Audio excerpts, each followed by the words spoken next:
Dang it. I was hoping that the end of this little tune I played for my stream deck, the timer would be at 0, but we have 20 seconds left. So, welcome in, everyone. Hi, I'm Orca. Call me Ann, call me Orca. I don't really mind. Um, and I'll be switching to my Minecraft scene in like 5 seconds. Or now. Timer will go. See, there we go. 0. Woohoo! I just hope that it. There we go. There's Minecraft. I need to disable that one thing. No, it's disabled. Good. So last time I was here in this world, guys, we built up this little small bit. It's not done yet. We have a few layers to go in this schematic. I can show you those layers by putting in all layers. We're not done yet. We're like halfway through. It's kind of hard to see. So let's switch back to just the layer I need. And let's start building. Last time I did a little bit of a tour with what we need to build. What we're gonna build. So please see my previous VOD for that one. It's also on my YouTube channel. I don't have a link ready, but I definitely need to do that. I need to make a command with YouTube, but is this in easy place mode yet? Yes, it is. So basically, easy place mode lets me place in blocks basically in mid-air. It doesn't let me do water, so I need to fill this bit with water after I've done everything. I don't really mind it's not watery. It's, it is what it is. So what we have here is, what I'm building up here is a Shulkerbox Unloader MS. Last time I talked about everything and nothing. And basically today we're just gonna continue building this up and then see if we get to part 2 of this thing, which is the bottom part of the actual 1600 slot sorter. Showed around last time. So I hope I have viewers from last time here. If not, then YouTube. There's my first VOD. I've made a playlist where I'm gonna upload all these stream VODs, including chat box and everything. It's basically the recording I do here on Twitch after 24 hours, because affiliate contract will be sent to YouTube, and that's where you can watch it for forever, basically. Thanks, phone, for flipping, buzzing. Probably wasn't audible, but it's annoying for me. So, yeah. Let me know, guys, how audio is, because my first thought on that new playlist, well, flagged last week, it had muted audio, because apparently I used a clip that was claimed to be copyright free, but, well, I don't have a DMCA yet, but it was muted because someone claimed it. But it's not an official DMCA claim, so dang it for that too. So the first 6 minutes of my VOD are muted. So I hope with this little song that I played from the Stream Deck music thingy, I don't have that again. But that's kind of why I didn't talk this time around, because in that case you're just missing the music and not anything else that I chatted through. Yeah, it's a bit of a bummer that the muted audio, but hey, I learned from it, don't use YouTube. Because I used YouTube's audio library, and it had a playlist that is for content creators, and one of the songs got flagged and thus muted 6 minutes of my stream. It's the start, so you didn't miss much. It's just really annoying me. That's all. So we're gonna shake that, hopefully with using Stream Deck music. Stream Deck had an update a couple of days ago again, but before that they had another update. And in that update they included some sounds and musics, and if I'm correct, you can use channel points to have me play those sounds to you guys. If it was silent, I'm sorry. But that's kind of the reason why there's no music in my background this time, because I don't need more audio muted on these streams. I can, however, I think put on the Minecraft music. Nice and loud. But that means you get the of the blocks and the flushing of water too. So hi. I hope you guys don't mind that bad. It's that or just Orca voice. It's up to you guys. Yeah, I'm pretty sure if I play Minecraft, it's in my game category and I have Minecraft music in the background, it should be fine. But it's all a little bit tricky. But yeah, so this layer is lots of glass, lots of calcite, lots of hoppers. And this is just to get the shulker boxes will land in the chests here, which I can't open with a full hand because easy place mode, stupid stuff. And then the items will land in these barrels. After being sorted out from a shulker box, there's a whole process to it. Nope, wrong side here. Now where was I? This one. Ah, that one. Okay, so items will land in the barrel, get sucked out, and with this little smart system, it will actually get spit into the water. Here. So, and then the shulker boxes will be collected by tracks from the chests. And that times a few thousand, because I have the space and why not? And honestly, I didn't think that one unloader would be fast enough for a full minecart chest of shulkers. Because technically this can handle, I think 5 and 9, so 14. So I would have needed at least 2. So we have 28. I can count. Streaming brain already, jeez. And I see I forgot my lighting. Hold up. There we go. I usually don't play with too much lighting on, but in this case I kind of want to see what's happening, so I have double lighting.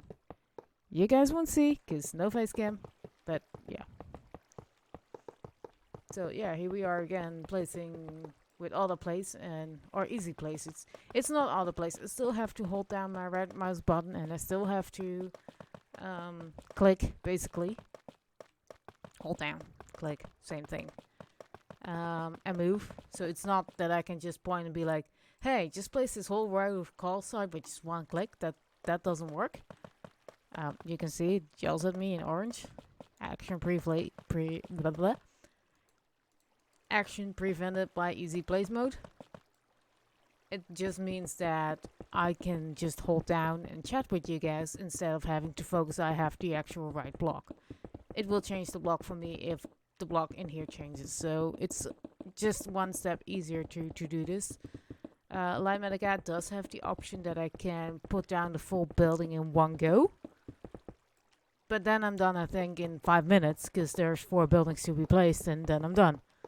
And because most of the buildings require water, and Light Medicat and water aren't the best friends, I think it's also useful to do this layer by layer, and you guys can ask questions about what you see, and I can explain what I'm doing a little bit better than just like, look guys, I right-click my mouse, and now we have a building.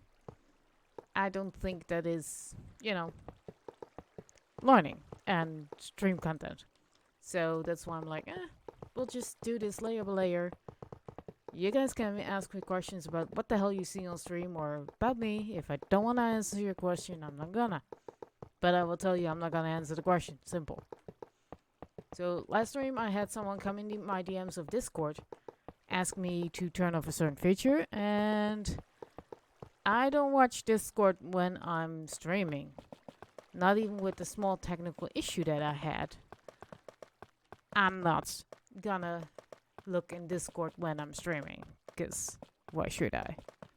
I do have my eye on it, so I do see that there's people talking to me and stuff. I'm just not gonna see who it is, because why would I? I'm streaming. This is where my focus is. So if you have trouble with something, or you can't watch because you don't have the right settings, I'm not gonna change them. They are there for my protection. I'm saying that, and I completely forgot to turn off everything.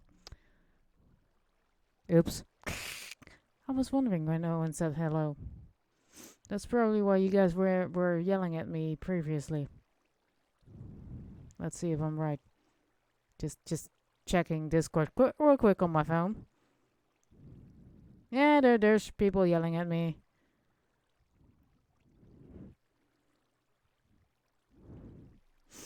And I need to blow my nose this stream. You right?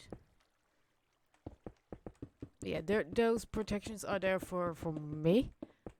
No, it's actually now saying emote only. What?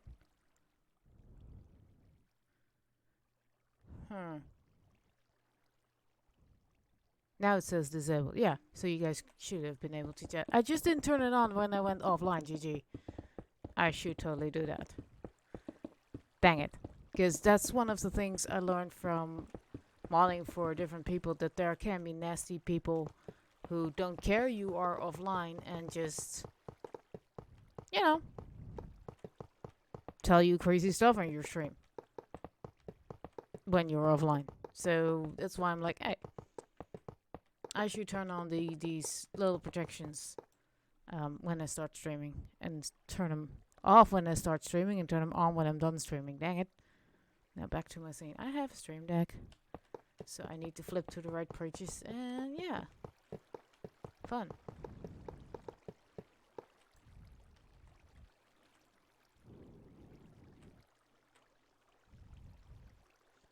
So closing down Discord again.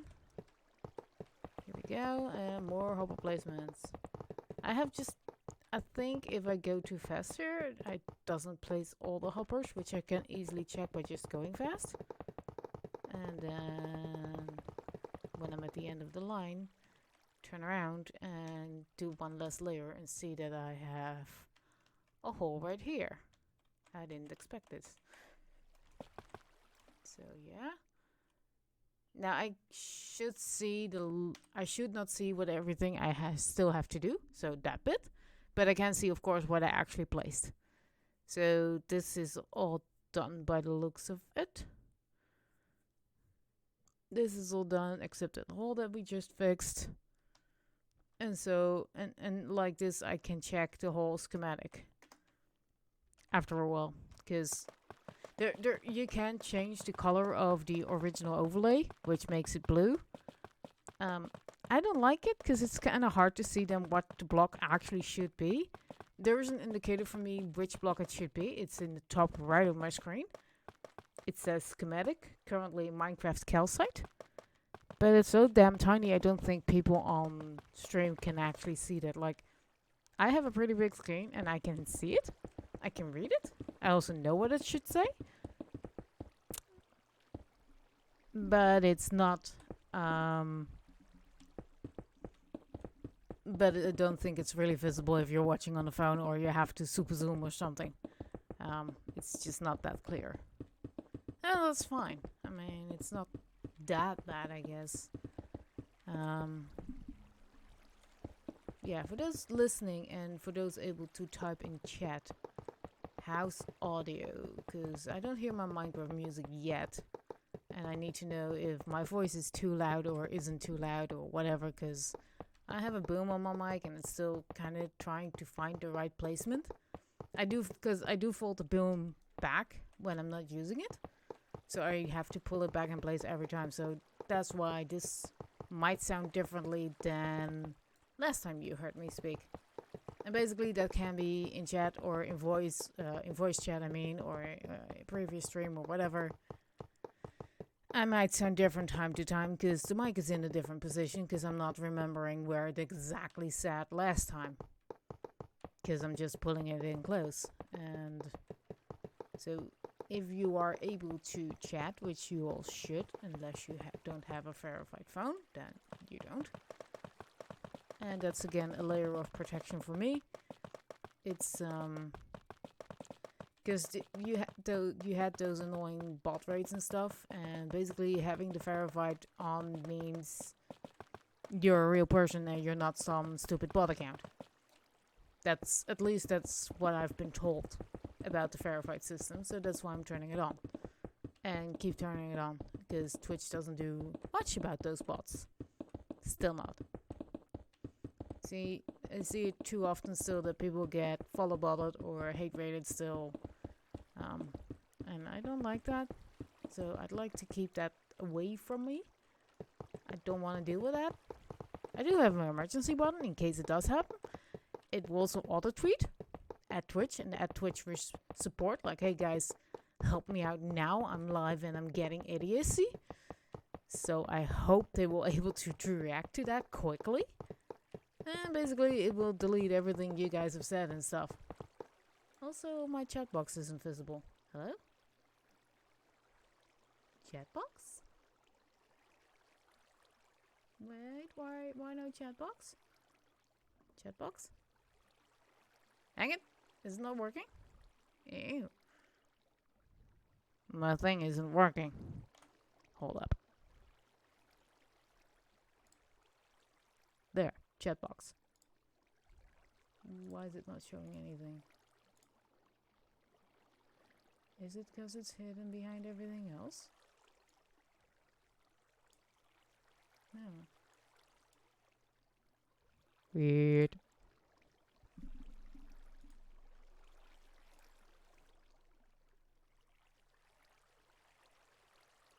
That thing shows up. Yeah. I'm just not listening to the music, but it's good music. It's what I had last time.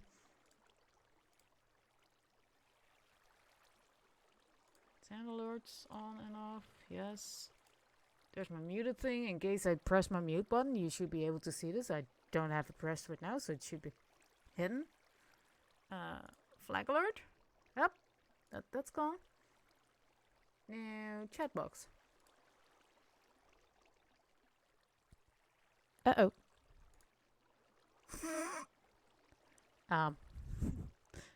Derp.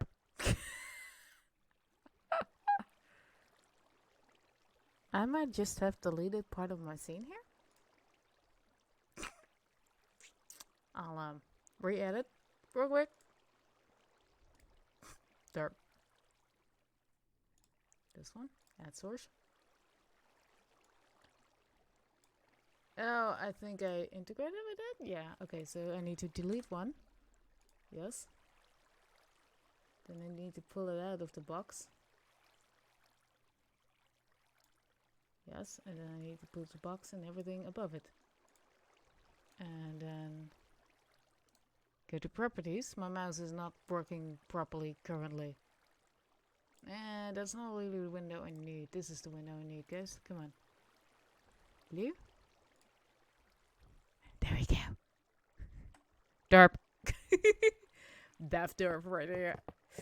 I totally did not do something stupid. Nope. Nope, nope, nope, nope, nope.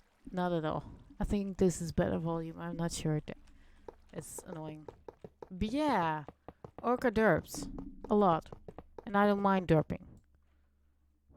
I really don't mind derps. It happens. Not everyone is perfect. No one is perfect. In fact, if people claim they are perfect, they have an issue. Because they think perfect exists. And they are it. They're full of shit usually. Now, fast speed run this. I like the sounds.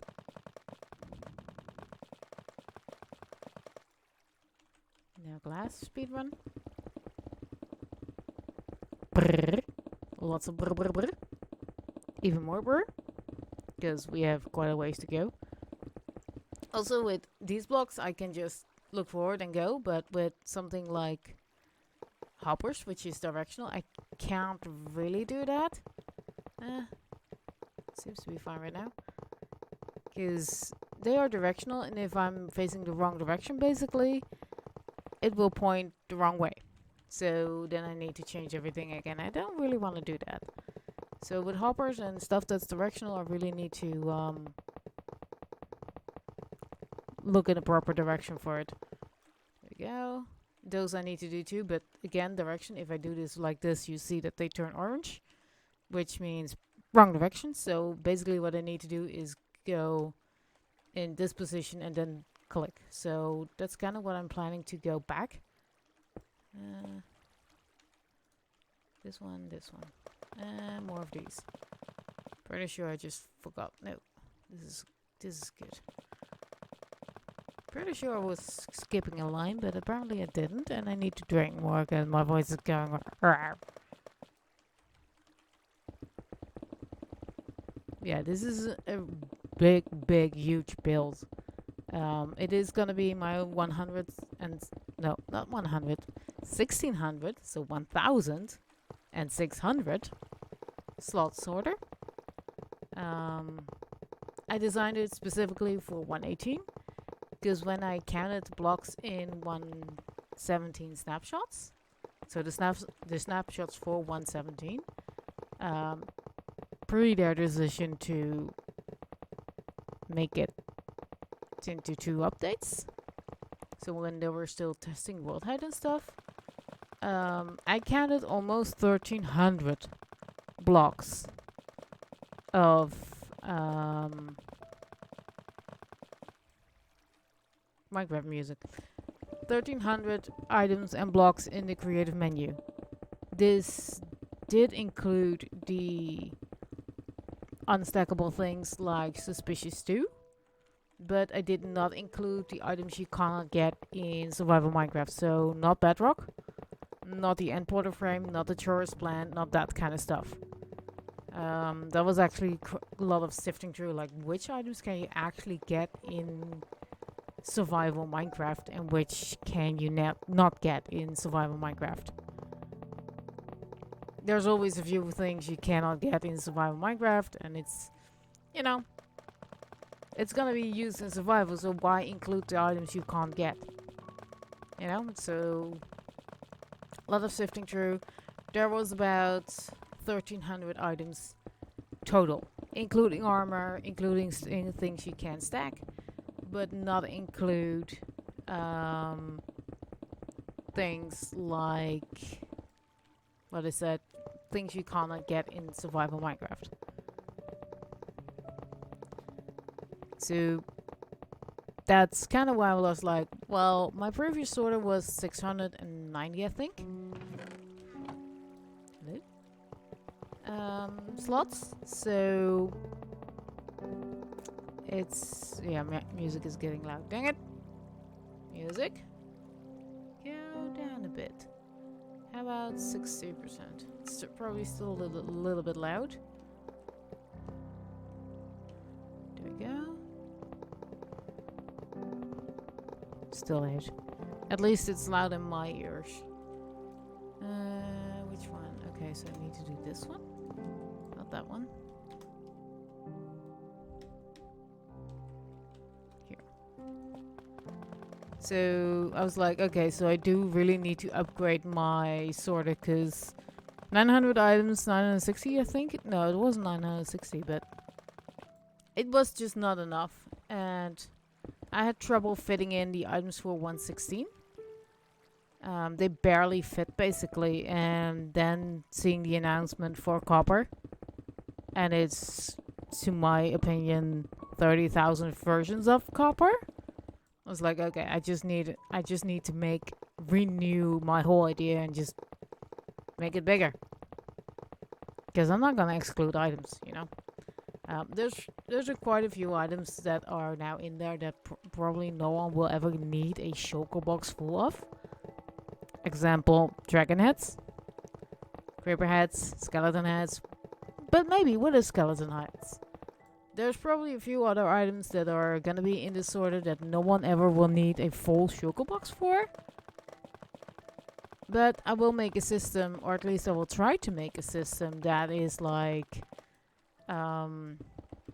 allowing you to grab less than a shulker box for. So basically a sort of admin side, service team side, where you can go up into the tower, into the sorter, and grab from the shulker that is hanging there waiting for it to be filled up to grab the items you need.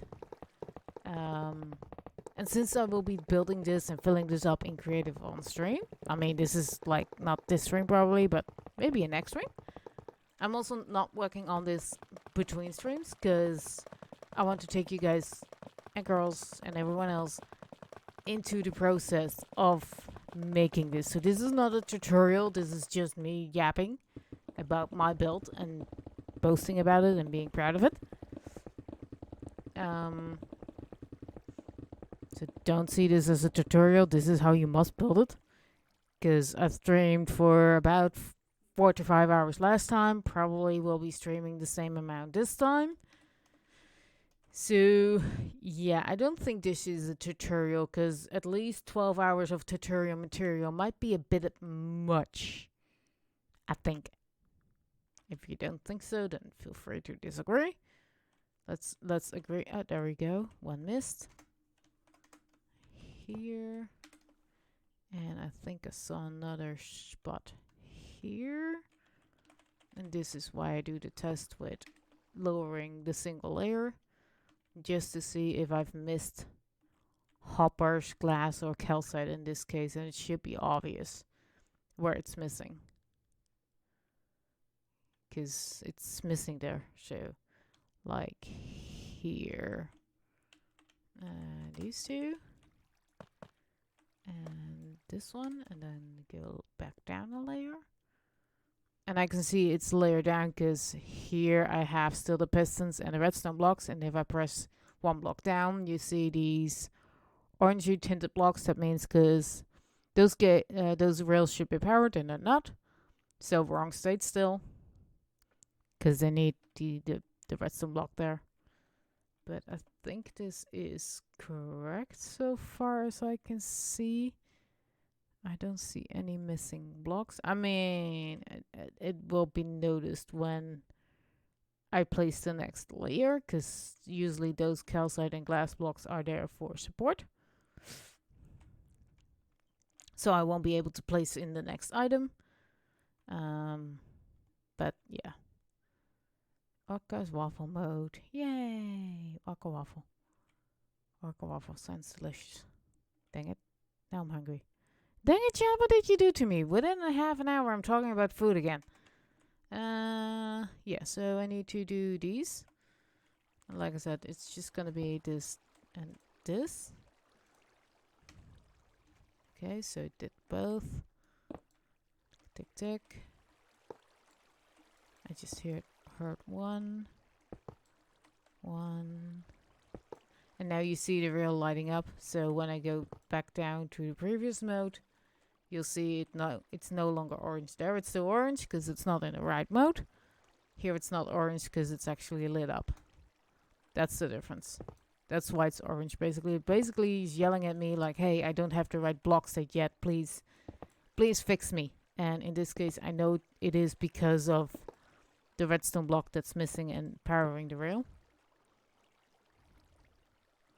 And then I also need to place in all the carts and stuff, but that's something I do at the very end. Now here, same deal, pistons plus redstone. And then we can move on to the next layer. I said next layer, not place it right now. Like you see here, here's the cart. But it's not a real cart, it's still a fake cart. And apparently that's belonging to this level and not the previous one. Weird. Yep. Yeah, sometimes my mouse doesn't really click, so I think I need to spend my time looking for a new mouse, or at least a backup.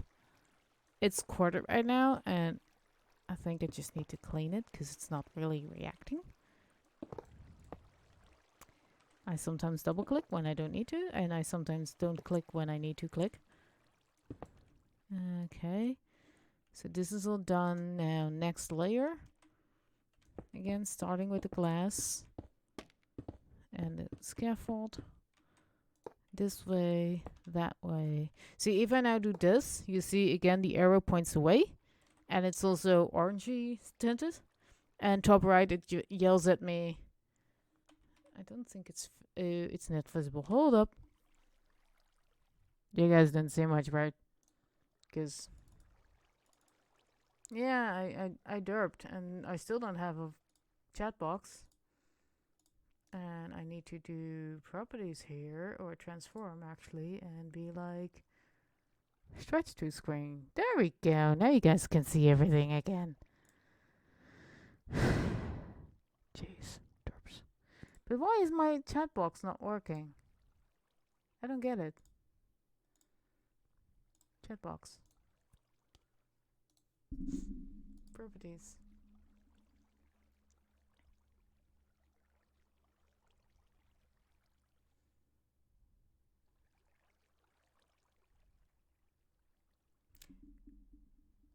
Right.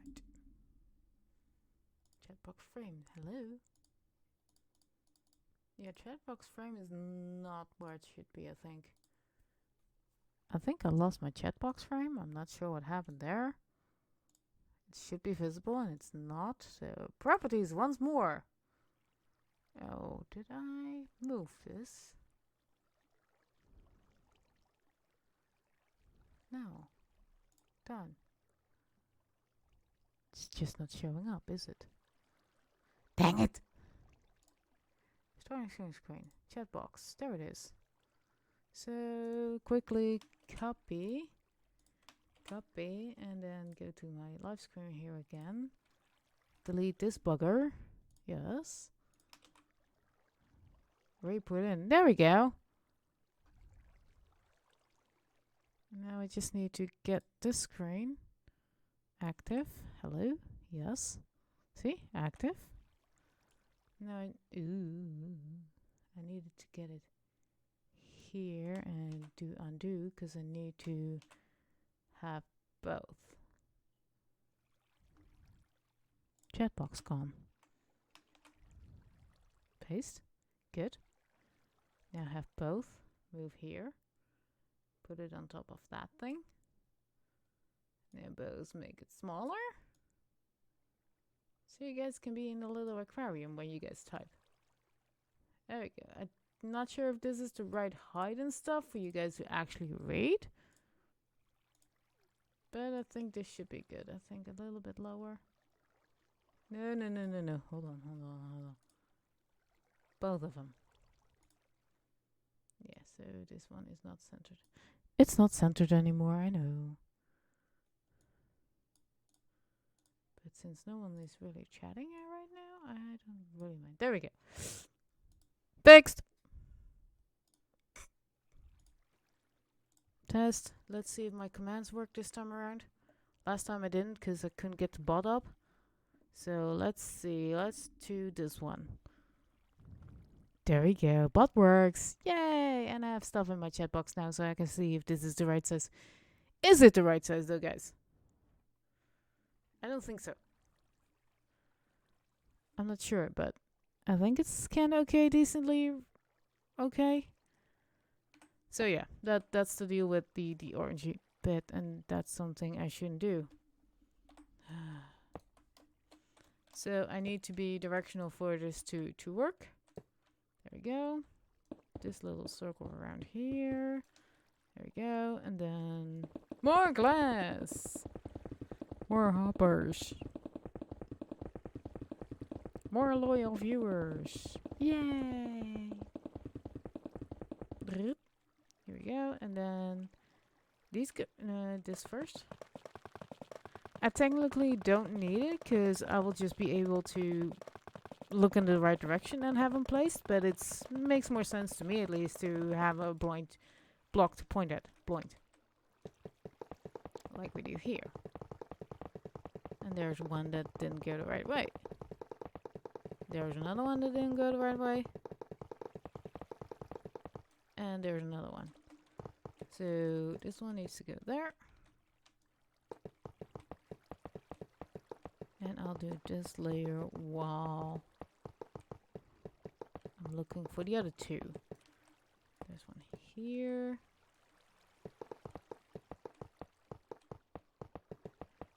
And there is one here.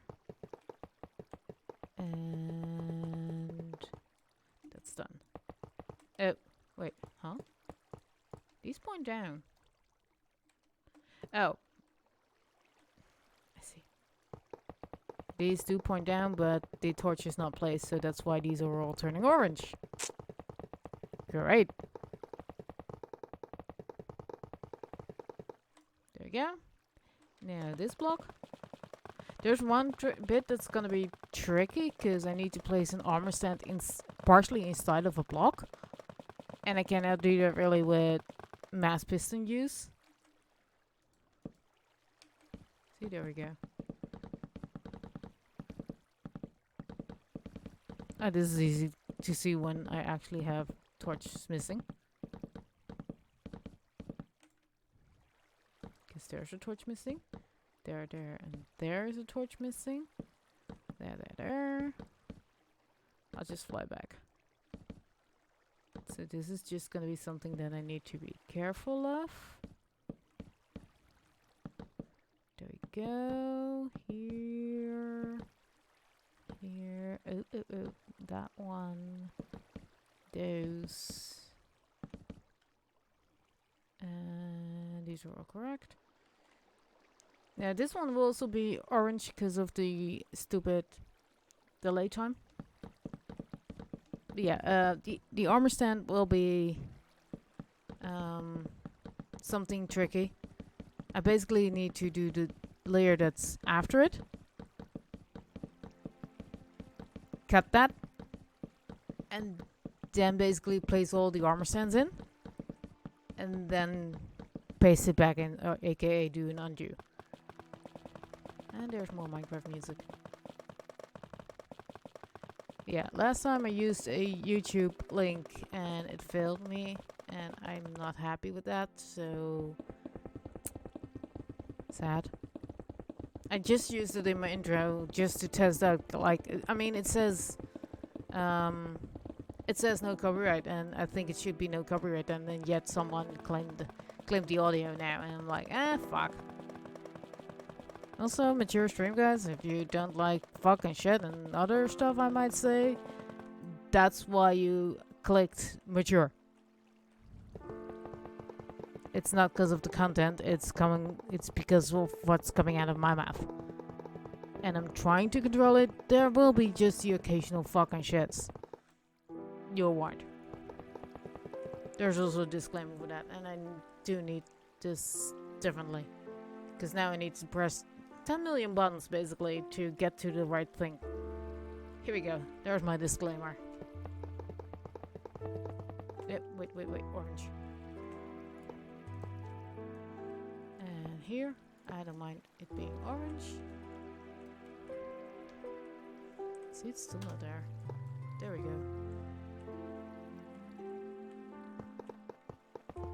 Here we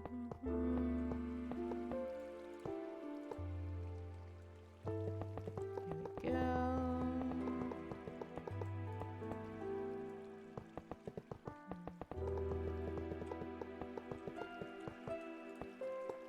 I think Minecraft is still a little bit on the loud side, guys.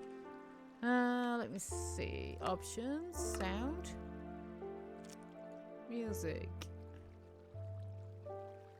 45%? Better? Worse? Tell me, please. If you're able to type in chat, please tell me how my audio is compared to Minecraft background music currently. It's more used as a filler for me, in case I do fall silent and getting tired or something. It kind of helped me last Monday. I wanted to stream Tuesday, but other things. I basically tried to get my sleep schedule correct, as in sleep for 8 hours and then be awake for 16. I had to wait a couple of weeks before that was in a regular schedule. It's still messed up right now. It's still not 16 for 8. It's more like 12 and 12. So I'm hoping that when streaming, I don't notice I'm on my 12-hour mark and not feel sleepy then. I'm hoping I can extend that to 16 and 16. Basically. And hopefully we'll be able to, in a few weeks, to stream actually for 8 hours. Because last time, between 4 and 5, I think it was 4.5-ish hours today. We'll see how long I go. Um, it's not guaranteed I will finish this whole sort of bit in 3 streams. There's a lot to it. There's one thing I definitely cannot decide right now. I have made a floor plan that goes underneath this thing I'm building. Like a giant rug. It's a logo, it's a circle, and I have 3 different sizes of said circle using a program. Problem is, I don't think either of the 3 is really fitting. So I'm kind of hoping that when we get to that, which will be basically the last thing I do, we can fit all 3 under it and be like, yes, this is the right size, or no, we definitely need to get a in-between size between size 1 and 2, or between size 2 and 3. I used a website that basically lets me make a mural, but you can also put the mural down flat on the floor. That's the option I picked. And then I need some designs for the for the stupid part. That's the sides. Then again, there's a side of me there's part of me that's like, why not just leave the redstone open? And that's something I need to decide basically right at the very end. Like, am I gonna encase this in the same logo? Or am I... Yeah, I do need to do this slow, dang it. Or am I gonna do this... basically just leave it open, or encase it in a logo, or maybe encase it in something else, a pixel art or something. That's something I have not decided. I just need to see, need to see everything together and then decide, like, yes, this is worth encasing, or no, this absolutely is not worth encasing it at all. Just leave it open. Just leave it as it is. It looks good. It doesn't mind me. It doesn't bother me how it looks. I just need to see it first. Then I can decide that one. And same basically goes for the floor carpet. Like, I want people to think it's beautiful, yet also immediately get where they need to be for which part. Because there's a few things to this. So this is basically, see it as a library of sorts. So there's gonna be a point where you pick up your stuff. There's gonna be 1600 points where you pick up your stuff. It's a barrel. There's gonna be a moment, a spot where you deliver whatever you want to donate / that you didn't need anymore. And there will be a part where, in case you have brought your own shulkers and fed them through this system we're building up currently, they will be fed back to you. I have not decided how that's gonna be. So for now, what I need to do is make a floor here, like under these, so you can grab these shulkers. You just can open these chests again, and this is where your shulkers will sit. Not just this chest, but also those, and same on the other side. So I've not decided if I want people to basically walk back and forth. Simple, I can just put a comparator, a block, a comparator, and a light up, and that will tell you which ones actually have shulkers. See, here's the same system.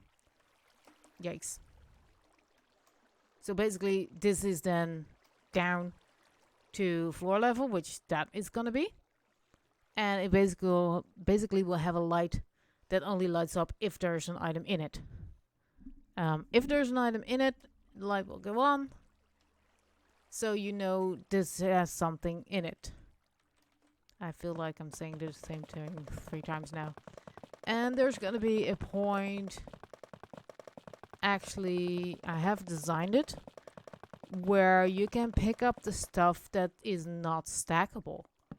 I have made a small, slow potion filter, but the potion filter also filters out armor, and it also filters out everything that's not sortable, because it's at the end of the line, and it's also basically sorting out tools, everything that's not a potion and that's not a piece of armor, and that's not getting sorted in the sortable stuff.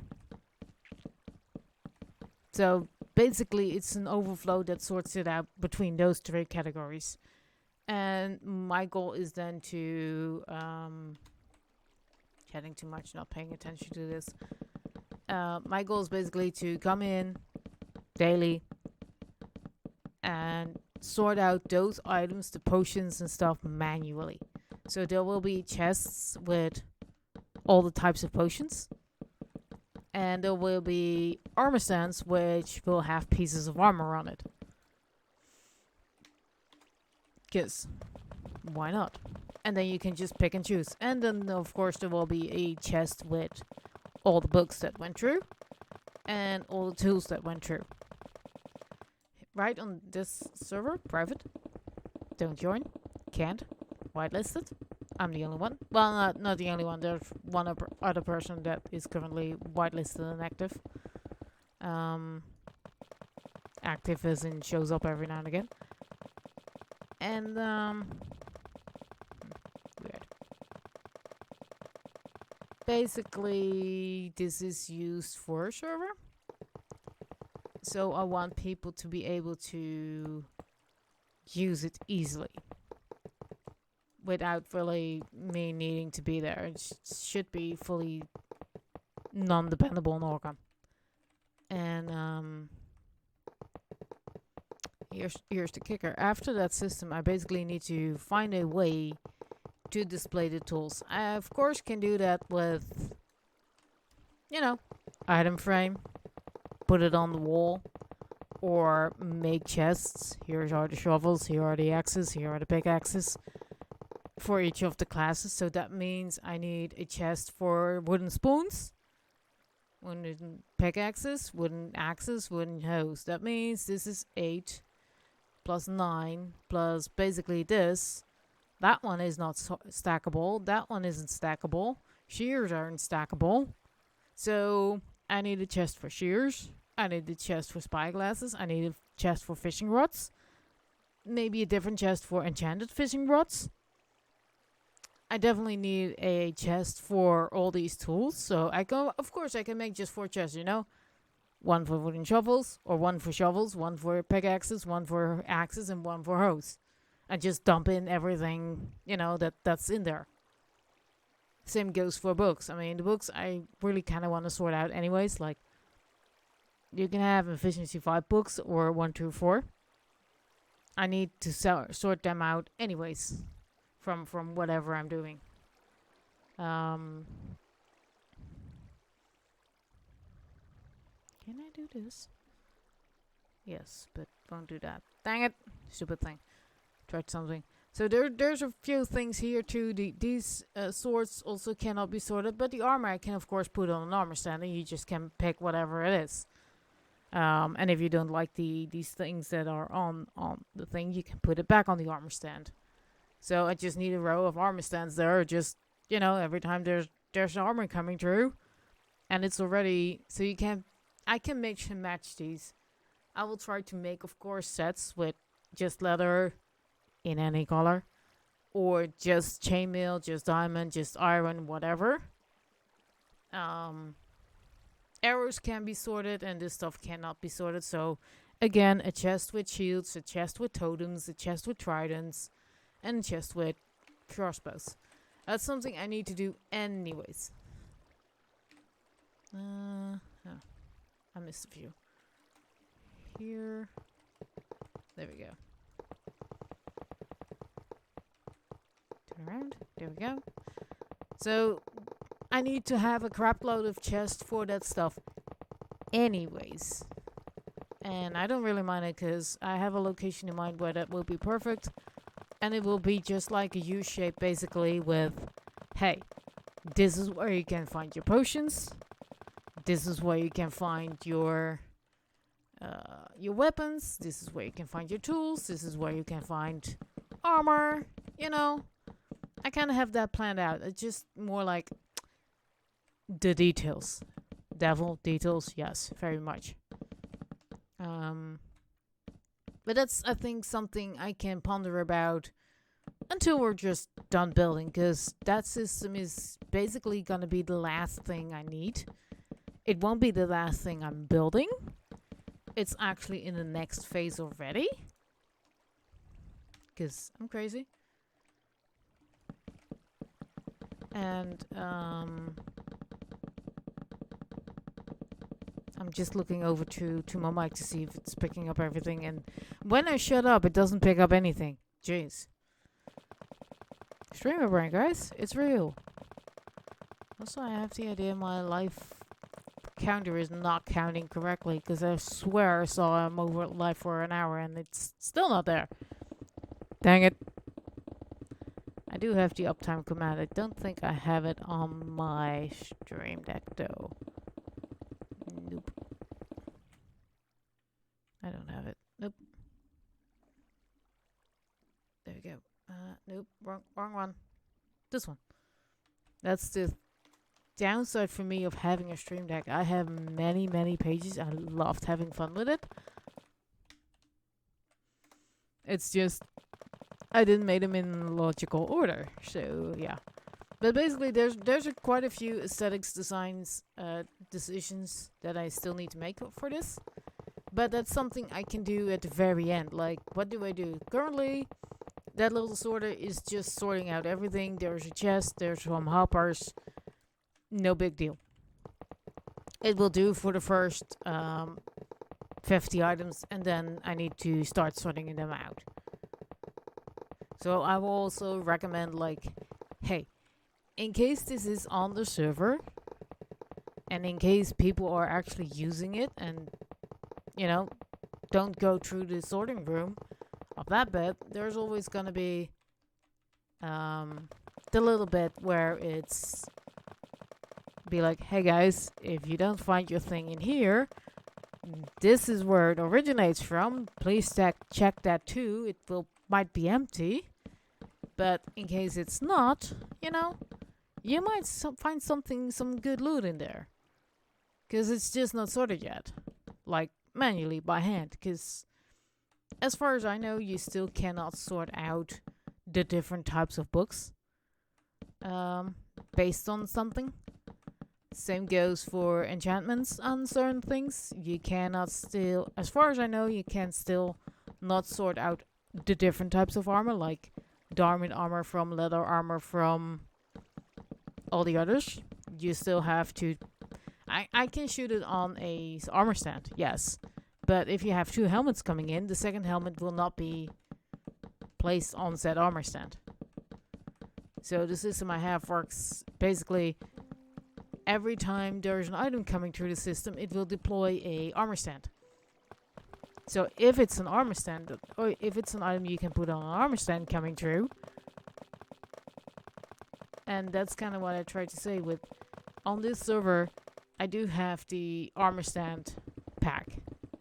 So I can make, if I want to for that room, I can make it into a showroom basically with all the different weapons and stuff. I can make a weapon room, I can make a spoon room, I can do that, which basically requires an extra building to sort those out. Just hang them on the wall and be like, hey, we can't sort these out, but there is this and this area, you follow this and this carpet to get there, because I think that's what I'm gonna do.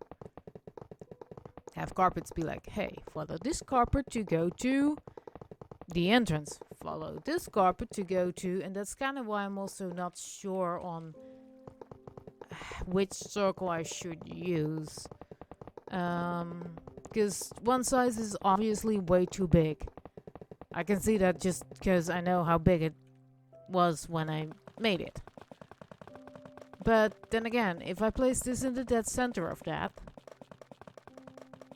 and then have these separate rooms around it, or maybe a giant wall, like a cylindrical wall with all the chests. That might be interesting, because I do realize currently we are in 118, and currently I'm looking at level, what is it, minus 36. So I think I started this build at 50 or something, minus 50, because of the clearance for bedrock and stuff.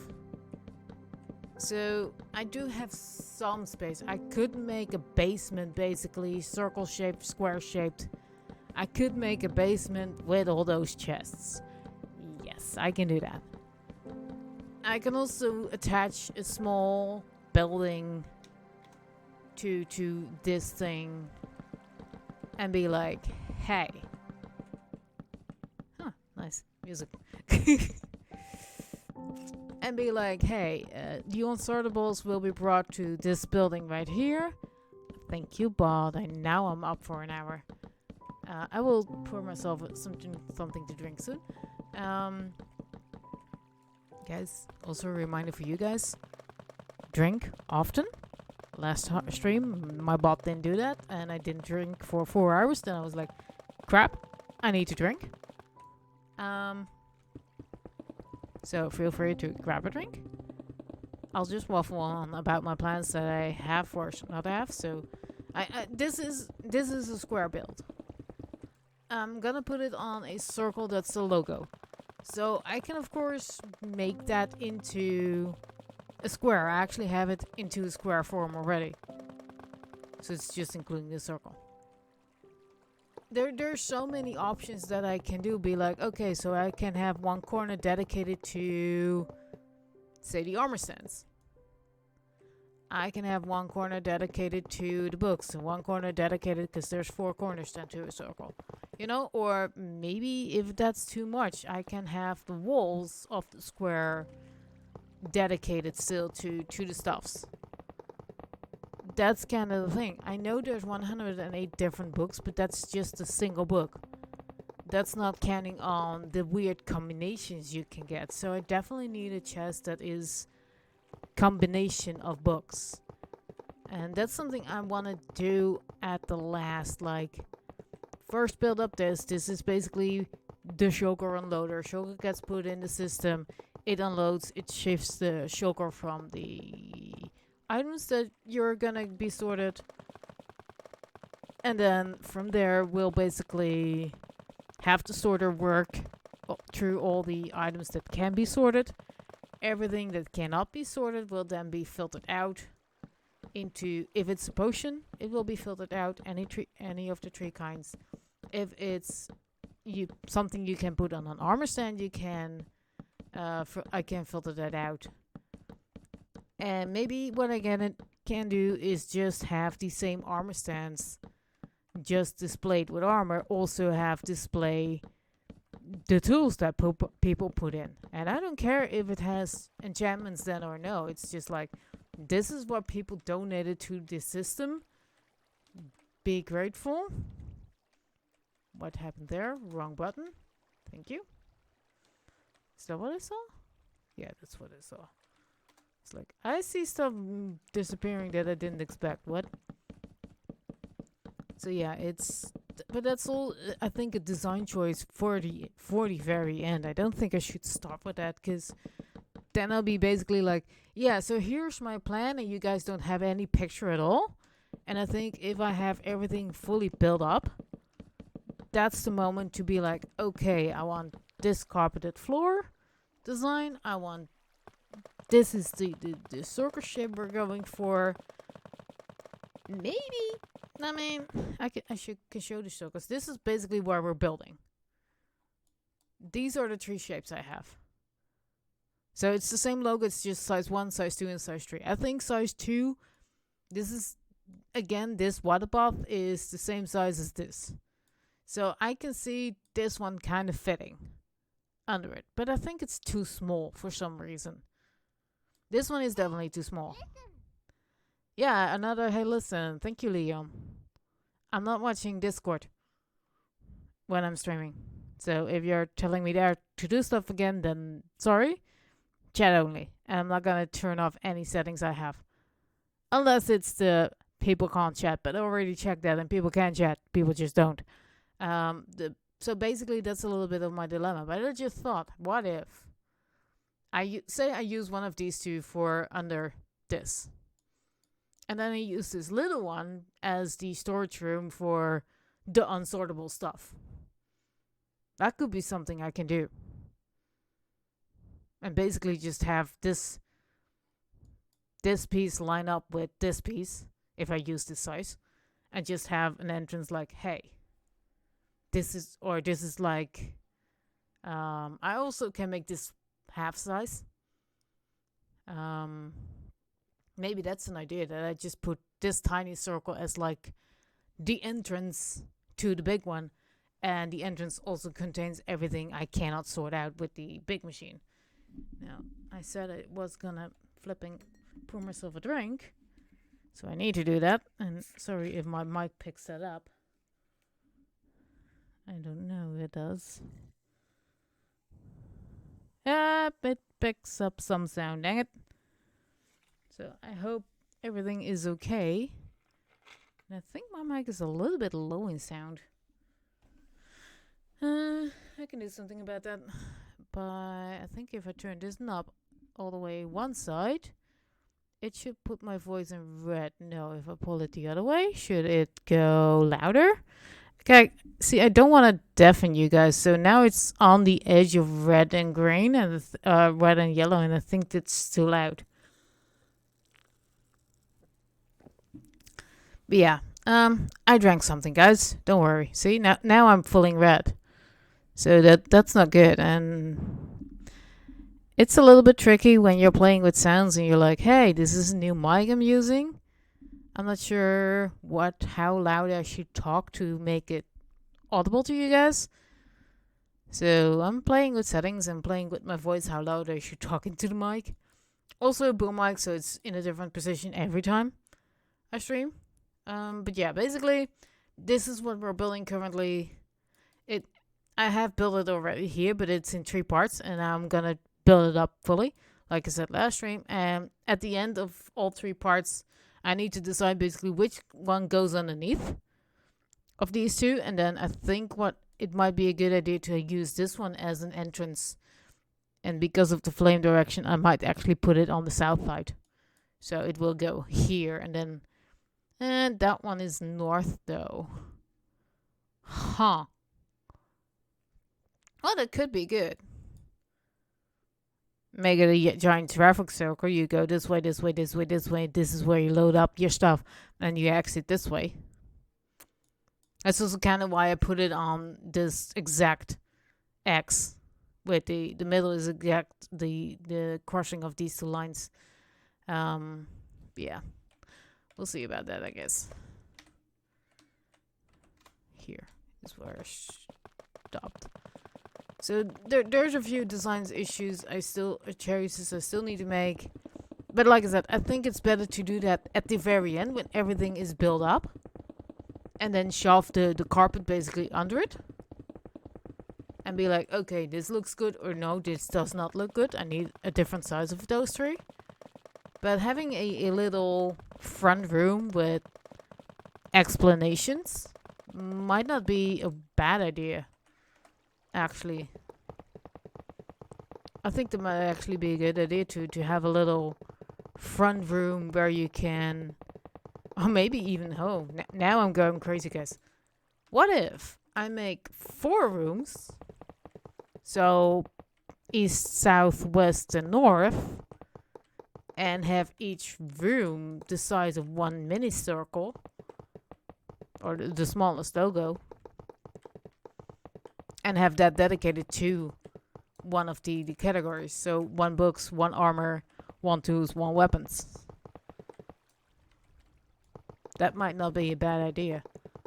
And just have signs then like, hey, the north room is where you get your armor. The south room is where your entrance. Dang it, then it doesn't make sense.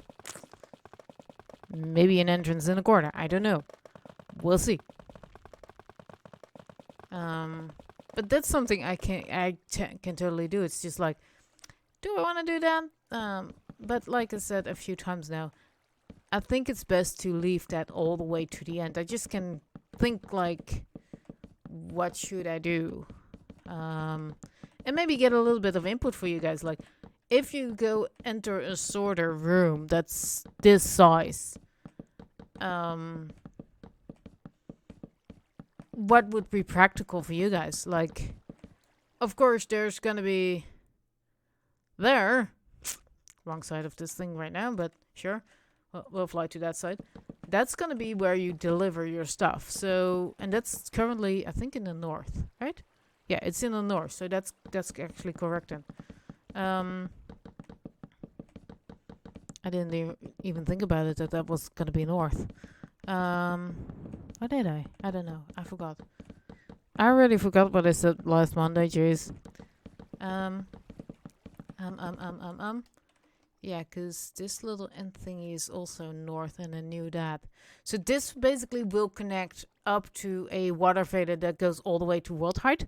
But because I prepped this in 117, I didn't have the correct world height yet. And that's why I didn't copy it in for the Lightmatic. Because everyone can make, a 3x3 tower hooked up to this with just a smart splitter system attached, and that's no big deal for me to improvise that right at the end. Where did we end? Here. That's no biggie for me to do that. It's more gonna be a test of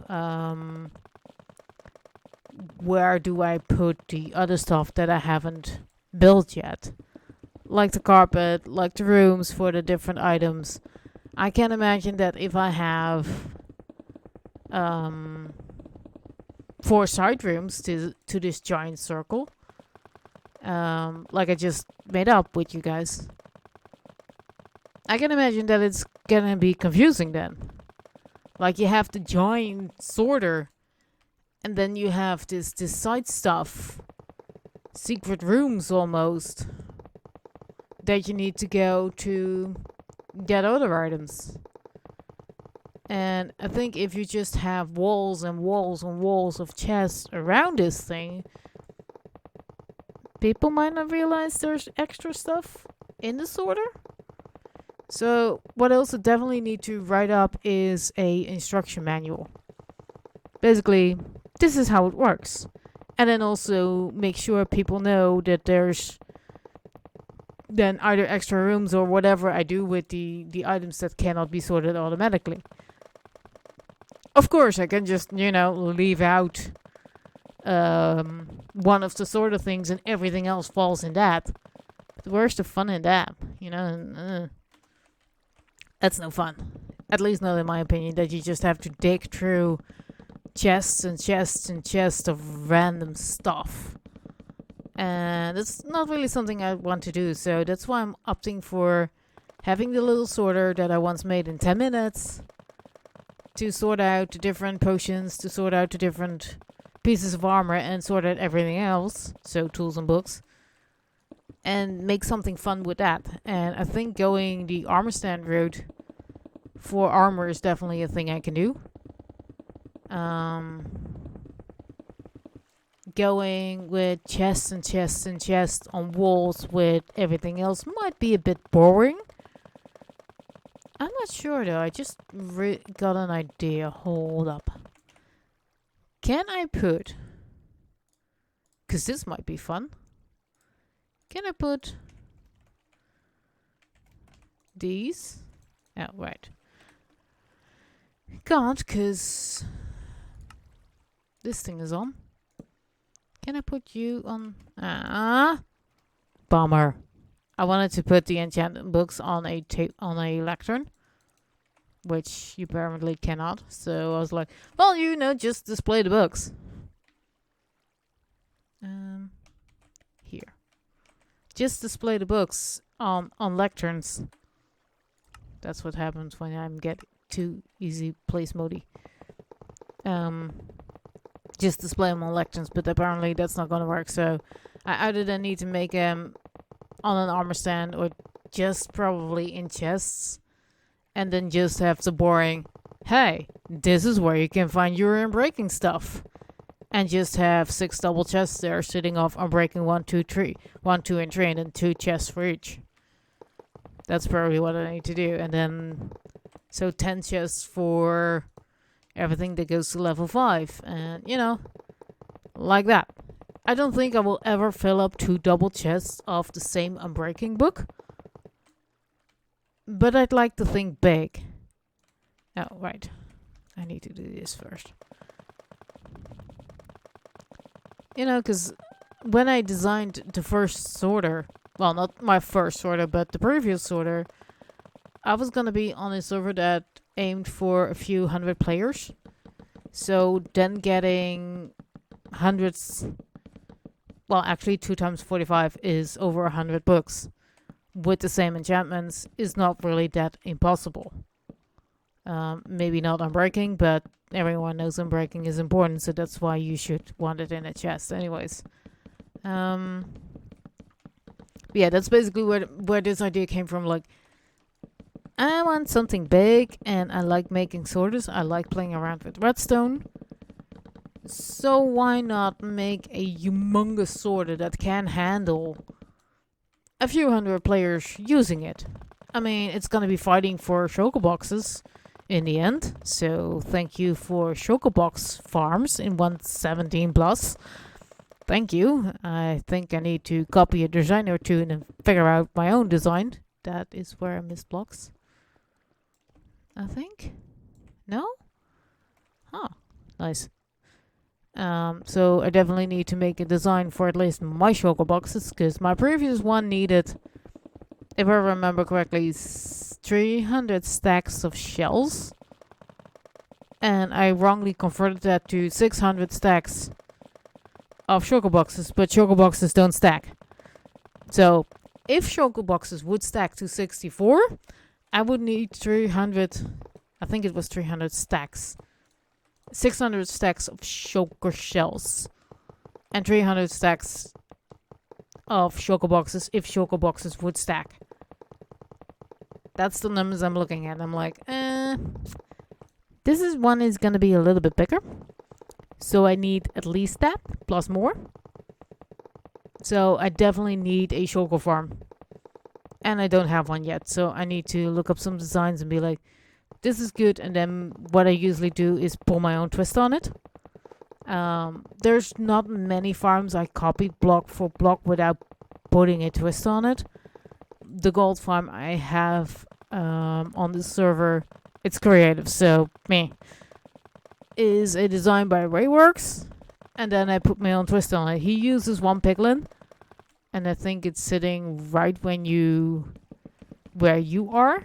So it will give you those items immediately. And I didn't like that raid really. Again, with the idea of having a few hundred players in mind, I made a really complicated version of that. Basically, it gets sorted out into rotten flesh, nuggets, ingots, and swords. And that gets spat down, as in spat. SPAT. It gets spat down into a field which has golems roaming around to kill everything that doesn't spawn. That spawns there that shouldn't, I mean. So, doesn't spawn. Yep. Okay. That needs to be killed. That gets spat through a portal, another portal, into the overworld, where it would get sorted through a mini sorter, sorting out the ingots, sorting out the swords, and sorting out the nuggets. Swords would get smelted. You're not supposed to be there. Swords would get smelted into nuggets, and the nuggets and ingots would then together spit back into the nether. Like I said, complicated. Where they would end up in chests, and with a crafting table and a 3x3 chest grid, you would be able to craft up all those ingots into actual, or those nuggets into ingots, and then put the ingots in a chest that would feed basically 26 piglins. The drops of those piglins would actually, that's that complicated, right? Would actually be spat back through a new portal back into the overworld, and that's where they would get actually sorted out. Like I said, complicated system. A lot of portal spitting, because I like that technique. I think I saw it somewhere in a different farm video. I was like, huh, I had no idea I could do that. Fun. Let's abuse that. And because I'm Orca, I usually do that in overdrive. Like you guys can see here. I don't need one sugar unloader. I'm just building, I don't even know how many, but I can count in a bit. But just counting torches with the count command from World Edit. And I need to drink again.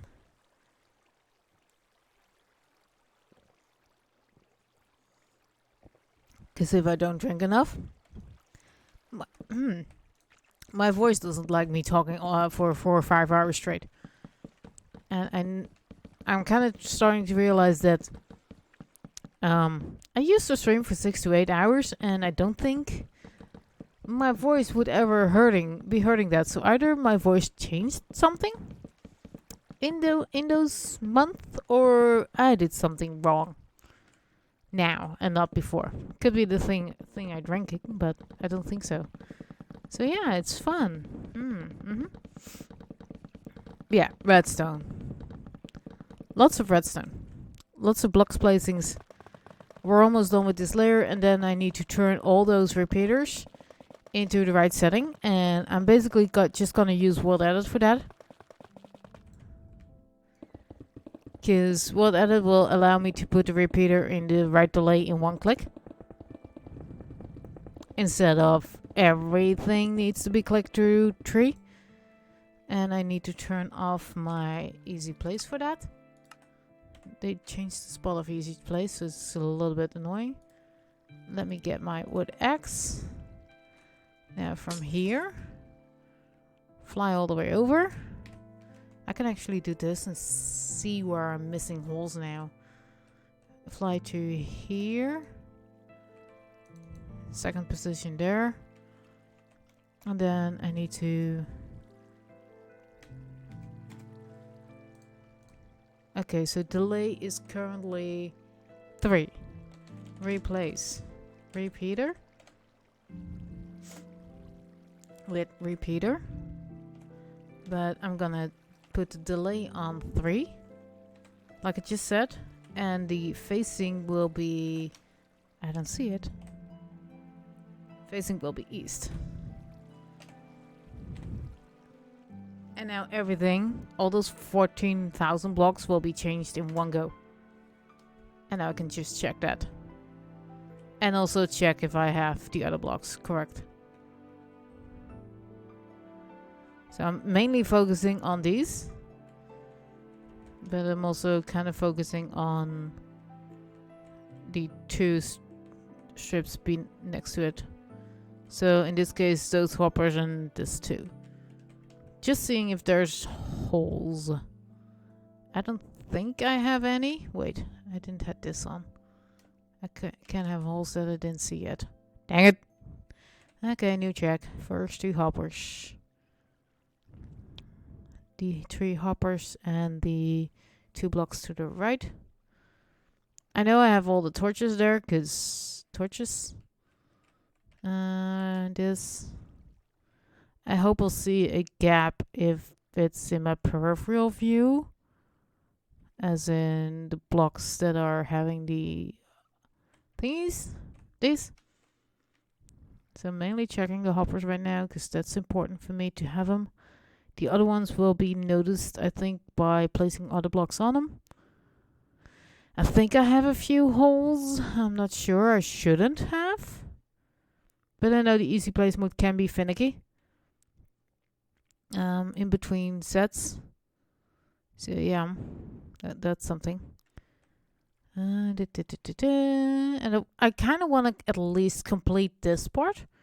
And I'm hopefully doing that within 4 hours, so we can start on part 2 of this build, which is the bottom part of the actual sorter. I'm not gonna bore you guys with immediately filling up that part. I am gonna bore you guys with that in a few streams. But there's a little twist to that, and that is that somewhere else on this server, sorry for the burp, I'm actually still writing the books for the order. I've made my mind up for the order. I'm not gonna use Mojang's 9 category system. It doesn't make sense to me for certain things like food. I'm missing the suspicious tools here. Like they don't exist in the game. Here for decoration, you suddenly have the sugarcane and the kelp here and the bamboo. I don't see them as decoration. I see them as plant. So last season or last sorter, I made a. Oh no! Well, here's blocks missing, and I don't have easy place mode. Easy place mode. There we go. So basically, I made my own order. I made my own categories. One of them was stones. I had woods. I had colored. I had, because there's colored stuff in Minecraft, like the carpets and the glass and stuff. That way colored. But last sorter, I had dye and then 8 other things, and then plus the banner. But the banner is actually stacking to 16 and not to 64. So to me, it didn't really make sense to have that separate. I mean, it was 16, so it was easier for me to fill up. So this time around, I'm actually making a list of alphabetic items. So I did give me, and both cannot be stacked. So the first item in the list is the acacia button. And I just followed this list all the way down to zombie head, because this is a spawn egg. The zombie head is the last item in Minecraft that you can sort out if you follow this alphabetic list.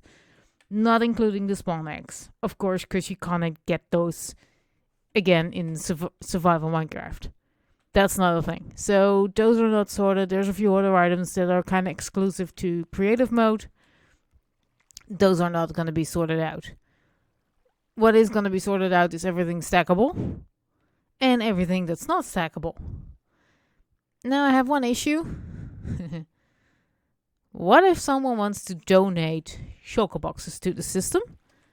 I just realized that it will be shut out right here. So I think what I'm gonna do is, yeah, that's what I'm gonna do. This will not be the end of these. I think I'm gonna make a zigzag system down to the actual floor, so that level, and basically make a chest somewhere with, would you like to donate your shulkers? Put them in here. And that's going to be where, hello next layer, where the shulker boxes are being collected. So I think, what I can do to make this extra complicated is make another rail line of this and have that on the floor there, at that level, I mean. And basically go from there again. Just have a cart go to this one and to it's made on the other side, so 2 carts, and have them unloaded next to you. And if you want to donate, then there's a separate chest. Like, hey, if you have empty shulker boxes you want to donate to the system, you're always welcome to do so. And then just have a separate donation chest.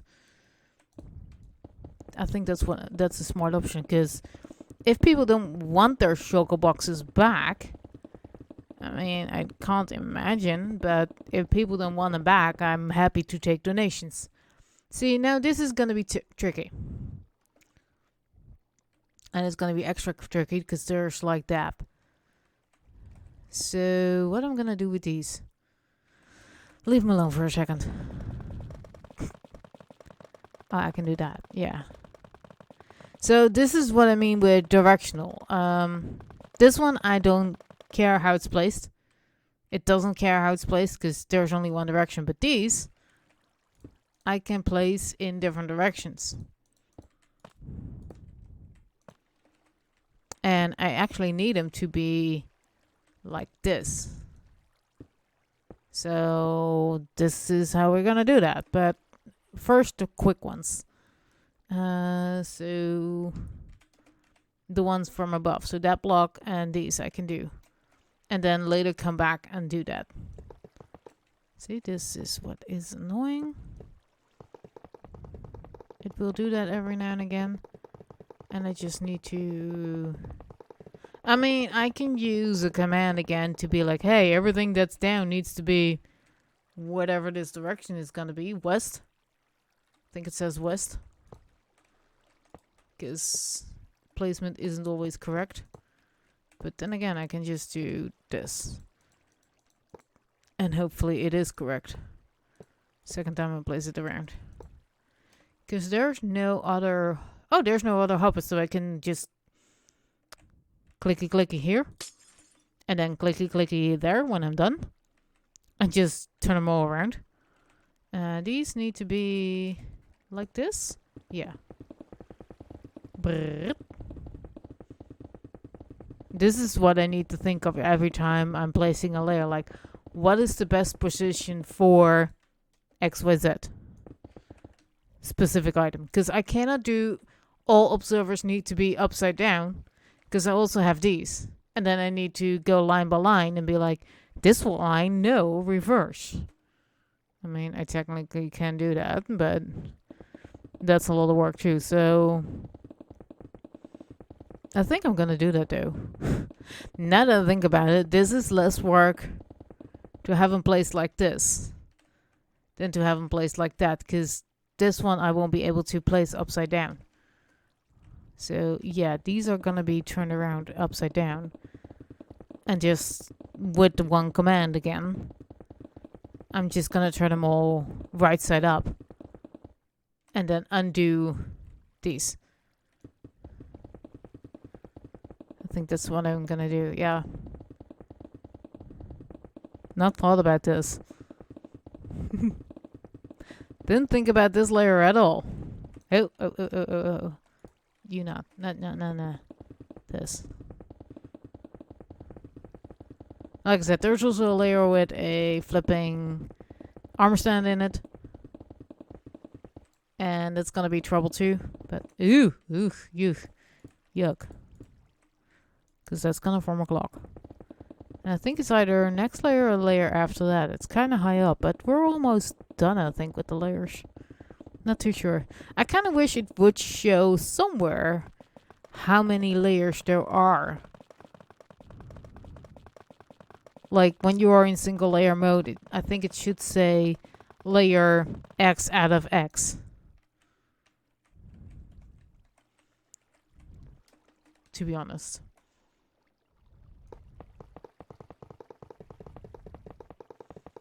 New. Replace hopper with hopper looking west.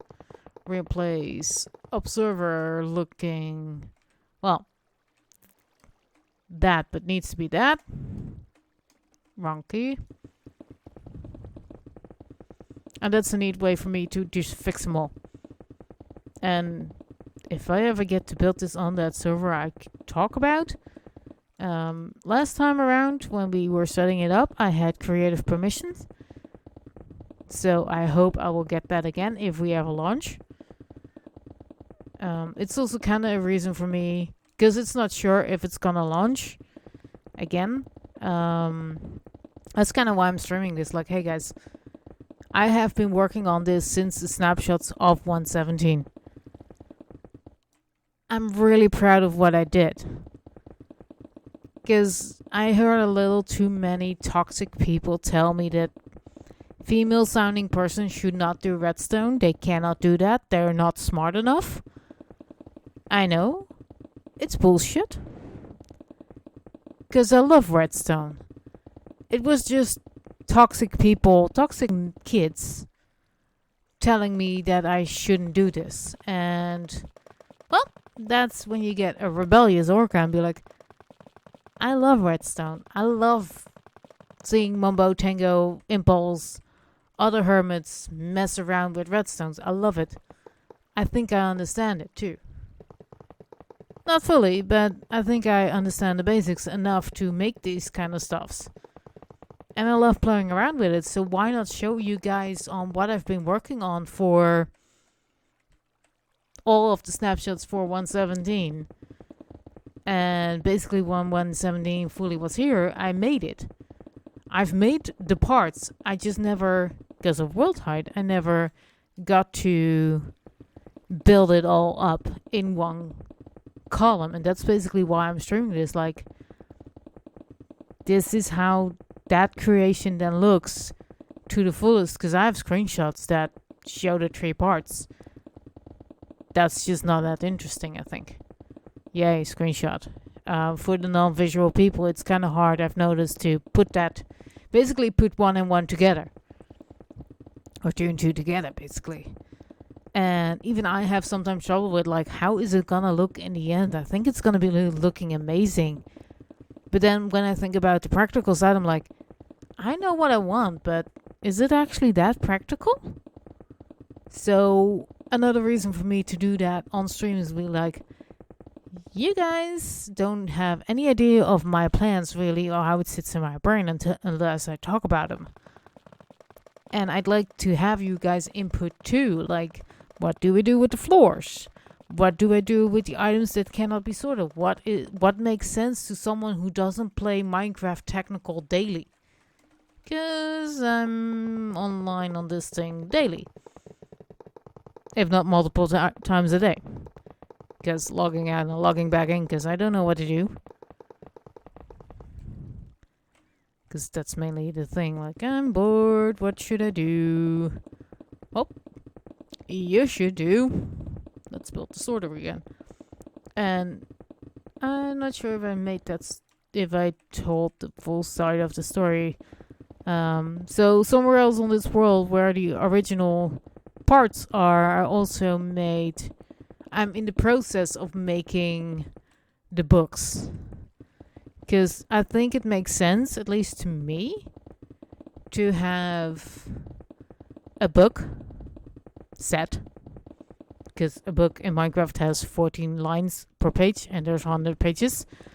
So I at least need a few books. That lists what is in this order and what isn't in this order. And instructions and stuff. How to use it, what not to do, and when not to use it. Things like that. Like, again, server in mind with people who might not understand technical redstone. Or not enough to understand what they need to do. 2 different things. You can understand redstone but no idea how the server is or how the sorter is gonna work. So, handbook, manual, whatever you want to call it. How to use Orca sorter system. What can you expect? What can you not expect? What to use, when to yell at me, you know, that kind of stuff. A user manual. Including errors and that kind of stuff. I've made a mock-up somewhere, lost the file, so shook. But that kind of stuff, again, is something I will put at the end. But right now, while I'm offline and not streaming, that's what I'm doing. So I'm making the list of items that goes in which category. And the categories in this case are 26. It's A to Z. That's how I learned. There's a few letters that don't have any items at all. And there's 2 letters that have just 1 item. The K for kelp and the V for vines. And the 27 category will be 119 blocks. Once they get updated. And then and so forth. Until my sorter is once again full. Right now I need the first 9 layers. Yeah, 9 layers. Of colors to get everything in. There's 900 almost sortable items in Minecraft. Out of the almost 1300 there are in total. 900 of those can be sorted either into stacks of 64 or in stacks of 16. Because to me, it doesn't matter if it's stackable to 16 or 64, I can sort it out. It just means that the filter item doesn't need as much for the one and the other. So to me, it doesn't matter, or at least not for the system, it doesn't matter which one you're using. A bucket can be sorted out, empty ones, but so can observers. Because one stacks to 16, the empty bucket I should say. So a filled bucket cannot be sorted at all. Nope, doesn't work. So that's one of the items that will come through at the very, very end of the sorter and be like, Oh, I need to test that, by the way. I just realized I'm using a dispenser right there at the end. And if you use a dispenser on a bucket of snow, I'm pretty sure it will place the snow and not collect it back. Uh-oh. But I do need a dispenser if it's gonna be armored to put it on the armor stand. Didn't think this one through, did I? And same, I think, will go for the buckets of fish. I need to test that. When I'm done with that building, that specific part of the thing, I need to throw in a bucket of fish and a bucket of powdered snow and see what happens. Because those items didn't exist when I first made the system. Oops. Well, that's something I need to test when we're done with that part. I kind of need to make a note of that I tested when that's done. Hopefully it will be this stream and I will remember. Then again, before I say it's fully done, I will of course put every item through. And every item will be a stack then. So I will be first, because filling up the sorter can be done in two ways. Either I'm just filling up shulker boxes and shulker boxes and shulker boxes with the items I need. You know, just put them in the order Put them in the order I needed to be sorted. So throw in, what was it? So throwing in the acacia button and then wait for it to go through the system and take up the first slot available. Or what I can do is fly up to the top, open up the hopper that it's sorting, putting in the filter and the filter item at the same time. Filter item is gonna be the end portal block. Not the end portal block. The end frame one. End portal frame. Because that's a block you cannot get in survival and I can get in creative. I've used Bat Axe before. Because, funny, I'm old.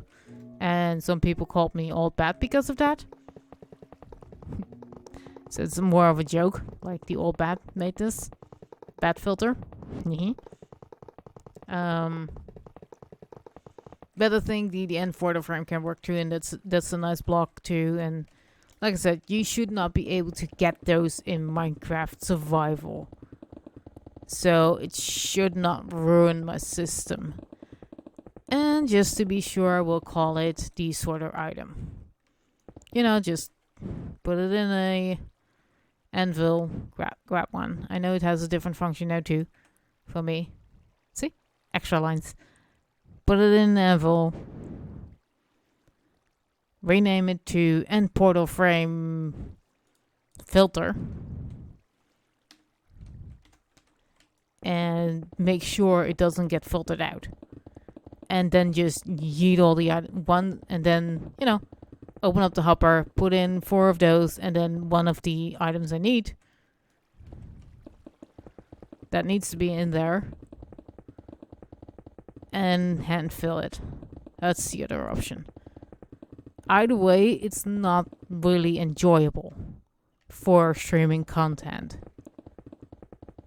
Either I'm filling up all those hoppers with 4 item frames first, renamed portal frames. Not item frames, portal frames. And then just drop in the items in order one by one. Or I open up every hopper, put in the correct 5 items, next one. And that's 1600 times. There's a few hoppers that won't get anything, that will just get 5 filters. Because that's where the category changes from A to B to C to D to whatever letter is next. That's not because I don't know the alphabet, but I'm not naming A to Z. So the very first slot is empty, actually. The very first slot is having a lectern with the book with all the items that start with an A in it. And that lectern will be in 2 spots. The first spot is where the sorting is happening. So as an admin, basically, I can scroll through the block and through that book and be like, yes, this is everything it has. There's also going to be a second book available, which is everything per color. There's 16 colors in Minecraft. That's how I color code my sorter. So the first color that gets sorted out is actually black. Because in the user part, that's going to be the last one to have sorted it out. So at the bottom. So it makes sense, I think. So there's a whole lot of thought into this sorter already. And I can use some user input, because what my brain thinks of logic might not be logic to everyone. That's why there's going to be a user manual. That's why there's 2 sets of books. One set is going to be the alphabet and just has everything that is in there in the same alphabetical order. So it starts with the Acacia button for A, and whatever is first for B, and so forth. And the other set of books will be per color. Like, hey, where can I find... And again, it starts with the A, so you just need to open up the book basically and be like, okay, so book 1 has black. Book 1 out of 16 has black. Book 2 has red, green, and so forth. And then there's like I said, there's the second set of books. Like, these are the items you can sort out, and it's alphabetically, so that's A to Z. And there will be a book with instructions, and there's gonna be a whole lot of books.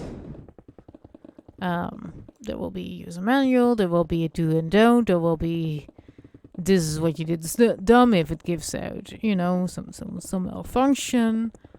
There's a whole lot of typing for me to do. That's what I'm doing currently when I'm not streaming. Filling in those books. First with the items, because I kind of think those are the most important ones. Because user manual only needs to be if it's going to be on a server with other people. I'm thinking about making this whole project also in survival. In that case, it's going to be a very long series for me to get all these materials. Long grinding series. Not sure if that's streaming content good, but we'll see. Don't think I'm gonna put that on YouTube, because cutting into 20-minute clips of me building this when I'm also streaming it already. Nope. But it might be fun for me to get through that stage. That I can build this in survival. I mean, it's like Medica. It can provide me a list with everything I need. So I can make the grind. And since I have, when I'm done with this project streaming, I then have a light Medica that is built up top to bottom, I can do that. I can make it in survival. I can absolutely 100% recreate this build for a third time. Because this is the second time. I just don't think it's content worthy. But like I said, there's a whole lot of design choices I need to make with what do I do with the sortable stuff that's not sortable? What do I do with the... that was one missing. Yep. What do I do with people not using the system correctly. I mean, it's not that hard. I think I have a good plan on how people should use it, and if it's going to be on the server, I might enforce like, hey, the first time you're here, you need to have me there so I can, show you around, tell you what to do, what not to do, how to work the system. I'm also thinking about going Impulse iTrade route that he did a few seasons ago in Hovercraft. Like, you need to get I'm calling this the hoarder library because you hoard everything in this thing. And it's going to be a library system, as in you can take something, but not books, or even books, and you can bring something in. Now that I think about it, maybe I need to sell then 2 subscriptions. One for picking up unsortable items, and one for picking up sortable items. Yeah. My brain is fully in server mode thinking and server mates getting ripped off by me because making diamonds. Because then, yes, the subscription would be a diamond, but it would be, say, 1 diamond block then for using. That might be something. 1 diamond block if you want to use one part of the system, so either the unstackable stuff or the stackable stuff. Or you pay an emerald block to use both sides of the system. And of course you can pay 2 diamond blocks if you change your mind. But where's the fun in that? We're almost done with this layer 2. Great. Then I just need to put in those commands. Because fun. Brrr. Well, this is actually the last row. I went faster than I thought it would. Because yapping. But yeah, my brain is basically always, what else can I do with this humongous system here? Like, it started as, I kind of want to make a huge sorter contraption for everything there is in Minecraft. That's how I started my first sorter in 112. I just wanted to know what you could do. And it was just simple, the all-known Impulse SV tutorial with the, the 3 lines of redstone and the hopper and the other hopper and stuff and locking and stuff. And 45 items total in the hopper. That system.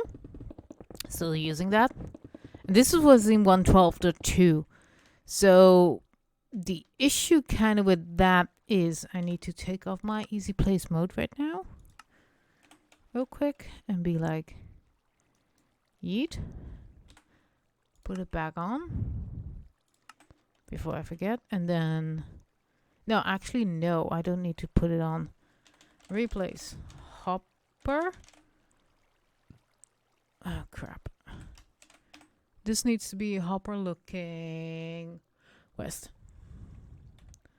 So replace hopper with hopper facing west. New. That should have been all. Then these need to be observer. But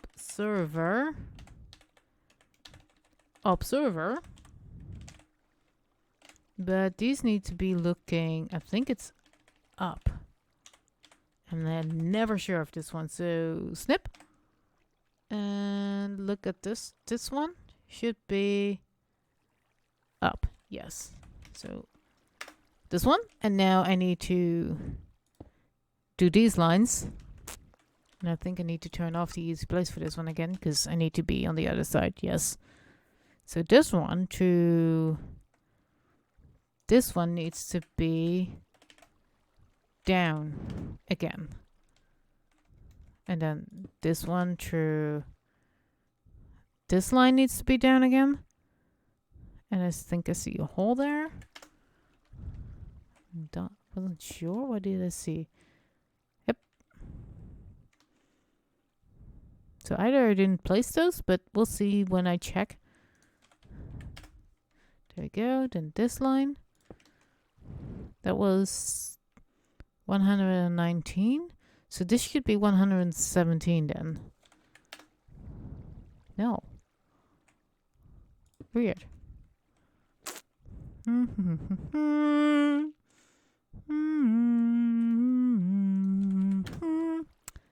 This and then this one true. Hey. That's missing. See, now I have to actually click to get those done, because no easy place mode. I'm not going to turn it on for those few blocks. There we go for this one. So this can also serve as a check. Sorry, booping my mic. For what I've done. And what I've have not done. As in which one's actually placed. But it's kind of hard to see with the mode I have. It's just not... I don't like the blue overlay, because with these kind of buildings, it's very, very blue. And now there's more of a transparent version. Yes, it's harder to see which ones are real and which ones aren't. But, And the other thing I can do to make sure I have everything is at the end of building everything, I have a tool with Lightmatica that basically places the whole thing in one go. Which is, of course, an extra check in case it has to repaste everything. The reason I'm not using it right now is because it's then done in 1 second per building. So we're done. We would have been done by now. Way now. Because, you know.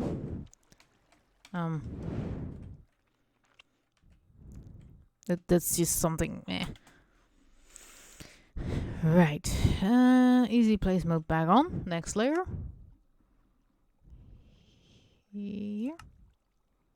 What's this one actually? If enabled, then Lightmatica handles the so-called carpet mod accurate block placement protocol itself in single player. This is recommended to be kept enabled if you are going to use Easy Place as single player. Great. No idea. Now, Easy Place Vanilla Reach off. Yikes. Let's turn it off, because I think if enabled reduces reach distance from 6 to 4.5, so servers don't reject placement of far blocks. Oh, I don't need that. I don't need that. Okay, let's delete these blocks because I'm getting new ones. Well, not new ones, but new ones. And I've reset, so I need to readjust my mic. There we go. Here we go. More glass placing. Those are actually next to me are pistons that are up. So I'm wondering what Minecraft will do with that. But we'll see. Yeah, so it now indicates that it's not being... it's the wrong block site because it's technically not extended. But there will be in a second.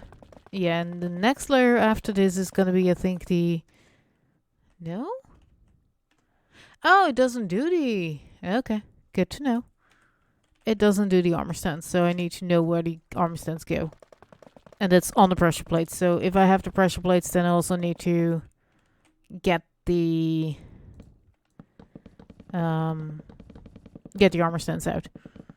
Because it didn't copy in the Lightmatic I saw. It's a really weird system. But it works. And someone made it for me a long time ago. When I was in need of a stackable or side-by-side system that could empty out choco boxes. Now these are dispensers. Huh. Maybe the powdered snow will already get through here.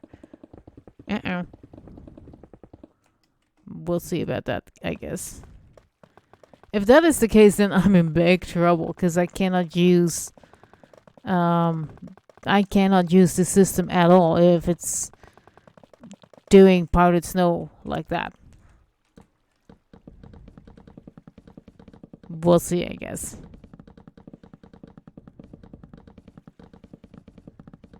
But I'm kind of hoping that people are just using shulker boxes to unload and not put in random items from their inventory. I mean, it is welcome. The system should be able to handle that. I'm just now wondering suddenly what will happen to the ones that are like the buckets and might get dispensed. We'll see, I guess, what happens with that. I totally did not think about that part. Because this system I made in 1.15 and you didn't really... Well, you did have the buckets of fish. I mean, we had choco boxes, so we must have had buckets of fish already. I think those were added in 1.13. Not 16. Definitely not 16, because 16 was the nether. 17 was copper. 17 is the copper update. To me, because there's too many versions of copper. Way too many versions of copper in the game right now. Who needs 4 colors of copper? Then 2 versions of the block, the uncut and the cut version. And then also in the 4 colors of copper, you also have the slabs, stairs and walls. And the block. That is too much. We don't need that at all. We need simple. Hello, 2 hours. 1 copper block would have been fine for me. Fine, everyone, get some stairs, get some slabs of it. Because everyone wants slabs and stairs, and I really don't want it. Also, because I know my previous system was already getting full. If I remember correctly, after 1.16 came out, I had 15 slots left. Or 30? I think it was 30 slots that I had left for the 1.17 update. Well, 1.17 back then was still the shulker. The skulk. And I think it's still not officially in the game. But I do know I can do this. Skulk. And have my evil cake. Look at it. It's just like an evil cake. It has waving candles. And to me, it has a cake structure. But dark. I love it. I don't think it's in the redstone tab. No, it's definitely not in the redstone tab. So I probably didn't count it in 1.17 then. When I did that counting. Yikes. But it is stackable. I think. It is stackable.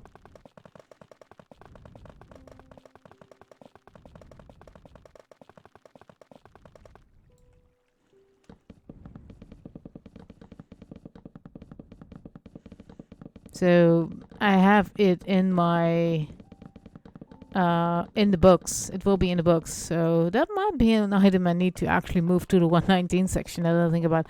Oh well, it's already in the books. It's already in the thing, so I'm not gonna put it there. Yeah, basically when stuff gets added in a new version, there will be just a book that says, hey, this got added in 119, 120, 121, until I'm running out of space again. Now that I have 1600 blocks, or 1600 slots, I'm not too sure when I need to make a next version. And what I need to change. I mean, yes, I can take out the items that's not really worth sorting. Like arrows. Like stuff people usually don't want to collect loads of. So the dragon head. I cannot imagine people having a shulker or more full of creeper heads, full of player heads, full of skeleton heads, because those heads you can only get by blowing up a charged creeper. So, or well, player heads, not even. That's the Steve head that's in there. I cannot imagine people needing loads and loads and loads of that item, so I can't take those out and replace them. Then my order won't make sense anymore suddenly. Because I'm not gonna move them. It will be just, okay, so this item wasn't needed as much. Got replaced with whatever it's gonna be in its place. Music loud, sorry, I know. Won't be able to fix that real quick, because there we go, and the music is gone already. Yeah, I'm not flying.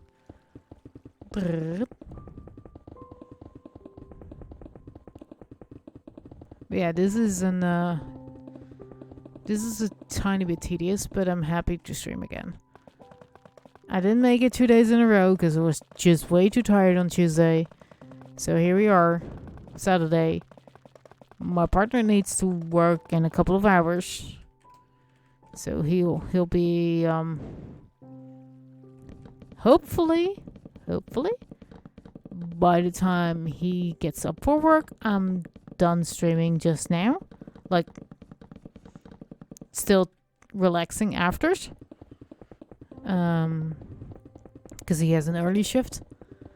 And basically his shifts change around to early shifts or night shifts or evening shifts. And I basically said I'm only gonna stream if he needs to work. So when he has the day off, I don't want to stream. He then has his things to do, and I want to give him the space to do so. So it might be a case that he's up later with playing with his friends, and I don't want to disturb him, and that might be a reason for me to either start later or not stream at all. And of course, there can be a medical case. I'm like, hey guys, I'm just not feeling well. I need to cancel stream. But I am gonna try this year to stream 2 to 3 weeks. No, not 2 to 3 weeks a year. No. A little more than that. Bar a little bit higher. I hope I can stream this year for 3 to 4 days a week. I might not make it 5 or 6 yet, because I just put it back up. I might not be able to stream for 6 hours or more a day. My minimum is 4 unless I'm really sick or something else happens, like an emergency. I've had it twice now that I had to cancel my streams because something happened. I don't like it when something happens, but emergencies are emergencies, so if they happen, they happen. Brrr. And I do realize I said this last stream too, by the way. It's just for the new viewers that might be here. I will try to stream a couple of times a week, like I said. Liz probably will not make it 5 or 6 days yet, but I'm trying to go at least 3 days per 7. Also depending on what schedule my partner has. Like, he just had 3 days off. That's 3 days I can't stream, so that's only a maximum of 4 days I can actually stream. Or I want to stream, like I said. So it will be a little bit dependent on his schedule. And I know he usually has... Oh, no, don't do that. Oh, dang it. Oh, well, I'll check those in a bit. After Easy Plays mode is off, I will make sure this whole area is checked again with the thingy. I'm not sure if the magic thing actually will change those. Because what I'm thinking is there's just this item I can use. It used to be a stick, but I got too many sticks in survival and it got annoying. So that's why I changed it to something you cannot get in creative Minecraft. Cannot get in survival Minecraft, but can in creative. There's just this little function you can just place down a building in one go if you are in creative, because of limited blocks. I'm not sure if I use it, if it will just replace the blocks that are there. Because I know it doesn't handle water well, and as you see down there, there's a lot of water. That's why I didn't want to do those layers at least to... Well, not with that mode, because, you know... Also, it's 3 seconds and the whole building is there, but it doesn't do well with water. If water spreads somewhere, it's leaking. usually true. So that's the other reason for me to do this layer by layer. And like I said, you guys can enjoy the placings and work your way through this with me. But I'm not sure if it's actually gonna just fully paste the schematic into the world or if it's just gonna replace the blocks that are wrong. Technically, it shouldn't be mattering much, but if it's rebuilding the whole thing, then the water will be an issue and I will be really sad. Because then I have to redo that layer hand by hand anyways. And since the other part also contains a lot of water, I won't be basically able to use that check mechanism. Didn't think of that either when I started this project. Oops. Dang it. As kids would say. These, yeah. Dispensers. Loads of dispensers.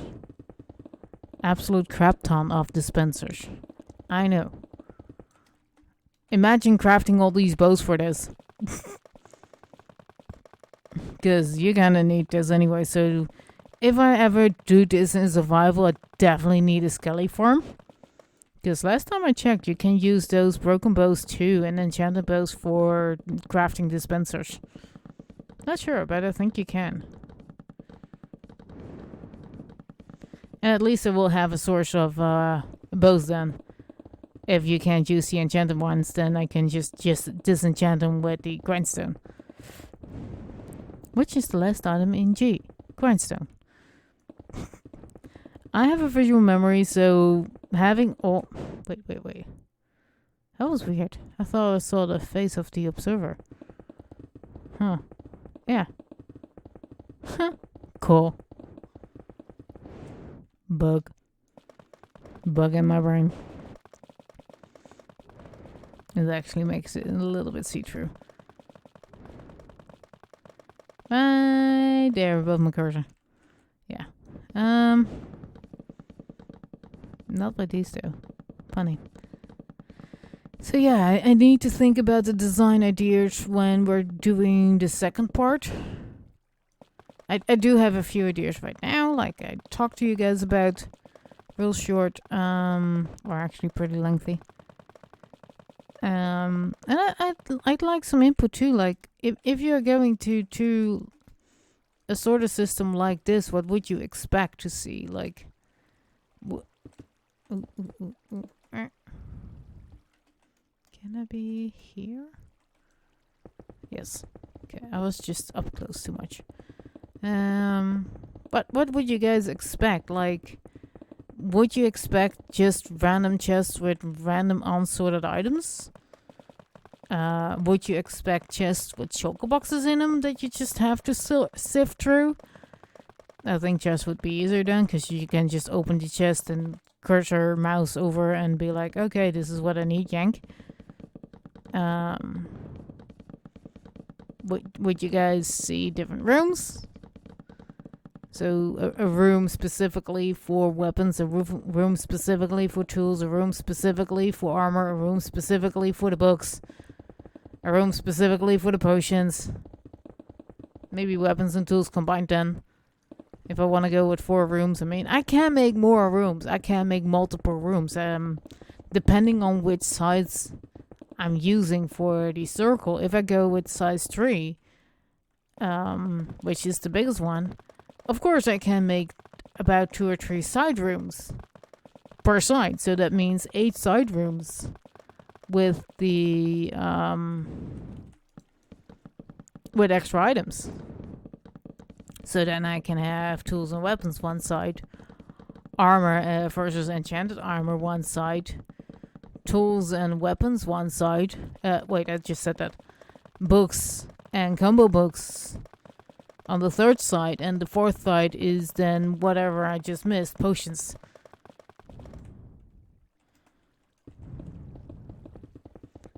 And the entrance, maybe. I don't know. Because that will make it 2 per. And still have some room in between.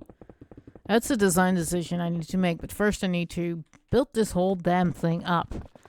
then see which circle fits best. Because if it's the 2-size circle that fits best under this, I might need to do the two room idea. Did I catch that first one? Yeah. Or maybe just make one huge room that's the size of 2. And just have 2 opposing floor patterns. Because I like the idea to have the logo of that server as the floor pattern. I've tried a different floor pattern before. That one was actually 100 by 100. I thought. Turns out it was actually 80 by 80. So I had a gap of 20 blocks in the middle, and that just didn't sit with me right. Then I tried to make it into a ball shape. I just put layers and layers. Oh, wait, not you. Put layers and layers of concrete powder on top of each other, so it was from going 1 block to 2 to 3 to all the way up. Didn't like it. Just didn't like it in the end. I was like, well, I have no idea how to make a floor. I'm not a builder. I'm a redstoner. More specifically, I farm usually in redstone. With redstone help. I try to make everything automated as much as possible. In vanilla Minecraft. And, there's, like I said, there's a whole bunch of things I need to think about when finishing up. But to me, those are finishing up details. These are not... The structural design is here. I also need to make a staircase. This is why it's nice that it's warning me. And I think I just deleted that extra one. Yes. I can't? Yes, now I need to grab my debug stick. So reset this one. Because here I need to change you. There we go.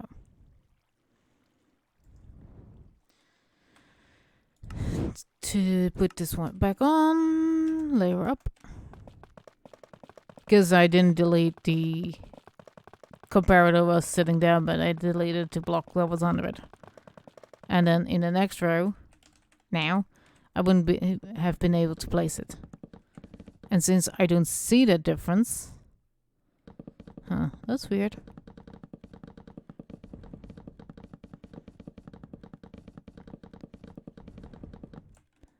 I mean, it's gonna be hard to check them anyways, but yeah. I think I can do replace air. Because I don't think there's... Yeah, there is air blocks in front of those stupid... Yeah, dang it. So that's not working. Well, we'll see. Apparently there's... Oh, dang it. Wrong mode.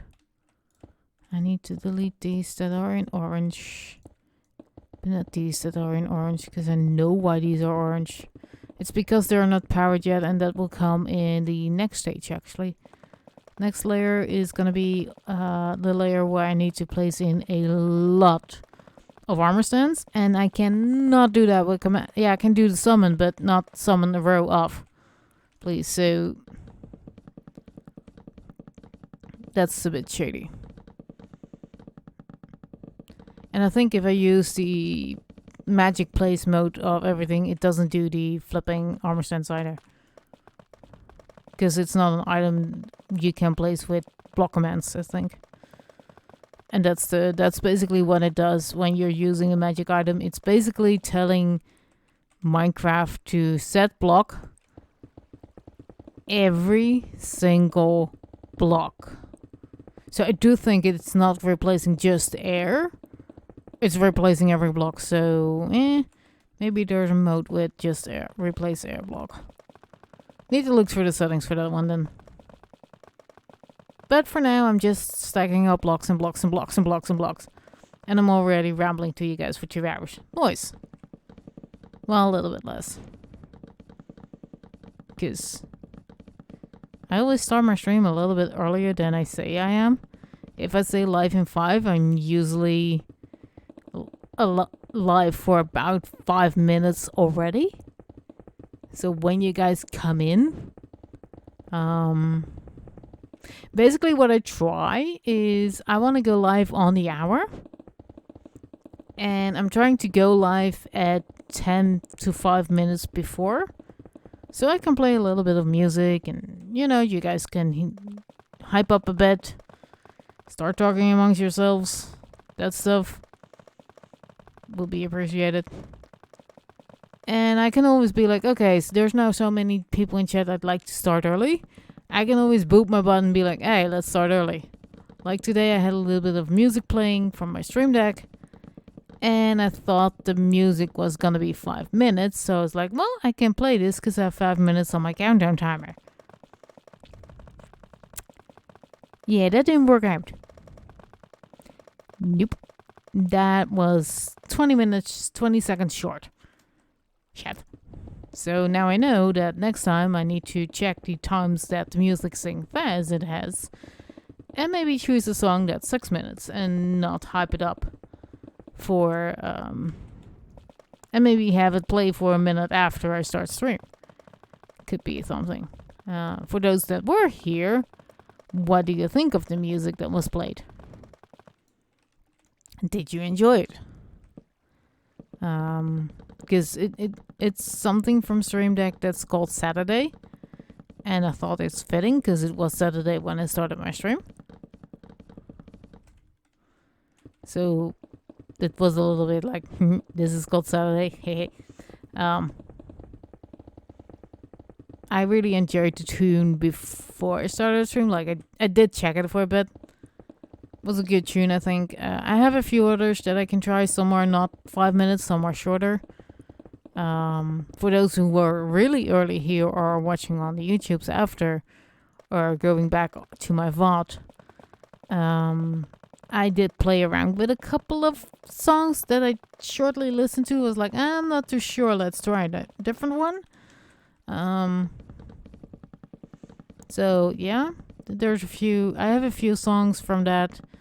Just trying it out. So we'll see if we get muted audio. If I have to muted audio again, then I think I have to resort to no audio when you're coming in, which I think is sad. I mean, I don't want to talk that 5 minutes already, or the 10 minutes I'm pre-streaming technically. I kind of want to shut up still and just enjoy who's coming in. Maybe last minute bathroom break or last minute stream break. Not stream break. Last minute snack rate or something like that. Something like that. Last minute streaming stuffs. And if I don't have music playing, I don't feel you guys are graded. Or it's really awkward because then there's like 10 minutes of silence. And I wouldn't feel good. I know there are streamers who don't. Ew, I forgot something. I know there are streamers who don't have music playing for the first 3-4 minutes of their stream because they didn't do that yet. I try to have my music playing the second I push my start button. And I just saw that I'm missing a layer here. So, yeah. This is basically, I think I did that wrong there. What's wrong here? Oh, I didn't do this. Whoops. This one, that one, that one. Oh, no. You go there and you go that way. And now up one.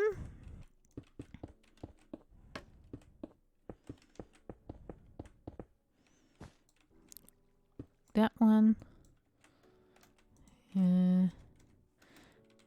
That one wasn't there. There we go. Is this the same layer as that? Yes. Now I need to get these into active mode. That will happen on this layer. So now here it comes a little bit together. Because this is where we'll be having the rails. Note block. Note block. Wrong way. Note block. Oh. There we go. More glass. More glass. Let me just build this quickly. There we go, because I thought it was almost done. And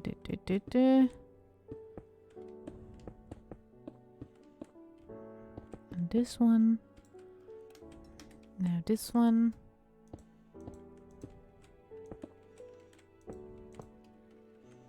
This is gonna be tricky, I think, to do.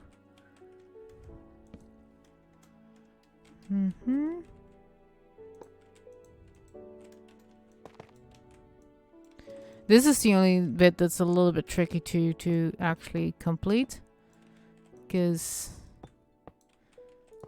this might get connected. And now that doesn't have a ground.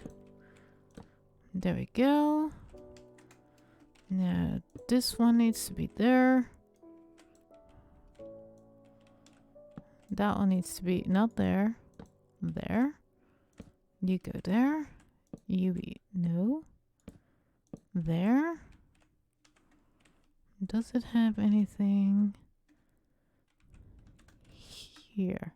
No, that's the cactus. Then one up, there's nothing there. Okay. And that is not correct. I know, because that one needs to be slanted. This one needs to be powered, which I do here. But I need this one, and then this bit. So I can complete this little loopsie. And then this. There we go. Now that is done. And here we go with this bit, I think. Yeah. More glass. Yeah, let's remove these again. This. I know I need the glass back, but sure. Glass. There we go. More glass. There's a lot of glass in this build, because I basically use glass as a filler. What do I do now? This one? Yeah, this one. And then I can point those into it. And there's also a crap ton of hoppers. There's a crap ton of calcite. There's a crap ton of blocks in this build anyways. And because it is in creative, I don't care how many blocks there are. Like I said, I can pull up a schematic list if I need to. But that's more because the schematic list is the material list is more if you're gonna build this in survival, I think. Then you kind of need that list to know how many you need of which block. And it does include air. Which is a little bit of a weird concept, but it does use air. See, now these are not correct because these are actually pressed in by the armor stand. There we go. That's why they're not giving off the right state yet. And that's why they're orange. And I need to drink more. Sticky pistons. So this layer is also when I'm checking everything, I need to turn off the easy place mode. Can I do this? No, it won't do that. Dang it. And be a little bit creative with the flipping armor stands. I'm just gonna do this line first. Why did I choose this block again? Oh, right, because it was new. That's usually what you see when I'm building these things. Like, if it's a new block, like the calcite, like this tough stuff, it will be in the build. Because I do usually enjoy the newer blocks, but just not the copper. I think there's too many versions of it. And I'm not happy with the... What's the stupid stuff called? The tape slate? Okay, this one is done. Ooh. Knocking over stuff I shouldn't. Okay, so I need to be with this one again. Right? Yes. No. This. These I need.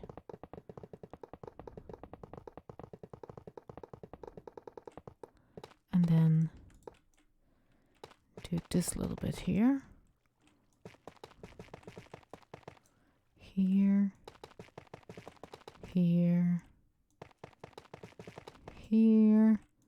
This is where the railways sit. Oh, look, I have armor stands here. Oh, I just didn't copy all of them. Yikes. Okay. Can I? What happens when I do this? I just placed the pressure plate. Okay. Good to know. Now do this. See where I was. Here. And more hopper placements. I think, if I'm realistic, I think 5 of these could have done the job for just a single player. Because, you're only having 27 slots in your inventory, right? So the maximum you can have is 21 or 20, 27 actually.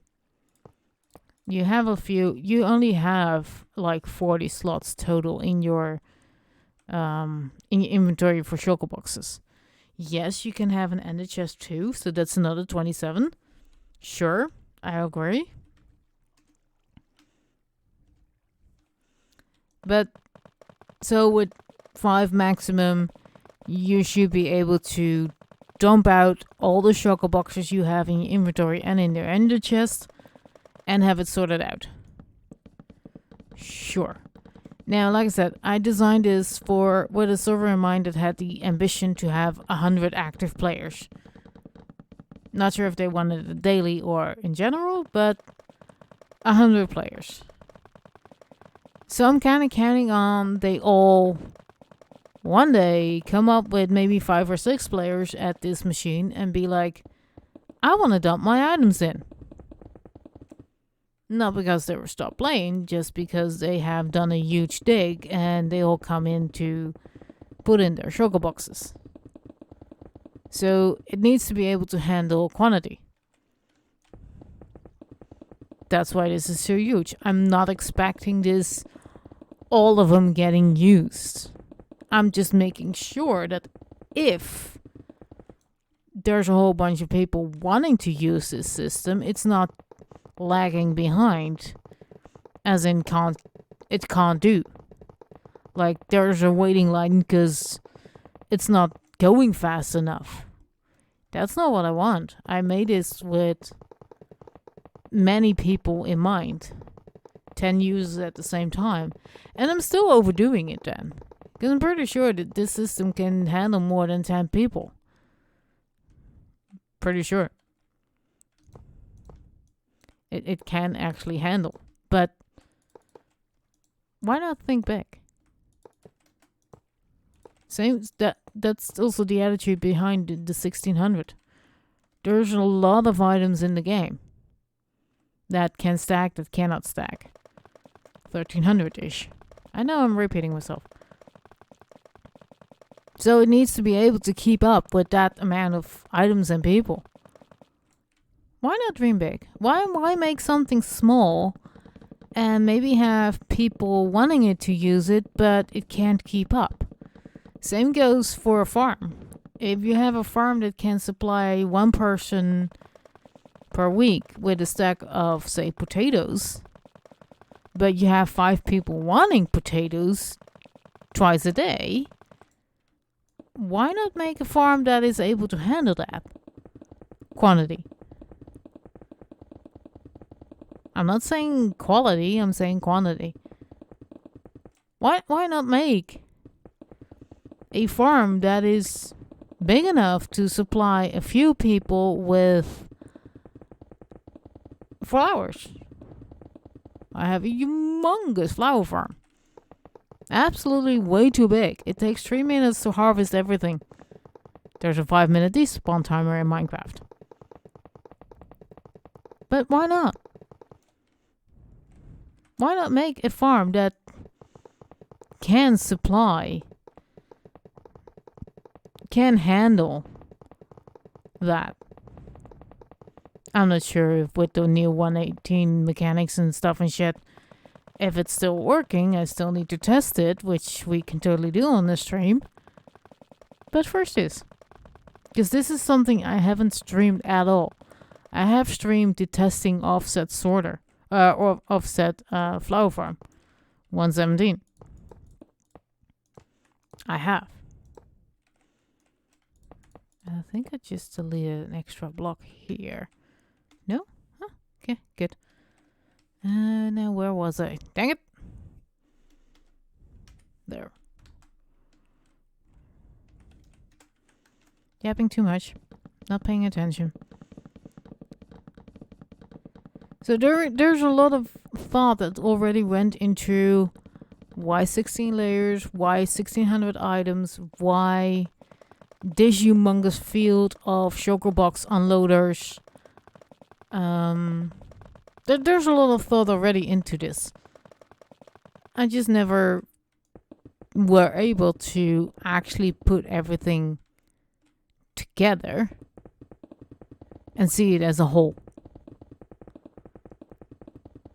The thing I built in 117 snapshots before they yeeted the world hideout wasn't done. I didn't have world edit. I didn't have anything because it was a snapshot. So I had to build everything by hand, which isn't fast. So I tried sneaking in some vanilla commands.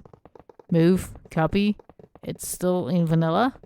It's just limited to 30,000 blocks. This thing is a little bit more than 30,000 blocks. So it has a little bit of trouble with making that happen in one go. So I had to split up the layers. I had to do all sorts of magic to make it happen in vanilla fully. And I started at layer 0 for the sorting bit because I had no idea how many blocks I needed actually. And I quickly realized that it was gonna need the full 250 blocks that you had for just the sorting bit. So not what I call the client bit where people actually pick up their stuff. And I thought this could be more efficient. So I tried to cut down the lengths between layers. Then I ran into a different issue. Fun issue. Again, despawn time in Minecraft is 5 minutes. So I needed to know that if I have a block that's all the way at the top and travels all down through all 16 layers, I kind of needed to know how long that would take if it was just one long water stream spiraling down. It's more than 5 minutes. I tested one layer and was like, okay, one layer, how much does it need? And if I remember correctly, it was just over a minute. With not a minute, because that doesn't make sense. End result, 5.2 minutes for 16 layers. Remember that one. That's 0.2 minutes too long. So I was like, well, I can do two things. Option A, make it not water streams but hoppers, which would make this build extremely laggy, because 1600 hoppers, at least, plus the hoppers here, plus, a lot of lag. Option B was to have, well, there's actually 3 options then. Option B was have a halfway point where the items would be in a dropper spitter combo, dropper dispenser combo, and would spit through the next half. That was option B. So basically cut it in half. Option C is what I actually went for, and that's between every layer have a spit system. So the respawn timer of 5 minutes gets reset every layer out of the 16 instead of just the few that actually need it. So I'm also sure about despawn time is never gonna exceed those 5 minutes, because at the end of the 100 it should have been caught for the next layer. Yeah, this is what I meant. Like, I kind of need to place all those by my hand. I don't mind. I cannot do that with commands, sadly, but I can do that with a little bit of a trick is called hold down. But yeah, that was one of the issues I ran into early on, basically, with that sort of build. And I found a solution by just having it, sped. So that's also why it's not just a collection pool down there. It's not just a collection pool here. See? They're in the middle. But it actually is being caught by a 3x3 grid of hoppers and sped into water by these 3 dropper combos. Hopper, dropper, spit. Because this will be water. I just cannot do that with easy place mode on, because it will yell at me.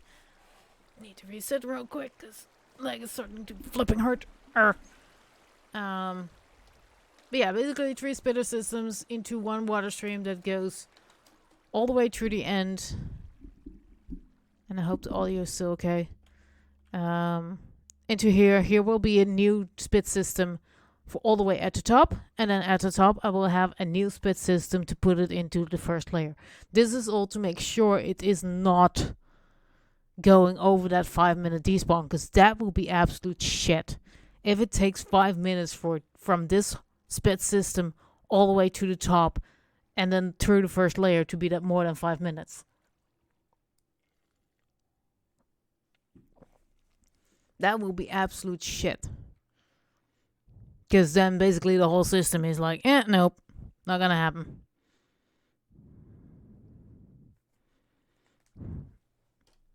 So yeah, but yeah, let's continue with this build. Let's see where we were. I think we were kind of at the end. Not really, but sure. This one is done. This one. So that's also something I need to test out. Like, if I have an item coming through, basically do a full-blown test of the system after I've built everything. I can test it in parts, sure. I've already done that. And I've run into a few issues that I solved in between. Now I think I'm ready for, also because we now have the build height, I'm ready for having everything stacked up together like it's supposed to and do a grand test. But first I need to build everything, and I didn't want to do that with just simple cut, paste, boom. That's why I'm taking you guys on this journey. Like, come on, we can do this. This is fun. I'm building and waffling and you guys are listening. Hopefully. If you're not listening and just watching, fine. This is not really interesting stream if you don't have your audio on. So turn on your audio right now. Do it. And you won't be able to hear me say that because you don't have your audio on. Turn it on. Go. Sorry, I'm getting weird. It's 2 hours in. Almost 3. My minimum threshold absolutely is 4 hours. Like I said, unless there's an emergency, something happening, like internet cuts or whatever. Then of course I won't make it through 4 hours. But until then, yeah, 4 hours. Yeah, I'm not sure what happened with these armor sands.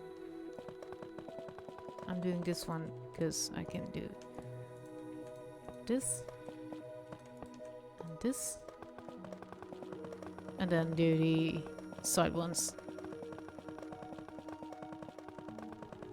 And then do this. Find the right hitbox. Because that's why there's some that aren't pointing in the right direction. I'm basically still pointing at the hopper in front of it. I'm just not... because it's easy place mode, I don't need to hold shift. That's the reason. That's the difference. There we go. And then these. Nice Minecraft music. Yay. Please no DMCA claim. Because that would suck.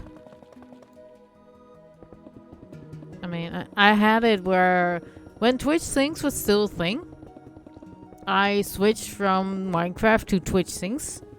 Kind of midstream. It's like, let's try this. I just need to know if I'm gonna pull an audience if I do the Twitch Sings stuffs on stream. I enjoyed it. I did a lot of in between, so there was some content on this channel.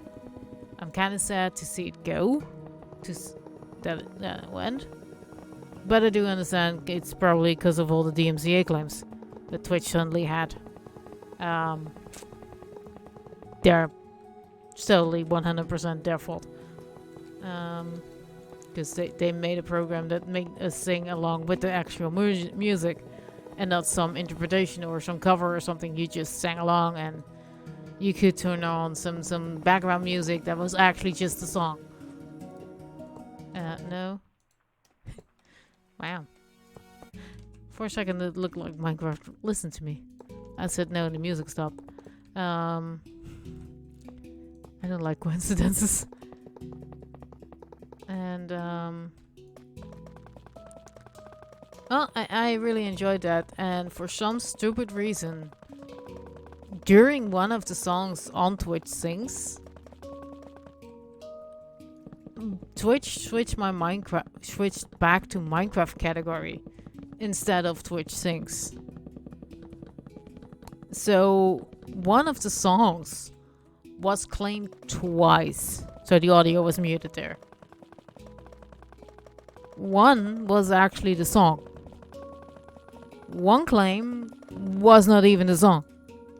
And it was not one of the songs that I sang that night either. I never heard of that specific song. I was like, what? How can you claim a piece of audio that is not even the audio? And about 6 months after that, I learned that most of those companies that claim shit aren't humans listening to your stream. It's a flipping bot that just is like, oh, but we know this guitar tune. It's whatever. And that's why you need to file something like, hey. That's why I'm kind of, not infuriated. Not pissed off either. I'm just a little bit annoyed with the fact that I tried to use non-copyright music last stream, and apparently one of the videos that said non-copyright is now claimed, and that sucks because I used the non-copyright list on purpose. Then suddenly it's copyrighted. The song and producer name, artist name, whatever, were the ones I used from the video. And here's the kicker. I used it through that audio library app from YouTube. And it said save for content creators. Yet, I now have a VOD with 6 minutes of muted audio because of them. So I'm not using them again. And I'm actually thinking about... well, I already did it a little bit. Like, hey. You guys are rude. And I made a comment on that specific video. Like, hey guys, I used this as background music. And I now have muted audio. Because you said it was non-copyright. And apparently there was some sort of copyright on it. Assholes. I didn't use the last word in my comment. but it was definitely there in my brain when I typed it up. Like, I tried to do the right thing. I tried to use the non-copyrighted music to give you guys something to listen to when I shut up. Because I do shut up every now and again. And it's not Minecraft music, because Minecraft music is not continuously. It has its... Well, here it pops up and then it doesn't. So I can't rely on that to fill my voids, really. So to me, it's like I try to do the good thing. Have you guys have some music to not have empty space. And now I have muted audio because of I thought I was doing the right thing, as in using copyright free audio. They said it was copyright free. But apparently that doesn't matter for Twitch, because you still can get flipping sounds that are copyrighted. I didn't get a DMCA claim. I just have audio muted. But to me it kind of feels similar, because now I don't want to use the audio library anymore. Scared I will get another one. And I'm not sure if these count towards your final DMCA claims. I mean, I once streamed, that was before I got affiliate, streamed with just a radio station. I just had a radio station playing through internet. I mean, they can broadcast it, so if I just listened to that, I had no idea about audio, really, and splitting audio. Still don't really. So, to me, I heard the radio, I liked the music, and people could enjoy the music that I listen to normally on radio through this internet radio station. It was before I got affiliate, and it was also way before Twitch was doing those DMCA claim stuff, so I never got anything from it. But I'm pretty sure that if I would do now, there will be a few DMCA claims, because they basically, I mean, the radio station played for broadcasting rights, right? I didn't. So I'm pretty sure that if that would happen now, if I would do that now, I mean, there's probably a claim or two waiting, because I stream for several hours. So I'm kind of counting on the fact that if I do that again, I'm gonna lose my channel. Now, can I pick block U? No. Okay, so I can do this. Scroll to slot 1 and grab me an armor stand. Because here's the fun bit. Let's do this. Yep, that exactly. Can I now place a second one? No. And this is why in a few layers before, those comparators weren't working. But it's good to see I can only place one and not two. Can I do it like this? Like, yeah. But not on that. Dang, this is kind of hard to aim at. I wish there was a faster way to do this, guys. I really was. I really think. I really hope there is a faster way to do this. Jeez, Orca brain, come on. We can do this, we can do this, we can do this. There we go. One for a row. Now you see that these and these are actually up. Like they should be. Now the only tricky bit is that I need to check all of these. So let me hop to this side where I didn't do them yet. Ha! Here we go. So I can just keep them on this layer, and if I see something orange there, then it's...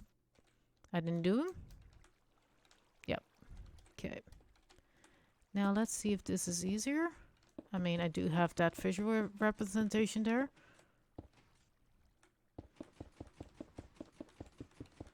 But this is not ideal. This is definitely not ideal, but hey, it's something I do.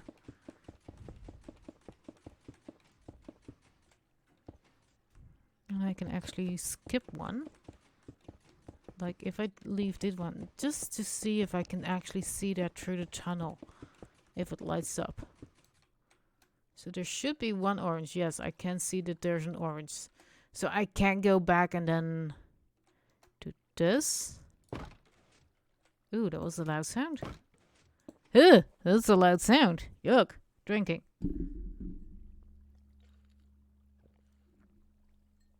Because my butt will yell at me. It's, by the way, just a bot that warns me every hour that I haven't drunk yet. It doesn't, it's not that it measures how much I drink and then tells me to drink.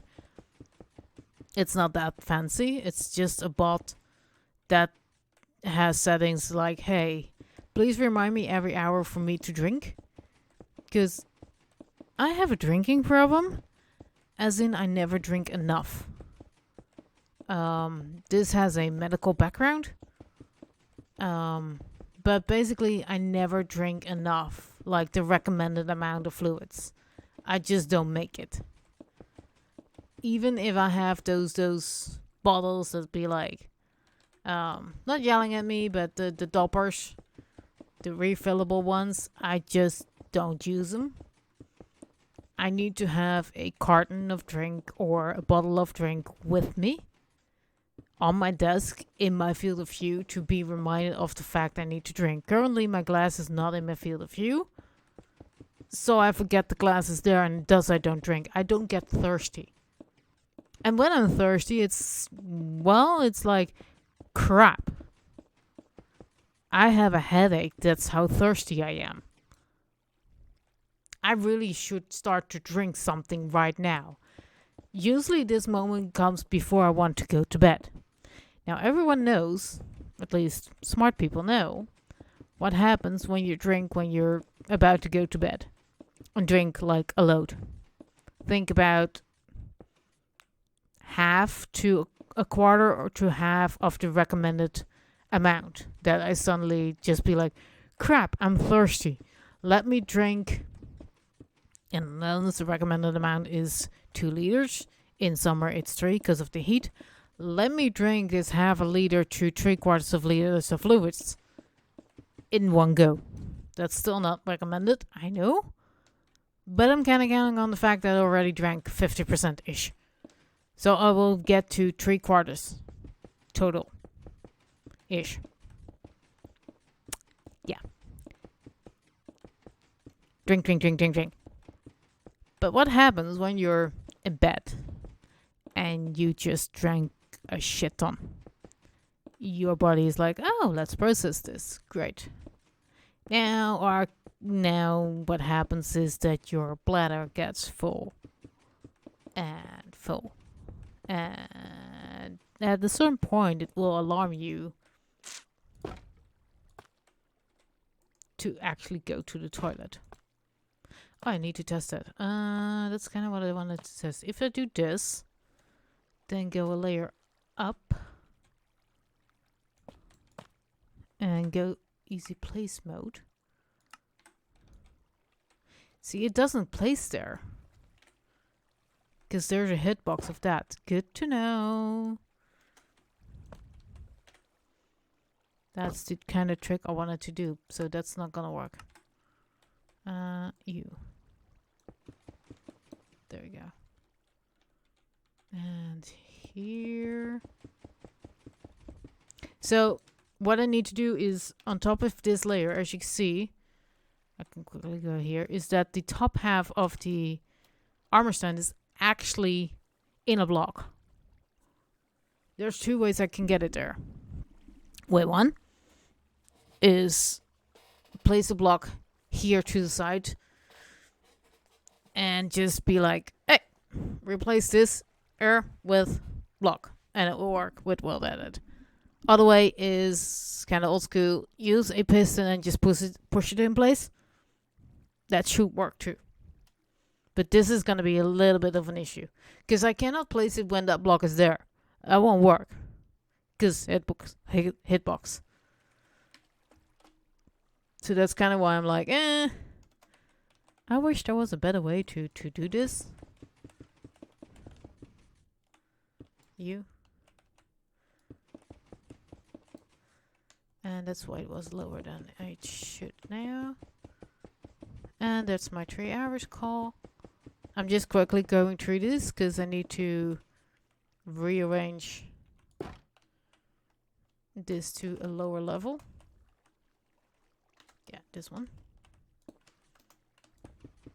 And since I have that visual representation, I can easily do this, and these two, and this, and these that I forgot. And this, and this, and these, and these, and these, and these, and these, and these. This, and this, and this, and this, and this. And the rest is done.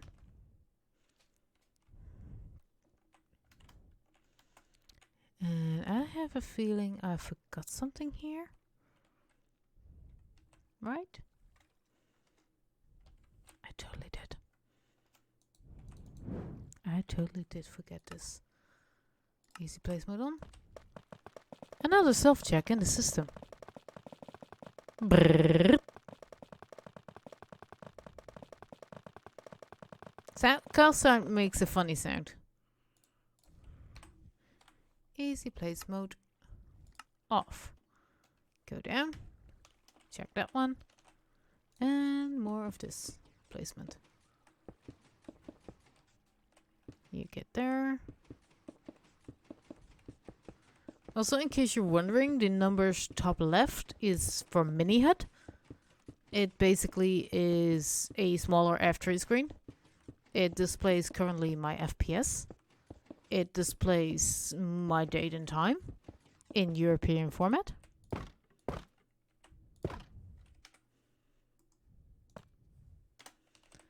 It displays, let me see, what time? As you guys can see. Well, if you're on a small screen, you won't be able to see the numbers, but you see that there's lines.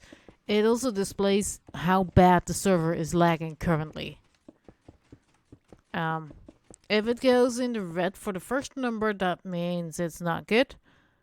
If it goes red in the second number, that means it's absolutely no good.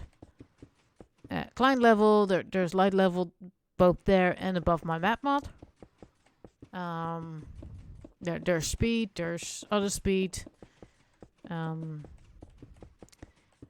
Entities, you can see go up with everything in place, because this is built with a lot of entities. I know that. And there's a few other things like ping, but since this is sort of locally what I'm playing, it doesn't really matter what my ping is.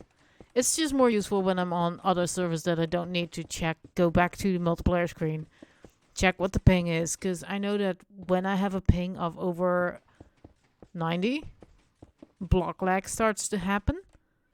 If I have a ping of over 130, I can't play. There's a few servers that have a ping of 180 for me.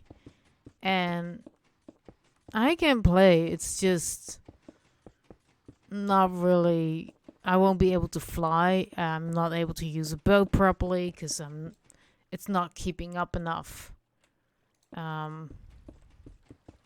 There's a few issues with when the ping gets that amount.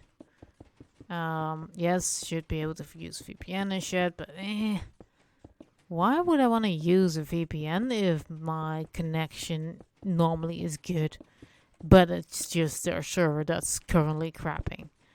I used to play on a server where I had a ping of 91, and suddenly it shot up to 300. From 90, 300, 300. Not sure what it costed. Still not. But I had to wait about 24 hours before the ping was back down to 90. That was a full day I couldn't play. And when you really want to play with people on a server, it really hurts when you have a ping that's like, nope. I tried. I logged in and chunks did not load. I had no inventory. My ping was so bad. People were sleeping and it was still noon for me kind of idea.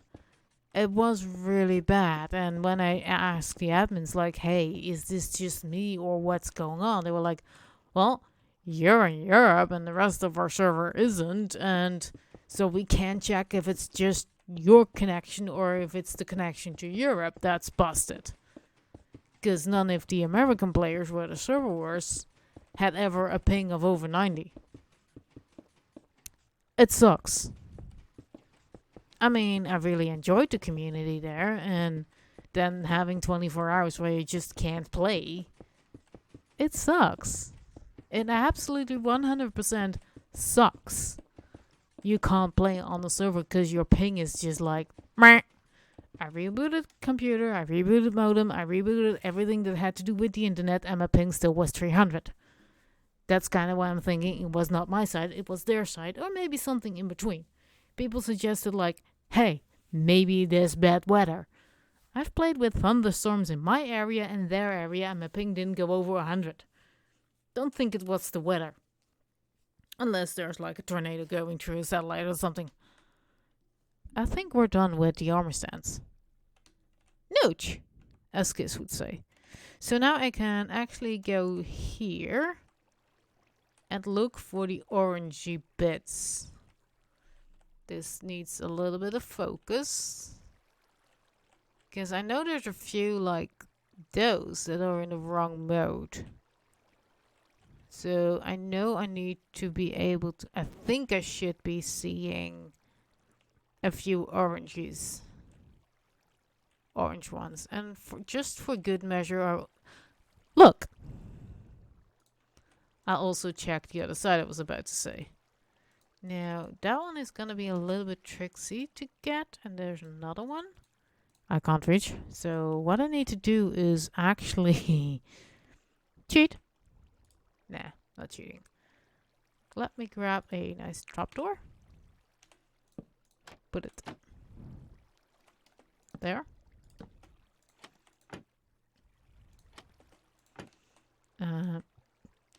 Put me in block here. And grab it, climb in and just be like this one. And I think that's it. Zoom through. Yeah, that's it. Yep, that's it. Good. So I can remove trapdoor, remove block from my inventory, remove this one also, and remove trapdoor. That one and this one. And be out of fly mode. Because I think those were the only ones that I actually needed to check. Because I don't think I've made the comparator thingy ever more or less again, but I don't mind grabbing the items then. Yeah, that was the only ones. Okay. So now we have the fun bit of needing to do these in front of or on top of. And like I said, I cannot do this with the easy place mode. Let's turn it on here. Easy place mode. See, I can do this. I can do this one, but I cannot do this one. I can't do that one again. Hey, Potter, I'm good. I'm just waffling to myself more or less for 3 hours. Welcome in. I'm just continuing what I did last time. So there's this small issue now where I'm using easy place mode from Lightmatica. I just placed in all these armor stands to make the system work. Problem is, I now need to place this block. And I cannot, because the armor stand is in the way. So there's two options that I can do. I can either ignore the block, or, well, fall down, or be like, hey, I'm just gonna place it there with easy place mode off. And basically be like, from here to other side, which is here. That block doesn't exist yet. So let's prove it into existence. To here. Let's make it // replace air with calcite. and then just boop out these. And then do that for all of them. Or, I think this is the fastest way, but just in the end. And just now start for me for removing these items from my inventory. Start in this corner and just go back and forth and back and forth. This is actually the back end of this. Right. Easy place mode on.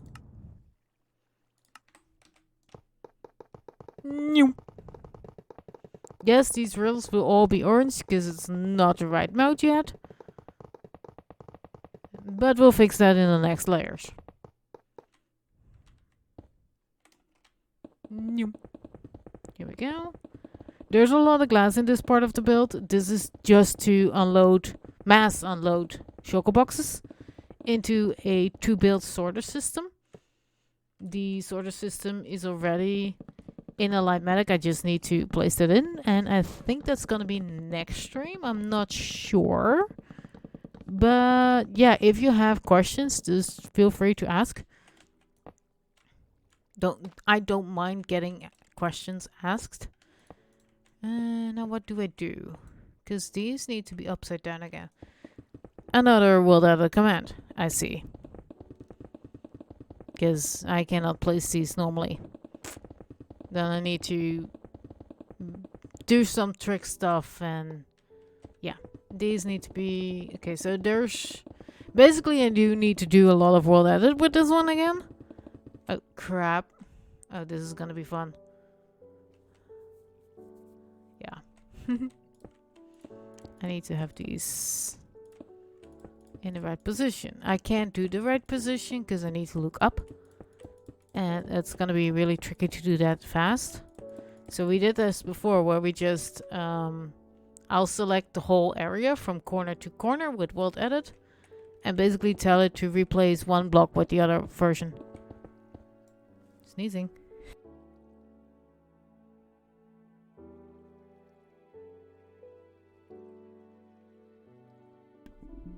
And hey Milkshake, welcome in. I'm doing redstone, as usual. So I hope your headache doesn't get too worse with me doing this. Because that would suck. But yeah, basically select corner 1, select corner 2, and then just be like, okay, so those sticky pistons actually need to be facing down. So replace up with down. Sounds simple, but it's not. And then replace observer other way around. It's currently facing down and it needs to face up. But that's because of the weird placement of those of the observers. And now that I'm adding these torches, you see that the orangey block hint of block goes away. And can I do this like this? Yes. There. Yeah, I do know that bit of story that technology doesn't always want to work with you. Like in general. Technology is amazing when it works.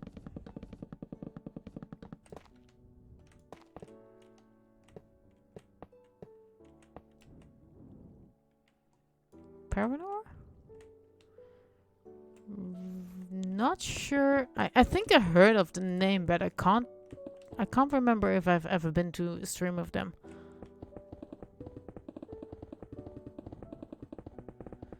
And I've been called a lot of names. It's kind of funny because people have told me, if you know where I'm from, it's really funny. People have told me I have a British accent. Not by British people though, by non-British people. It was mod for the hot dish. That's probably then where I heard the name, but I'm pretty sure I never heard them speak. I've watched Hot Dish I think once or twice, and that was it. Probably because of content. Hello, I don't need that many glass. Thanks. Easy place mode.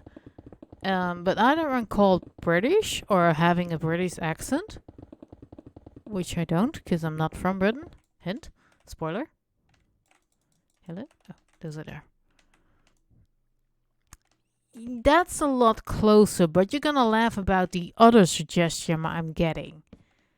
People have told me I have a Russian accent. Like, hello, Mother Russia. Ruski. Not sure how people think I'm Russian or British. I'm neither. Just making sure. And I'm also not German or Scandinavian. German would be closest, because that's like the neighbor. But I'm definitely not either. Try a little bit more south and a little bit more west of Germany.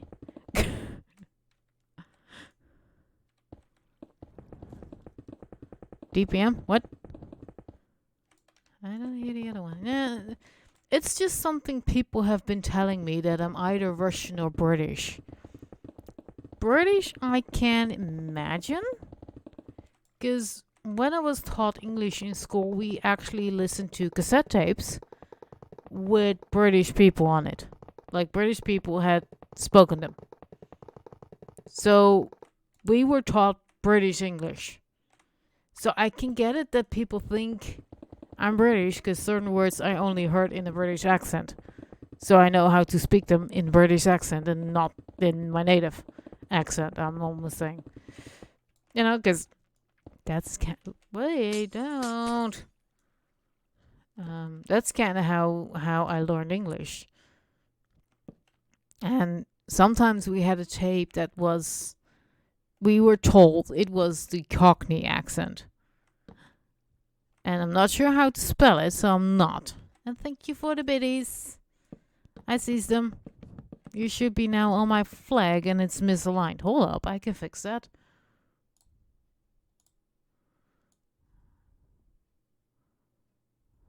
Let's align you out on that side. How's this? I think that's more visible, right? I'm just missing my... Wait, I'm missing a part of my flag. Hold up. Is it this part? No. Is it this part? Yes, it looks like I got the wrong flag fighter there. Because, so the flag is simple. The first line is the latest follower.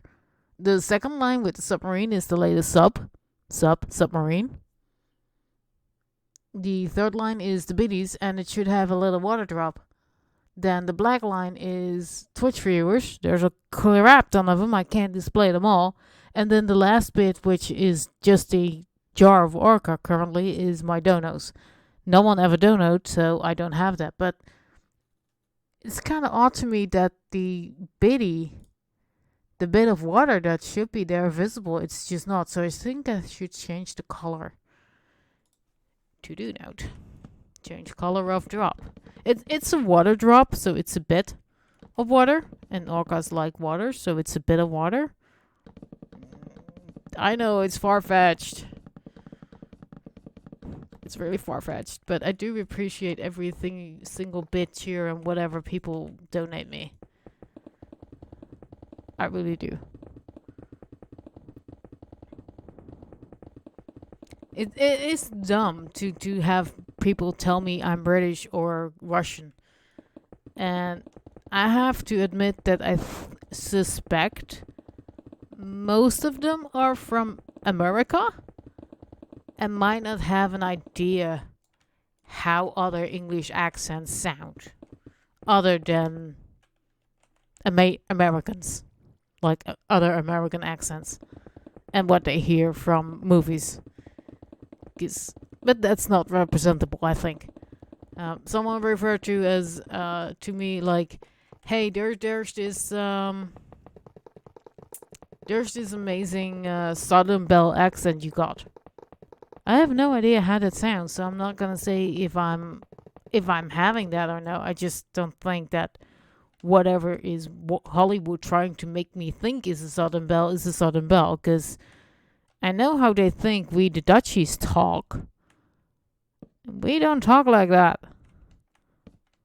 It's like German but drunk. It's also something I heard to describe Dutch, anyways. Yeah, you're just drunk Germans. I'm like, what? So Americans are all Texans then, chewing around their words?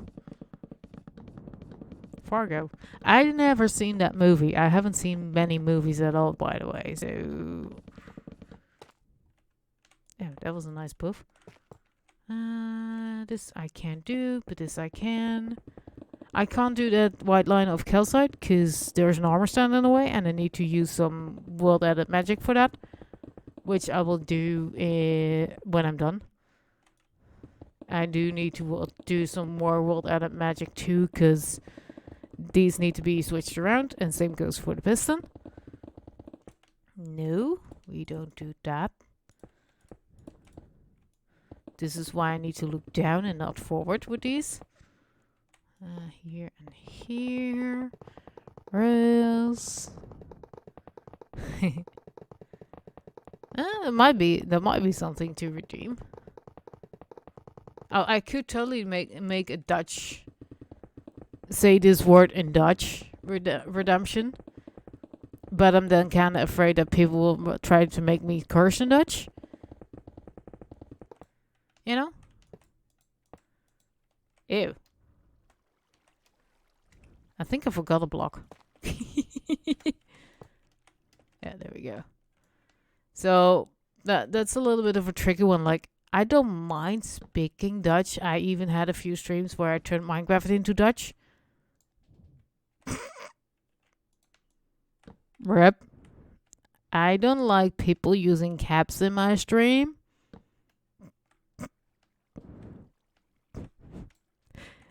As in, I have a bot auto perch when you're using caps. Yeah, it's because of those people that type the full sentence in caps and don't consider that screaming. It's for those a-holes that don't realize that they're screaming, and I'm getting triggered sometimes by it.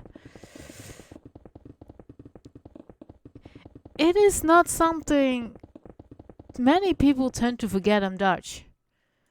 The other day I was in a server talking, and I asked like, hey, what is this word? And I'm like, hey, it's normal daily use word. I'm like, I never heard of it.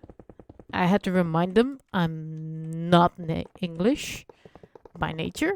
My native tongue is not English. It's my second language. And they're like, you've been speaking English so well, we forgot it's your second language. I'm like, thanks for the compliment, I guess. That it's also a little bit on the weird side, because I feel like I'm at least weekly reminding people English is my second language. It's not my daily language. It's not my native language. It's not my mother tongue. It's nope. Second. But we in the Netherlands do get English classes, Dutch classes, German classes, and French classes from the age of 12, 13 after elementary school. At least when I was that age.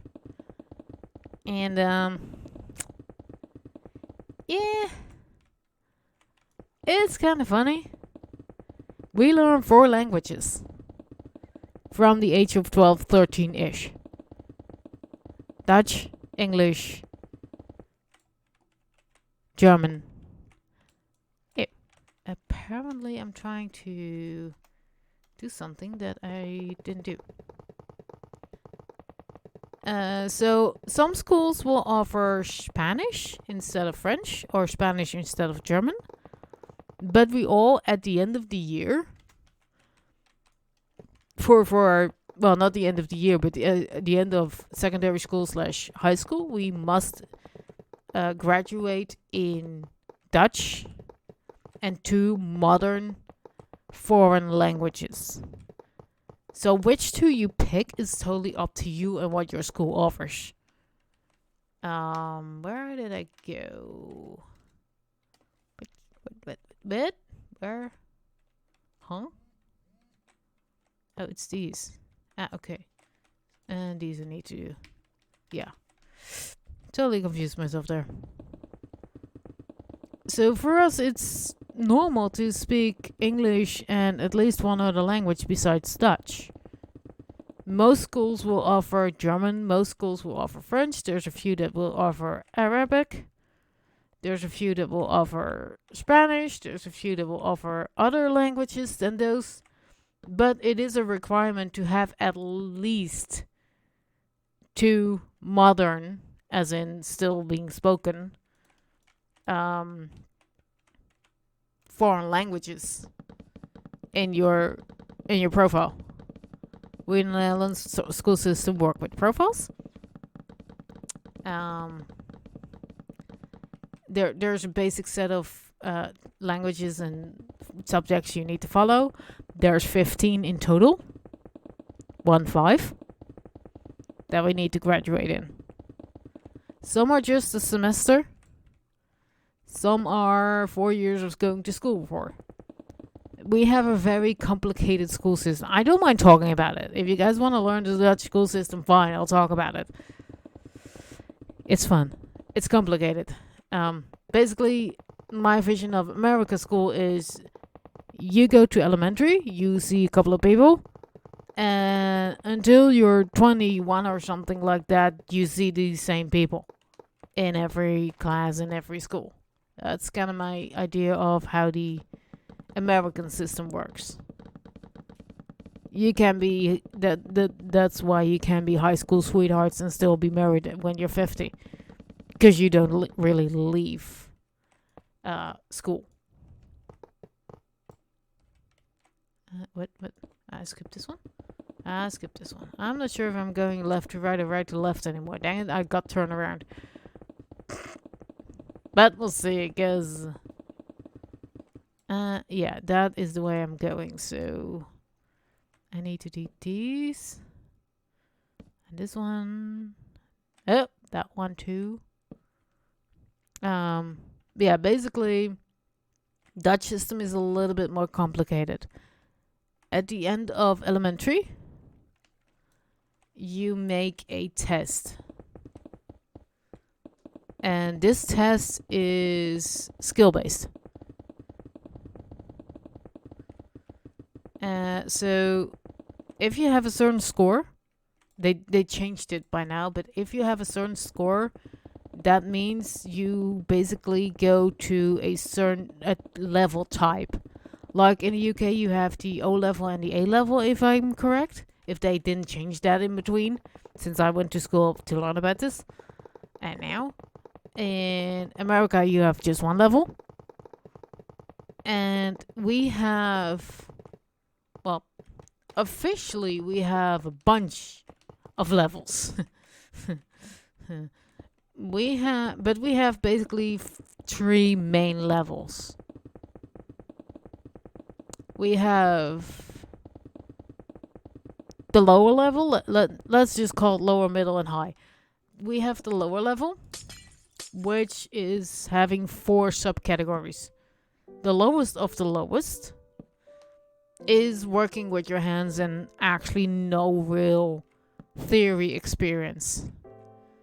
And if you do some textbook stuff, it's very simplified.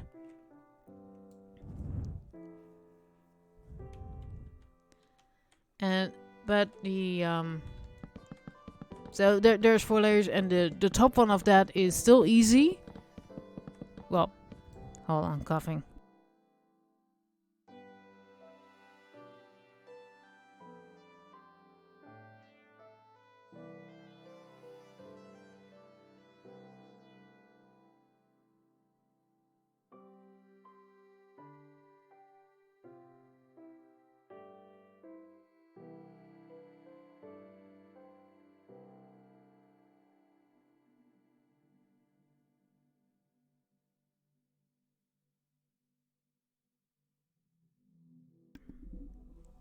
That's. Wait. You guys can hear me? Dang it. Mute doesn't work. Just put something on there. So I have a button on my Stream Deck that makes that icon show up, but it also should mute my mic, and I don't think I've changed that. Yeah. Good thing I muted my mic too, because you guys would have heard a coughing fit. Yeah, so the lowest level is split into 4 levels. The lowest of the lowest is then using the hands, and the highest of those 4 is, compared to the other 2 levels, it's still easy, but it requires more textbook reading but simple understandings. So for example, biology, for the lowest level, you will get to know how the cell is looking like what are the main differences between a animal cell and a human or a plant cell. But you won't know the exact components. It's still easy. Compared to the other 2. So for the middle level, you will get for biology, you will get not just the differences between the 2 cells, but you also get hey, this is the name for the powerhouse, mitochondria. This is, there's a little bit more detail to what you're learning, which I think is good. And then for the highest level, you also get the Latin names for everything. If we just keep it to biology, to that cell, you also learn a lot more. Like there's tiers to it, and with every tier, the amount of knowledge that you need to have is a little bit bigger, which I think is not bad for a system.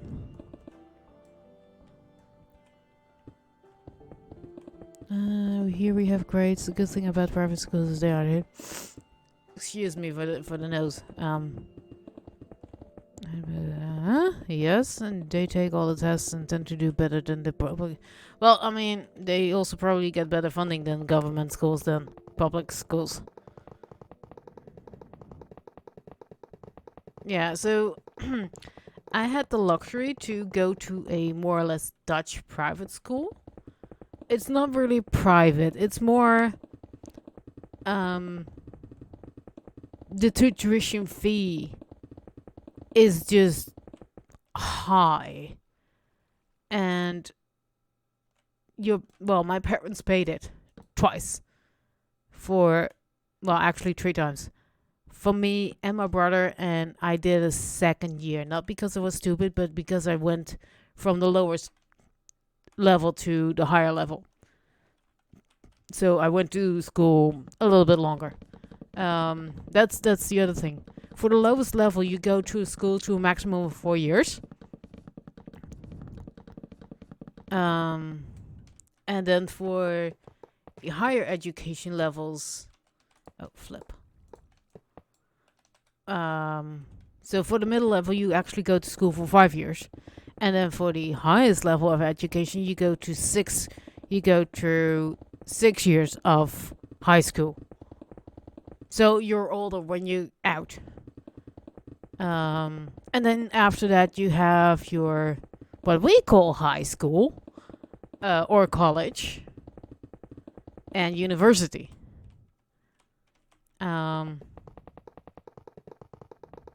It's flipping complicated. If you look up on Wikipedia and search for Dutch education system, there is a little graph that will tell you your age when you do certain things, and there's all these colored bars, and it's really fun. But if I just showed you guys to get that specific image with no explanation at all, but just be like, hi, this is the Dutch education system, enjoy. It's really complicated. I mean, until elementary school, everyone is doing the same things. learning the same. It's all the same. Same.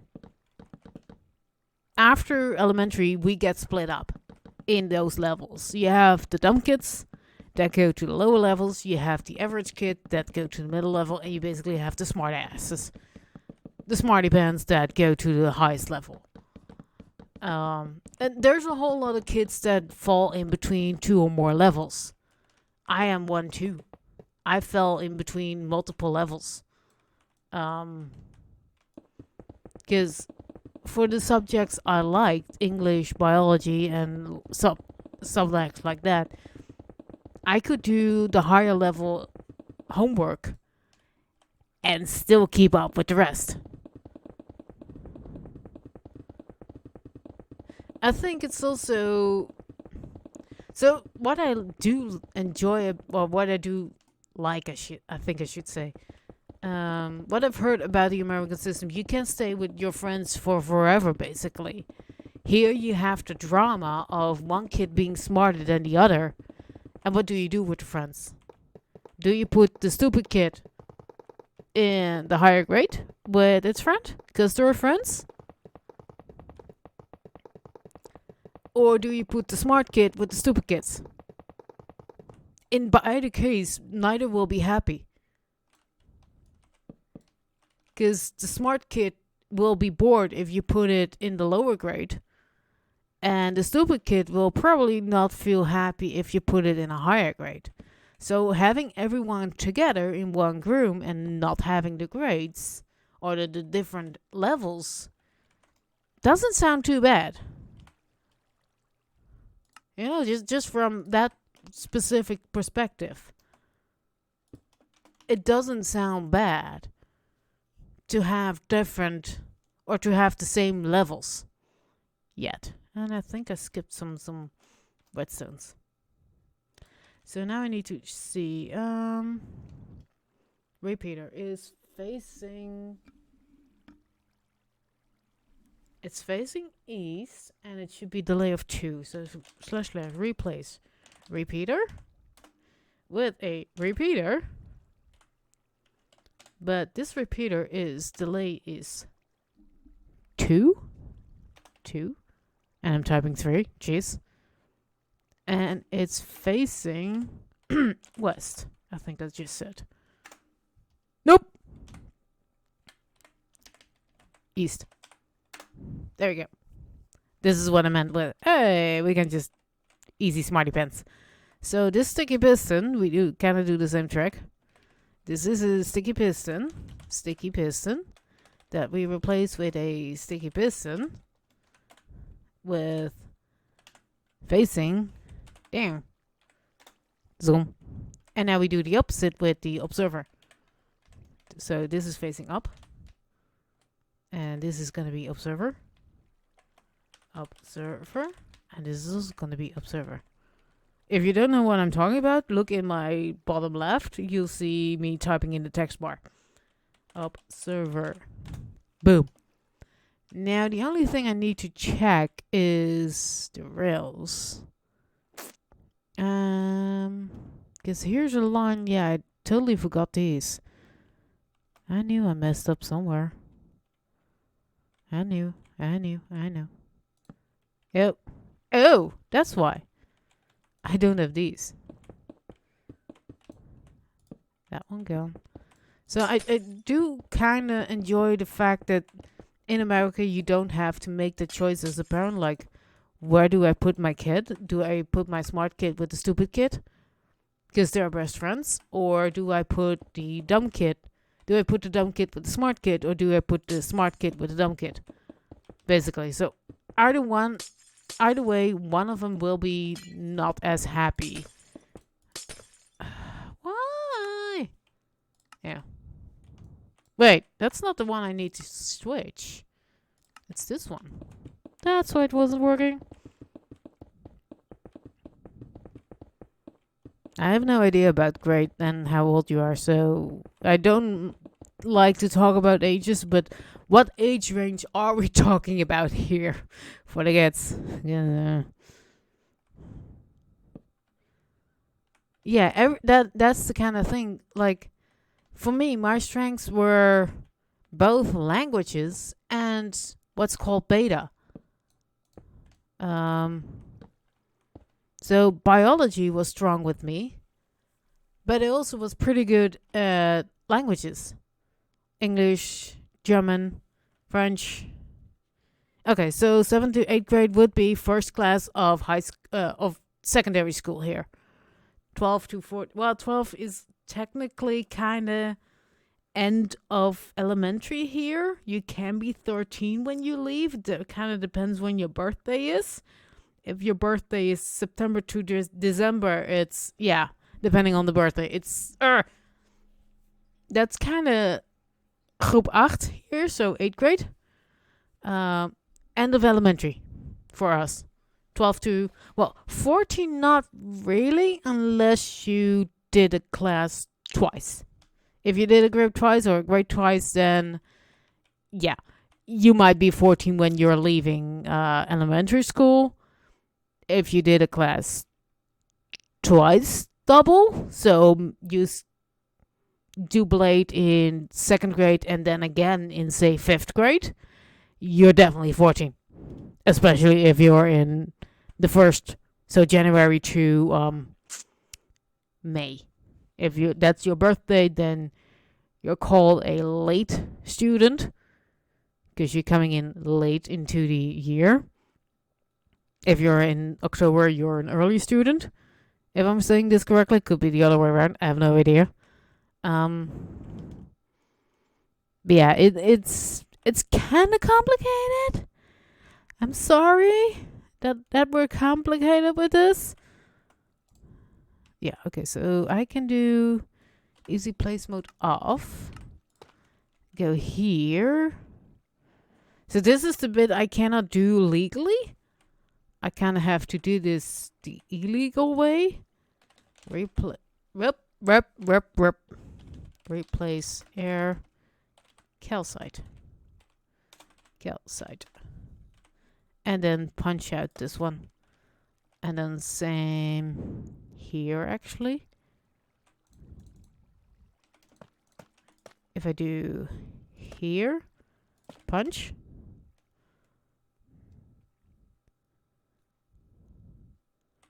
And then here, replace, and then punch. It's a little bit tricky because, you know, the year of school doesn't always match up with your birthdays. There's of course there's kids that are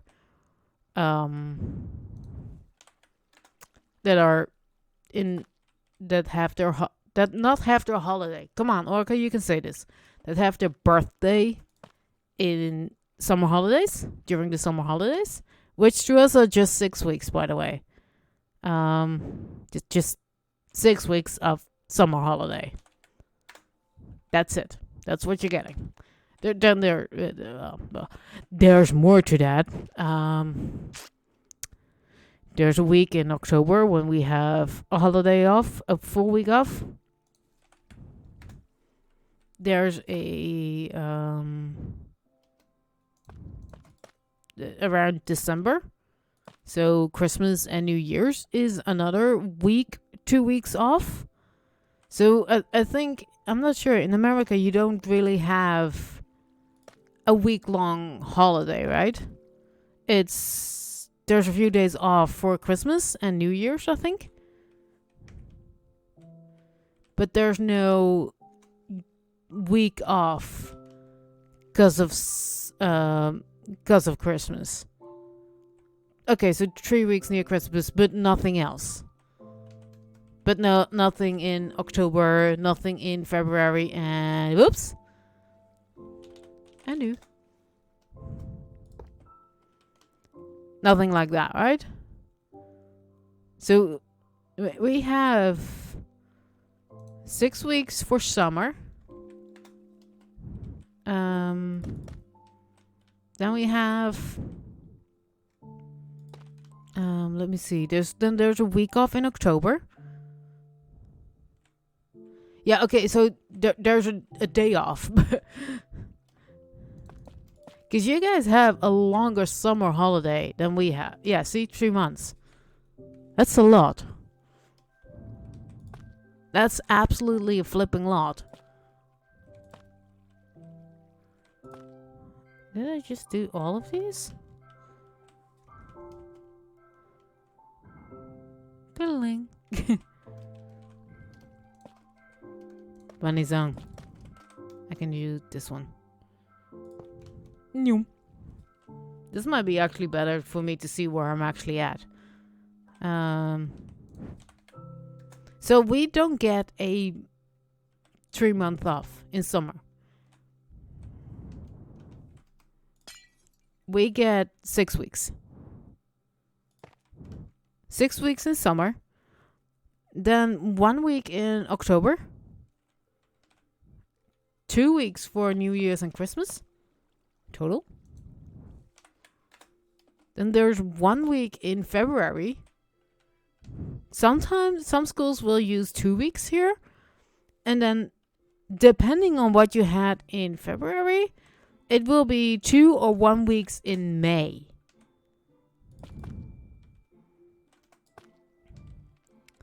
And from May, it's basically if you are in a graduating year, you will enter final test period in May, June. So that's when you usually have the end of year exams, and then so you basically have a week or 2 extra of summer holiday. Because there's also then, you might need to do over. So if you have the first 2 over, you're still in time for your 6 weeks of summer holiday. I know graduation is a little bit different here. You actually need to graduate. It's not you need a V like, hey, you passed, or P for pass. You actually need to have a certain average to actually pass. And that average here is not a letter. We in the Netherlands work with 0 to 10.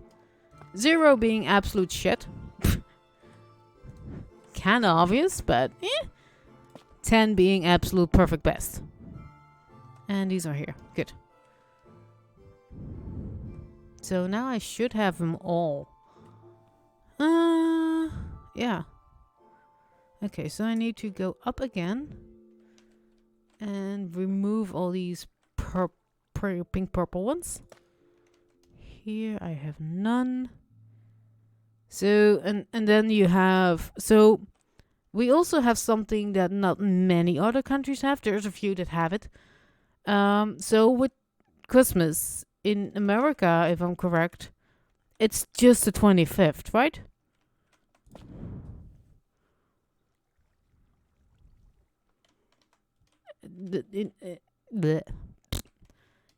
Orca can speak. It's been almost 4 hours, but Orca can speak. Yep. Just a few layers to go, guys. Back to the easy place mode. I've had the tough bit. Now it's just waffle with you guys. Yeah, so Christmas Day is the 25th, and then the 26th is Boxing Day, right? But Boxing Day doesn't mean you're off, right?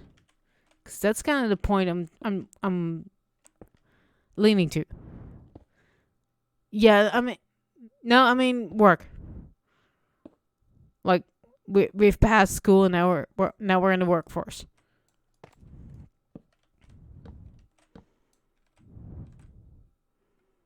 We don't have Boxing Day. Okay, so that's UK then. And I need to flip these around. Oh, I can't flip them all up. Dang it. Oh, this is gonna be shit. Oops. Yeah, that's no good. Let's have these and then just switch modes. And turn these around. This is clicky and there goes my framesies. So I actually need to replace observer. That's now facing down. Oh, observer. For observer, if I can type, that's now facing down. Yep. To up. Silence. Okay, that's gonna be annoying that I need to switch modes here, but it's fine. I just leave those alone and see if I can do them correctly next round. So Christmas here, same goes for Easter, Pentecost, and a few of those Christian holidays. We have 2 official days off. So for Christmas, it's the 25th and the 26th that we're officially off.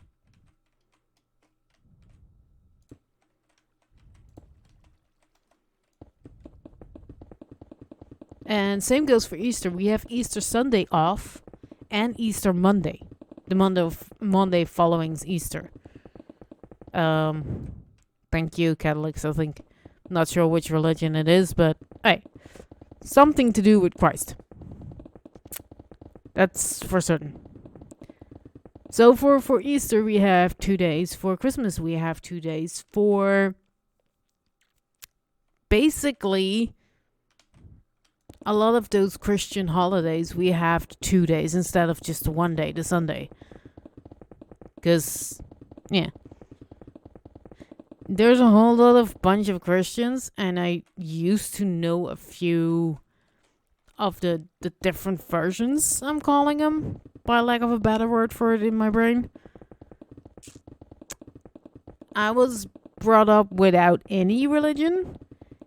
Everything I learned about a religion was in school, in elementary school, by my Protestant teacher. I think I can do this, right? Not fly, but... Oh, right, these are there. Okay, so that's not... Because we officially have those 2 days off. As a business, you can opt to have your employees work, but if you have them work, you need to pay them like it's a holiday. So 200%, please. So normal fee plus, well, if you work that day and you work for 8 hours, you get paid 16. That's the deal we have for holidays. I'm just doing these glass bits first because they confuse the fuck out of me. Just the ones that I can look down on, because the rest is again a zigzag, and I'm confusing my own brain right here. So this. I can do that, and that, and then I can do these. Yeah, it does offer travel time for it does offer time for traveling. Yeah. The reason is simply here, because, well, we're Dutch. And I'm pretty sure, yeah. I'm pretty sure, what is, ew. I didn't do these. I didn't do these. Great.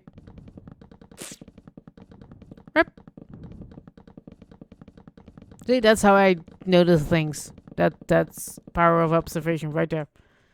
Now again, I need my tool here to not auto place. And be like this. And repeat the command I did earlier. Luckily, this is the only row I need to do. And just go up, up, up until I see the repeater version. There you go. I was like, there's missing something there. There's something definitely missing. Easy place mode on. With the glass. I'm just gonna do the glass for now and the observers that point their butt up. Because like I said, I'm confusing myself. It's almost 4 hours. My butt will yell soon. I've done these, not these. Yeah, this is clicky clicky. That's annoying. I've done these. So I can do this, and this. And then go here. Noom. And I won't say, so south is going to be observers, because I will turn myself around at one point and be like, nope, wrong way.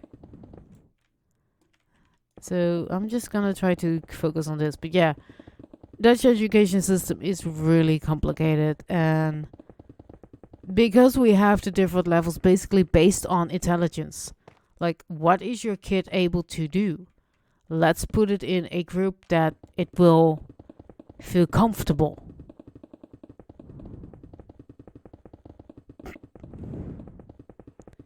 And, well, yeah, I think I can stream a little bit more. Gives me a nice rate target right there.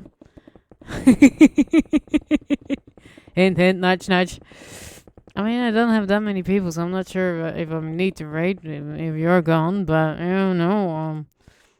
Thanks for the target. Last time I picked someone who's like, I hung out in their stream 3 times. I hope they don't mind that I'm putting I think I had 5 viewers, all my 5 viewers to this person. But they were nice, and yeah, I'm always trying when I go raid, I always try to find someone who's kind of my size. So I'm not gonna rate Impulse or Cup Fan or a hermit with a couple of thousand viewers. I'm not gonna stop until this part is done. Ew. Why? Okay, that's odd, weird. It should not do that triple flipping placement. It should only do the blocks that I'm pointing at. My mouse is dying, I think.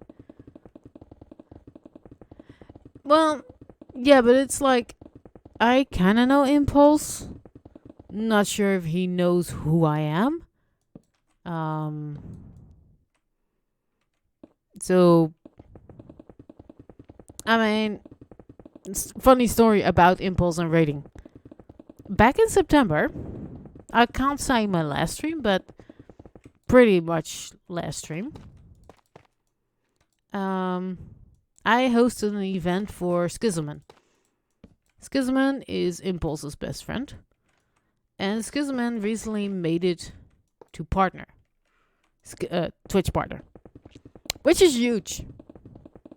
And since I'm a mod, hi, plug, for Schismman, I decided to pull a little trick and get some folks together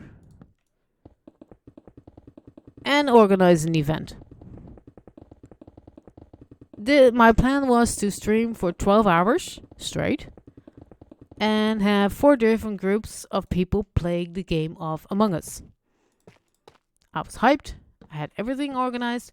Group 1 was going to be Schismman, important people, and Impulse.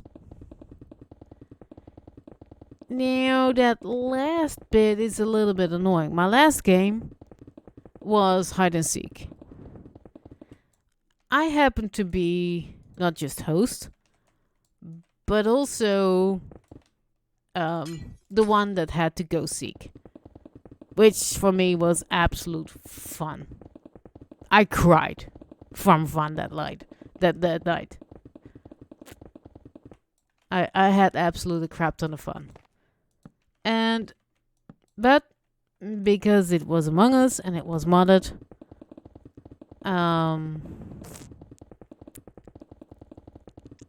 the host crash happened a few times that night. And during this last game, Orca crashed.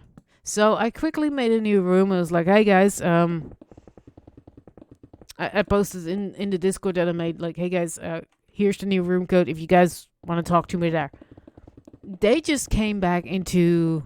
Oh no, it was actually fun. They came back to their normal lobby expecting me to rejoin them. And they didn't see that I posted a new code or anything.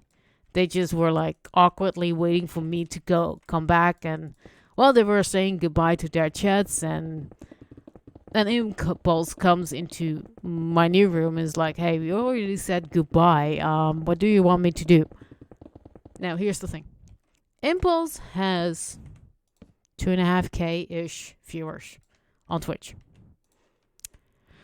Orca, having absolutely no one to moderate their stream. I mean, I do have people who moderate for me, but they weren't making it that night. I knew this upfront. It's like, well, I just picked a date and everyone is okay except the few people that moderate for me. Dang it. In typical Skiz fashion. And there's my 4-hour warning. Thank you, bot. So, what happened is that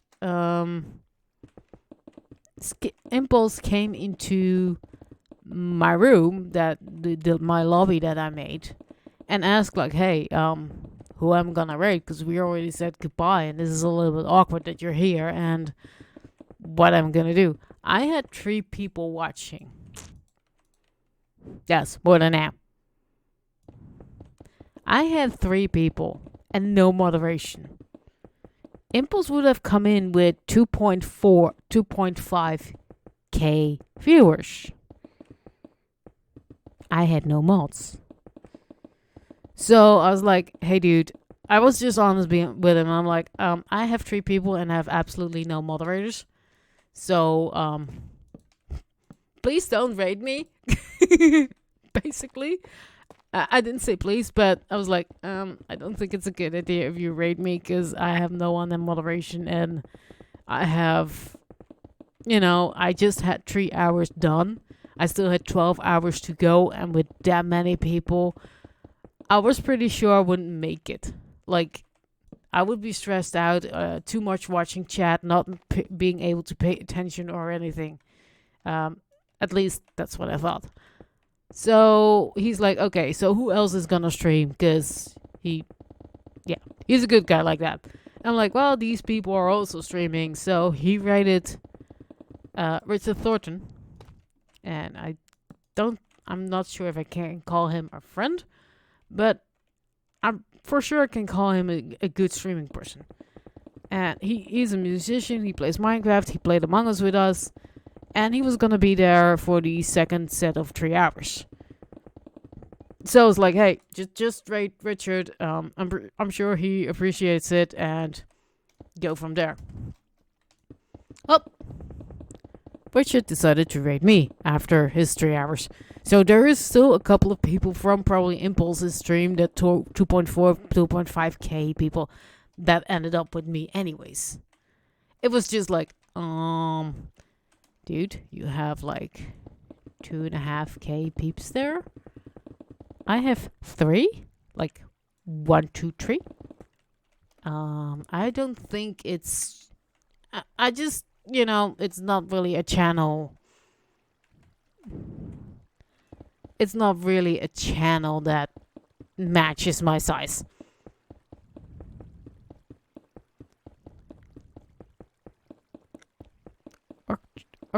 Ocarina of Time? I have never heard of that game. I just never heard of that game. What kind of game is it? I mean, I don't mind rating. Well, I do mind rating strangers, but I will check them out. Just DM me the link. Not familiar with Legend of Zelda either. Fallout. Well, see, I know your name. So for me, it's then easier to be like, sure, let's go to Milkshake. But first, I need to finish this thing. You know? First, let me finish this thing, and then if you're on the list. Because last time I streamed after September, I think I streamed 2 or 3 times. And basically, none of my buttons that I used to have on the quick access dashboard were active. And I have no idea why. Probably something to do with Twitch idiots. But I wasn't, I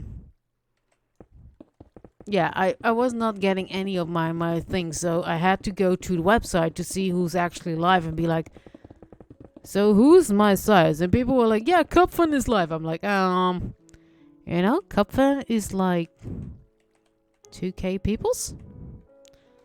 I had 3. So, or 6 or so. You know, I'm not gonna rate someone that's that big.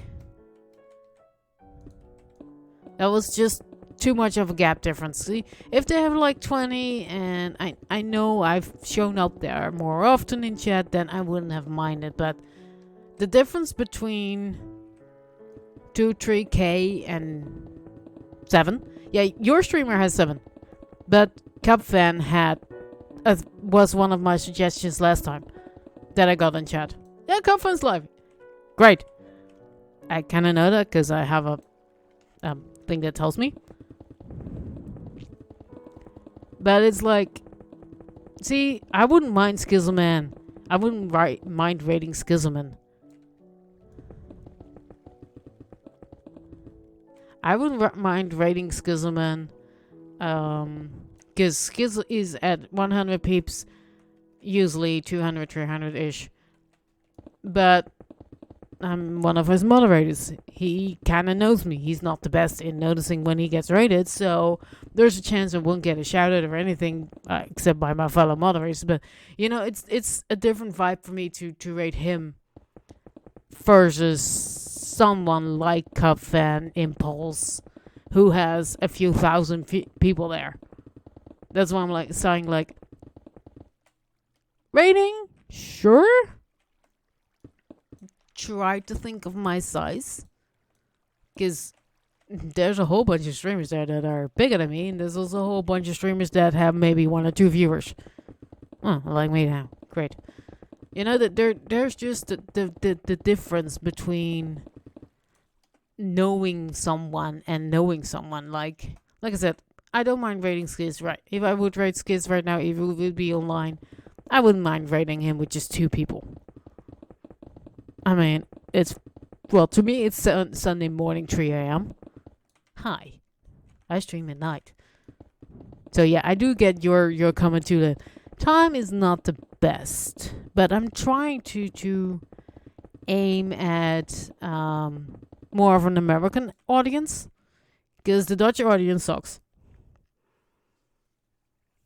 Aussie. Great. I know another Aussie. Richard Thornton is an Aussie. He streams either in the middle of the day for me or either in the middle of the night for me. It's great. There's an 8. No? There's now a. What kind of gap? There's a 9-hour gap between me and Richard Thornton hour wise. Like, he's 9 hours ahead of me. Time zone. It's fun. Yes, I didn't do those, I know. But I did do these 2, so I can do this one now.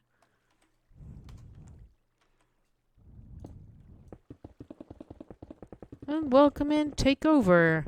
And I had to see if there was a U in there.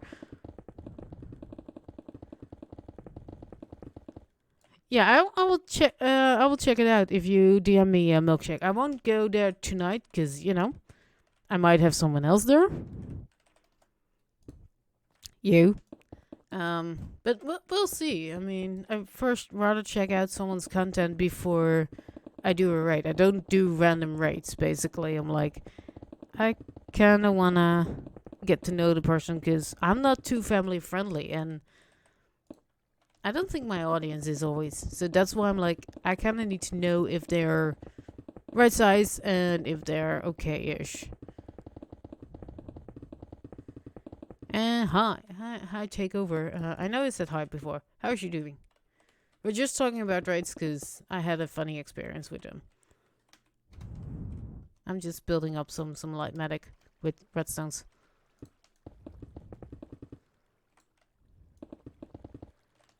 So that's what we're doing here. I'm making a humongous sorter. It's 1600 slots, and the part that I'm building up now is bottom part. And it's basically a humongous shulker box unloader.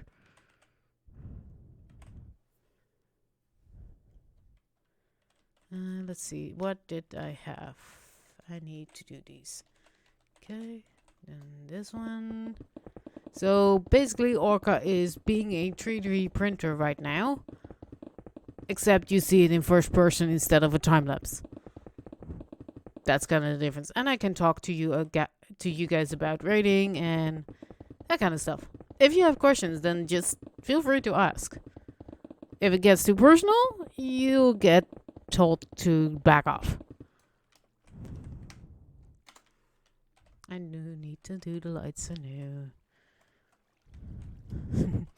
And that's really cute of you and sweet of you to say milkshake.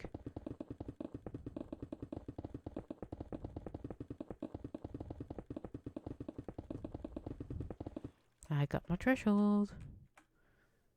Now, I'm in streamer mode, milkshake, so it doesn't ping me. DM ping is different than Discord pings. It's weird. Sorry. Well, this is my second stint of 4 hours, and we just built this bit. There's multiple layers to this. There's these two things that also need to be built up, and these are quite big. And there's this area, which is fairly bad to see on this map mode, I know, but each brown square is a lectern, and in that lectern is a book with items. Here is an area that is not sorted out yet. That cannot be sorted out by the automatic sorter. This is just to get the suspicious too. There's a cow in there. So each of these bars is 100 blocks. And I filled it up to almost this full bar. There's errors here which you can't see, and I forgot to put a new lectern in. So there's almost 900 items that you can sort out. So I have built basically the three parts of the system. Problem is, this was done in 1.17. It did not. So if you count those hours too of all the prep and all the typing that I'm doing, this project is taking 3 years. Because before this, I had a different sorter that wasn't big enough when 1.16. That wasn't big enough when 1.17 was announced. So it's been taking 3 years. It's fine, milkshake. The DMs on Discord ping, but that to me is different than randomly in a chat. It doesn't trigger me as much. And why I'm talking about this is if people ping me in Discord, it brings up my stress levels to such a point that I get a migraine. If I have a migraine, hello, medical issues. Was that a link, milkshake? Because there's 3 stars there. And so when I'm stressed, I'm getting a migraine. And a migraine to me is not just a nasty headache. It's so nasty that I actually need to vomit violently for 3 days. That is why I don't want to be pinged in Discord. It's just because I don't like the vomiting part. I don't mind the sleeping 20 hours a day part. I don't mind really the headache because I'm just sleeping normally. It's just 4 hours of a headache. It's bad, but eh. Okay, milkshake. I will check them out later. So that's why I don't want to be pinged in Discord. But a DM, it's different. It's not like giving me that stress level. For some reason, it doesn't give the same stress levels as a random DM. And the worst for me, or as a random ad ping, the worst for me are the people that, if you're with just 2 people chatting, so you and this other person, they add you at every sentence. I'm like, we're the only two here? I'm kind of sure you won't do this IRL. Like, if I talk to you, Milkshake, you, Take Over End. Yes, I did teach myself. I watched videos and built extra. I have more redstones. I have more redstone. This is a project of someone else. I'm not sure what it is, but it's a pretty white square. Dangle. Yeah. I share this with other people. This is not mine. This is not mine. This is not mine. Not mine. Not mine. No. There's a whole bunch here that's not mine, but there's also some things that are mine. Like this. This is a flower forest biome shape. This. Now, to understand this thing, one of these squares, if you guys can see my cursor or highlighted thing, is a chunk. One chunk means 16 by 16 blocks. This is about 30 chunks. This up down is about 20 chunks. Because this to me is still a chunk. It isn't fully there, but it's still a chunk for me. Same goes on this side. There's like 2 pixels. That's still a chunk to me. Because this and this together sorta is a chunk. So 30-ish, 20-ish. On this side you see 51 flying machines lined up. To get them from this side to this side takes 3 full minutes. 3.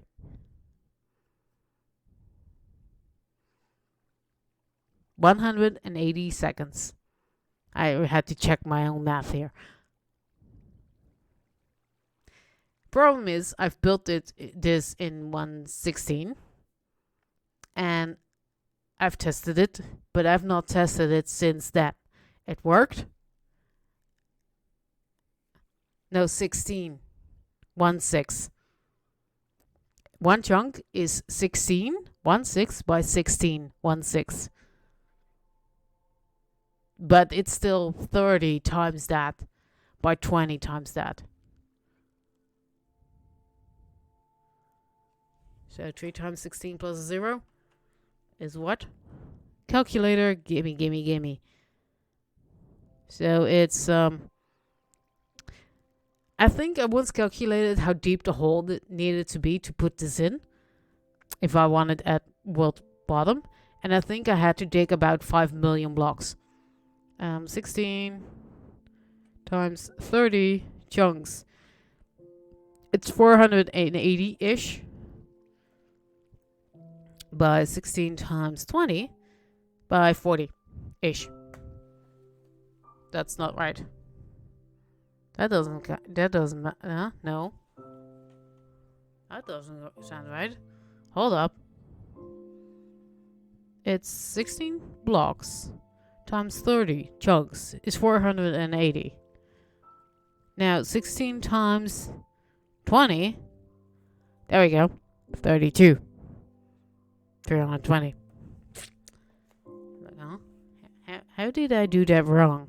Because I typed in the wrong numbers. Orca is getting a little bit tired because it's 3 a.m. But yeah, that's basically this humongous area, and it's redstone. Because what you guys can't see, because this is top-down view, is on each of these ends, here and here, is a sort of system that goes underneath this whole bit. Just here a line and here a line. It's huge. And I've not tested it in 1.18 yet because I kind of want to finish this project now. So what we're here doing in this second stream, part 2, is rebuilding this bit. Then putting on the 2 towers that I have here. This is the bottom bit and this is the top bit. putting it on this side. And then when I'm done with that, I need to pick one of these 3 circles, put it under as a floor, carpet. And then when I'm done with that, I need to fill in these items into the system because it's a sorter. That means I need to grab 900 times, a little bit more, 900 times 4 filter items. 700 times I need 5 sorter items. And I need the 900 blocks that actually are being sorted out.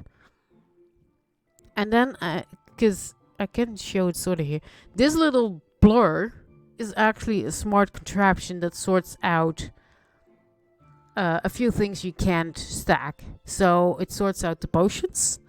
It sorts out things you can put on an armor stand in vanilla without mods and plugins. So armor. And it sorts out everything else that didn't get sorted out through this system here. And, well, this system. Because these 2 are the same. It's just that with the world height of 117, I didn't have enough height to make it fit. So this is the bottom bit. This goes on top of that. And you guys can't see height, but it's huge. But that's what we're building here right now. Just a bottom bit to get everything in. Well, chatting about grades and stuff and things and education systems, and there's a whole lot of stuff. And I've been waffling for about 4 hours, so yeah. Other things you need to know is I have mini hut top left. The second line actually displays my time and date in European time format, so day, month. Well, I think you got that from the fact that it says 30, but the thing next to it kind of says what time it is for me. So you can see it's 3 a.m. past. And the funny thing is, it's basically that plus an hour that I'm up, that I'm live. Wrong button. These. Because I usually start my streams at 11 p.m. and this has a reason. It's a sneaky reason. If you start your stream, I'm not sure if this is local midnight or GMT midnight, because in my case there's just 1 hour difference. Doesn't really matter. But I found out that if I start my streams at my 11 p.m., that Twitch will recognize this stream as 2 days. Because there's an hour before midnight and there's an hour after midnight. If it would have been GMT midnight, then there's 2 hours for day 1. And the rest of my stream, minus the 2 hours for day 2. Because currently I'm just GMT plus 1. In summer, this is GMT plus 2. But it doesn't really matter. But it's a fun little trick that I heard about. I'm like, oh. So if I boot up my stream at between 10 and 11 p.m., I get extra days. So that's the little trick for me. Like, I don't mind streaming. Even if I would have booted up my stream 10 minutes before midnight, I would still get that bonus of streaming 2 days. Especially when I was when I was still trying for affiliate, I should say. It was kind of good for me that I had that extra hour, because then you get to 7 days streaming way faster than, or whatever it is, than if you stream just on one side of midnight, basically. Either before or after, doesn't matter. So if I would stream 6 p.m. to 11 p.m., which is totally possible, then I would stream for 1 day. Now, since I'm streaming 11 p.m. till whatever I'm done, usually 3, 4 a.m. I'm shooting for. It's maybe 5 a.m. if I can do this. It gives me 2 days. So, if you're trying to get affiliate and you're struggling with getting days in, here's a free tip. if your schedule allows you to, stream till after midnight. I'm just not sure if this is a local midnight or GMT. If it's GMT midnight, you might be very unlucky if it doesn't match up your schedule, like your life schedule. Wait, those are done? Yes. So I need to do these. Okay. We're almost done with this layer. I know I'm forgetting the blocks, the redstone lamps. Yeah, I'm kind of dealing with a similar issue, Milkshake. I'm trying to get my schedule in, my sleep schedule. I'm still trying to get a sleep schedule in, and the reason I don't have one is because I don't have rhythm at all. I don't have work. I don't have school. I have nothing really that bounds me to getting up at 6, 7 a.m. and going to bed at 10, 11 p.m. Nothing binds me to such a specific schedule, which is annoying because I can't be like, okay, I'm done. Yeah, don't know, I already got, huh?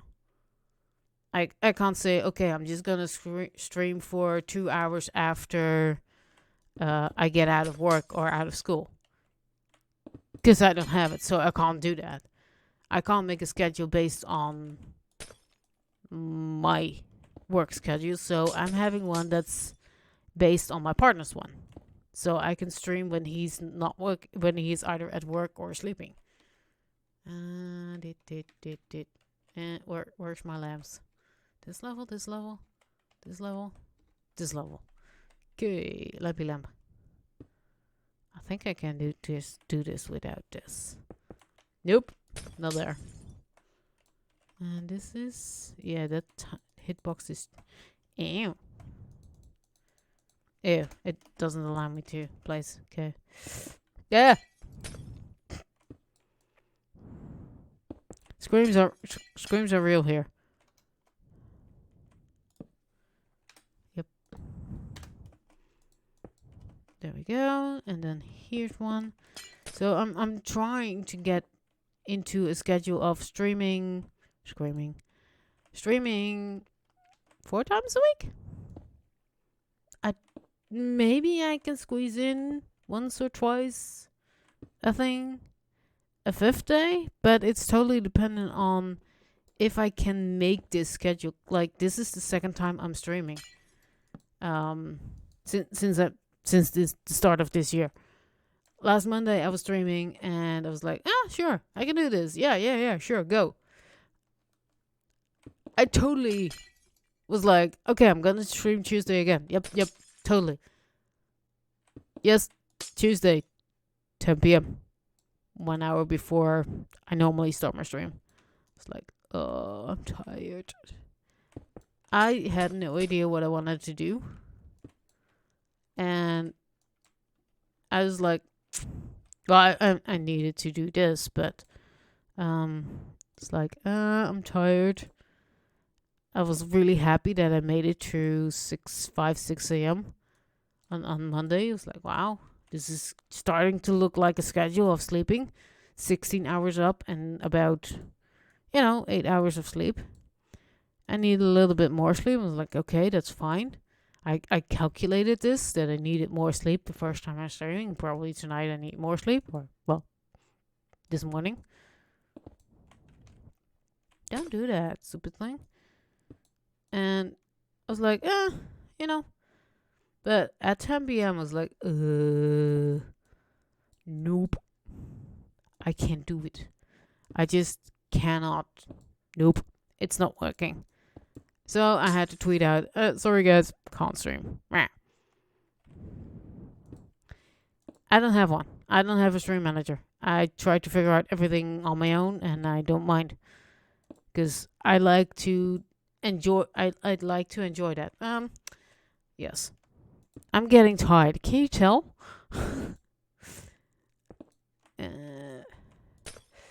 So yeah, I'm definitely not up into shape to stream for 6 to 8 hours. Definitely not.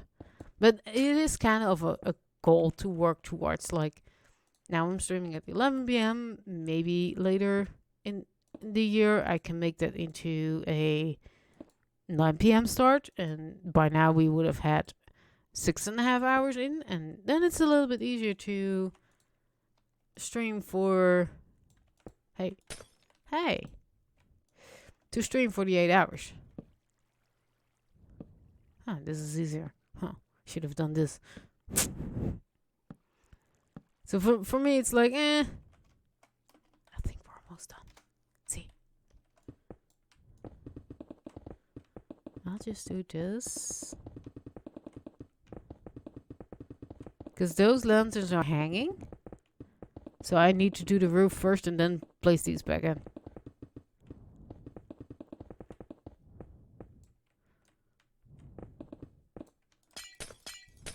Ah, this is going too fast.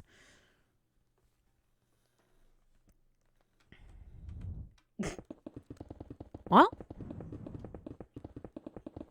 you know, it's kind of weird, but okay. It's totally fine. Don't mind. It's just that I'm trying to do something because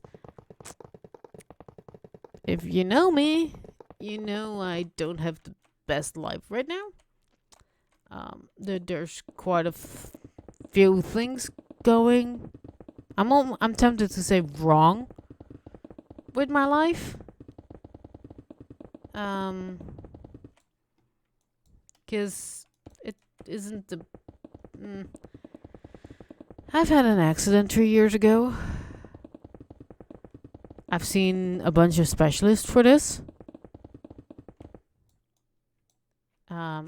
Latest specialist I saw was actually a neurologist this month. Brr, brr.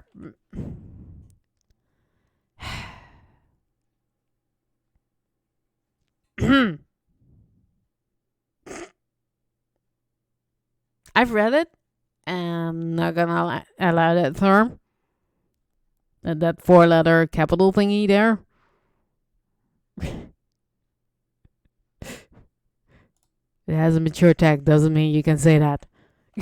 I don't personally mind it, but it might not be info you wanna spread, you know? This is more protection for you. Because it shows up then there in my chat screen if I allow it, and that's kind of why I don't. Yeah, I'm totally fine with people's choices. It's not yet that. It's just like I'm not sure if you want that info out, really. Because I usually publish my stream VODs to YouTube.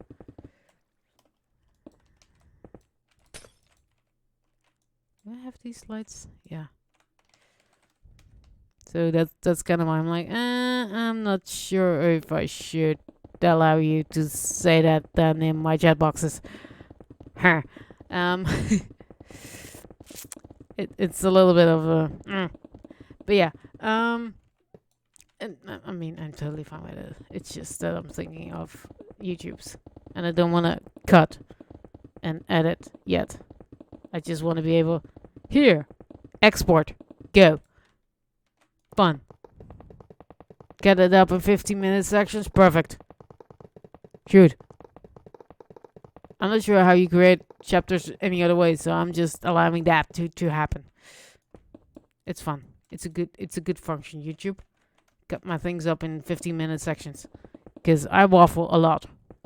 And I can understand that you need a break from the waffles. So you can skip to a certain chapter. Yep. I'm not sure if they automatically named or what. I don't care. It's fun. Yep. Come on. There we go. Yep, mine too.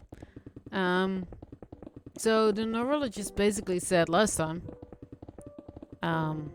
we cannot find anything medically wrong with you or why your nerves send out this stupid signal.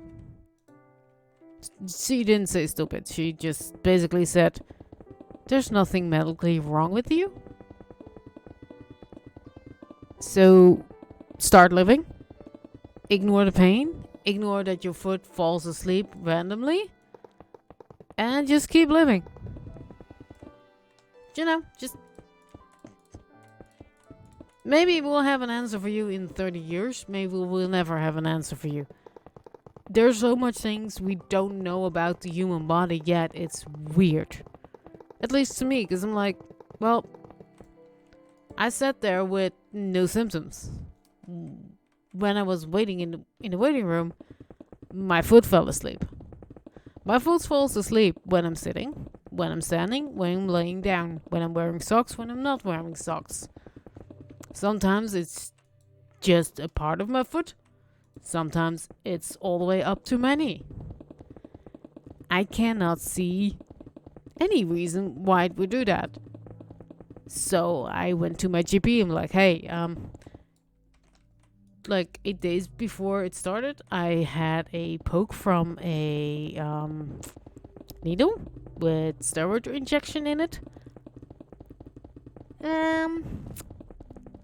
Yeah, fun fact. The person that puts you out for operations, like the anesthesiologist or something like that. English, not my first language. That person poked me with this steroid cocktail, and 8 days after, my foot randomly starts to fall asleep. So, Orca not happy. Orca calls GP's office. When I'm sitting in the GP office and she's like, hey, can we have a look at your foot? Like, sure. And she bends forward to touchy feel my foot to see what the symptoms feel like and stuff. And at that moment, I'm like, oh my god, my foot falls asleep. Perfect. And I see her touch my foot. I see her looking for my pulse on my foot. I do not feel it. I see it. Which is fucking scary. Because you see the hand touch your foot. Yet your brain's like, nope, nothing touching. So she's like, that's not good. Because I told her, like, hey, I can see you touch my foot, but I'm not feeling anything. I'm just feeling the tingly, stingy feeling that you get when your foot is asleep. She's like, that's not good. Let's get you to a neurologist. Neurologist? Can't find anything. Duh. I had no symptoms when I was in her office. I had symptoms when I was in the waiting room waiting for my appointment, which she was late with. Now I'm like, if she would have been on time, I would have had symptoms while I was in the office and probably during the exam.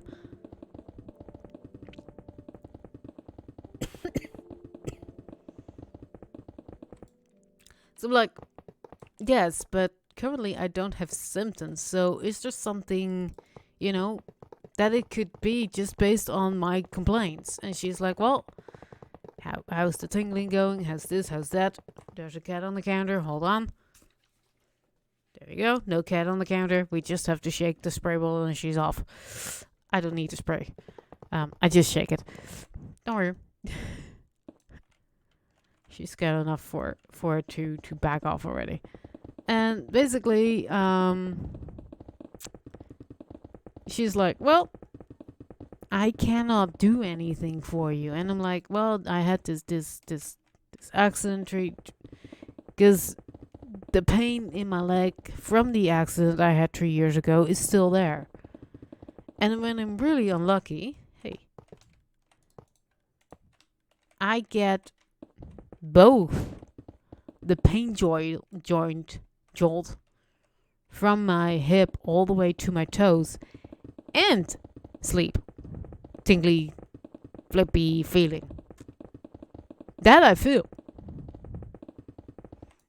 Making me not trust my left leg at all. I don't know when I can expect pain jolts, which basically numbs my leg, except for the pain. I cannot move it really. I'm too scared to move, and I also cannot feel what my foot is doing if it's asleep, because it's numbed out. Tingly feeling. I just feel the tingles and the pain. So people tell me to let go of the crutch. But if you cannot trust your leg at all, do you throw out your crutch? American healthcare is dumb and only for the rich. Dutch healthcare is not just for the rich peoples. Luckily. It's not just for the richies, it's for everyone. Insurance covers all these visits and MRI scans and shit I've had. Because I go to the GP and the GP is like, here's a referral, and that's how it gets covered. I just pay my monthly fee for it. Which I sort of can determine myself, but the frustrating bit is that there's a few people that now looked at my foot and hip and stuff. And there's now 3 people who have said that, well, they didn't say it in this many words. No, they're careful. They tell me that I'm not crazy, but none of them can find a medical source for my pain. Yet I'm having pain. So they think it's in my brain or I'm making it up, which basically is the same thing. It's all between the ears, is what they said. It's basically they think I'm lying or seeking attention or something like that. Which doesn't help my self-esteem, because I'm like, well, I don't trust my leg, and apparently the doctors just think I'm making this all up for attention or whatever stupid reason they think I'm doing this. I don't like going to doctors. Why would I keep going to a doctor if I'm making it up? I mean, I don't mind going to a doctor, but I really want to find out why my foot falls asleep randomly and why my hip joint is still shooting lightning bolts of pain down my foot. And why it doesn't show up on any MRI scan or anything that there's something wrong with me. No, but that's the vibe I'm giving. That's the vibe they give me. That they think along the lines of, she's just making it up. And that's not a good vibe to get from a specialist.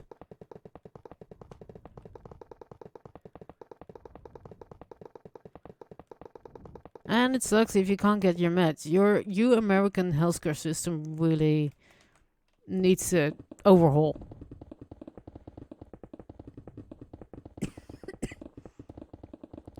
There's now people actually suggesting me to go to a different country to have my insurance pay me for a German doctor, basically, and have them do a second opinion. Or your lovely American doctors.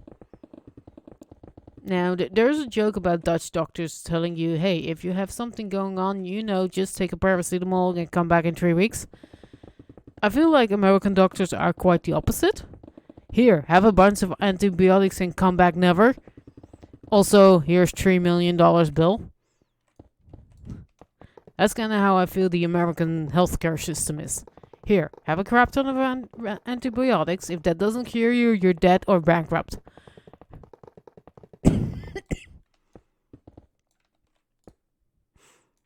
It's not good either way. And yes, I need to drink more because I'm silently trying to cough. Yeah, we have basic insurance, and then you can get extra for things like physical therapy. I've had all my appointments for physical therapy in the first year. that I had this, and it made it worse. Like 2 treatments in, I came there with walking with 2 crutches, and I would train. But if my physical therapist would pick for a more of a massaging and relaxing treatment, there was this treatment where I was basically hanging in the air and moving without any friction or gravity bothering me. I was kind of fine, and I could walk back home on just with just 1 crutch. Now, not so much when I had to exercise. They trained me medically. They treated me for bursitis, which it isn't. And they have treated me for a couple of things that, in hindsight, wasn't the thing that I needed. Now we're at the point like, hey, these meds for nerve damage worked for you? Great. I'm checking if I didn't forget anything. These meds for nerve damage checked out for you? Great. Now,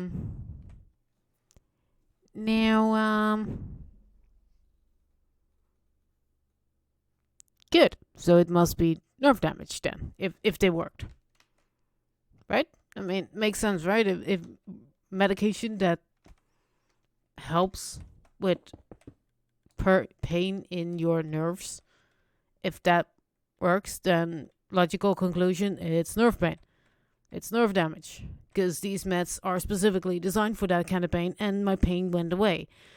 Downside of these medications is it's addicting. These meds are addicting. So after 3 weeks, I needed a dose up.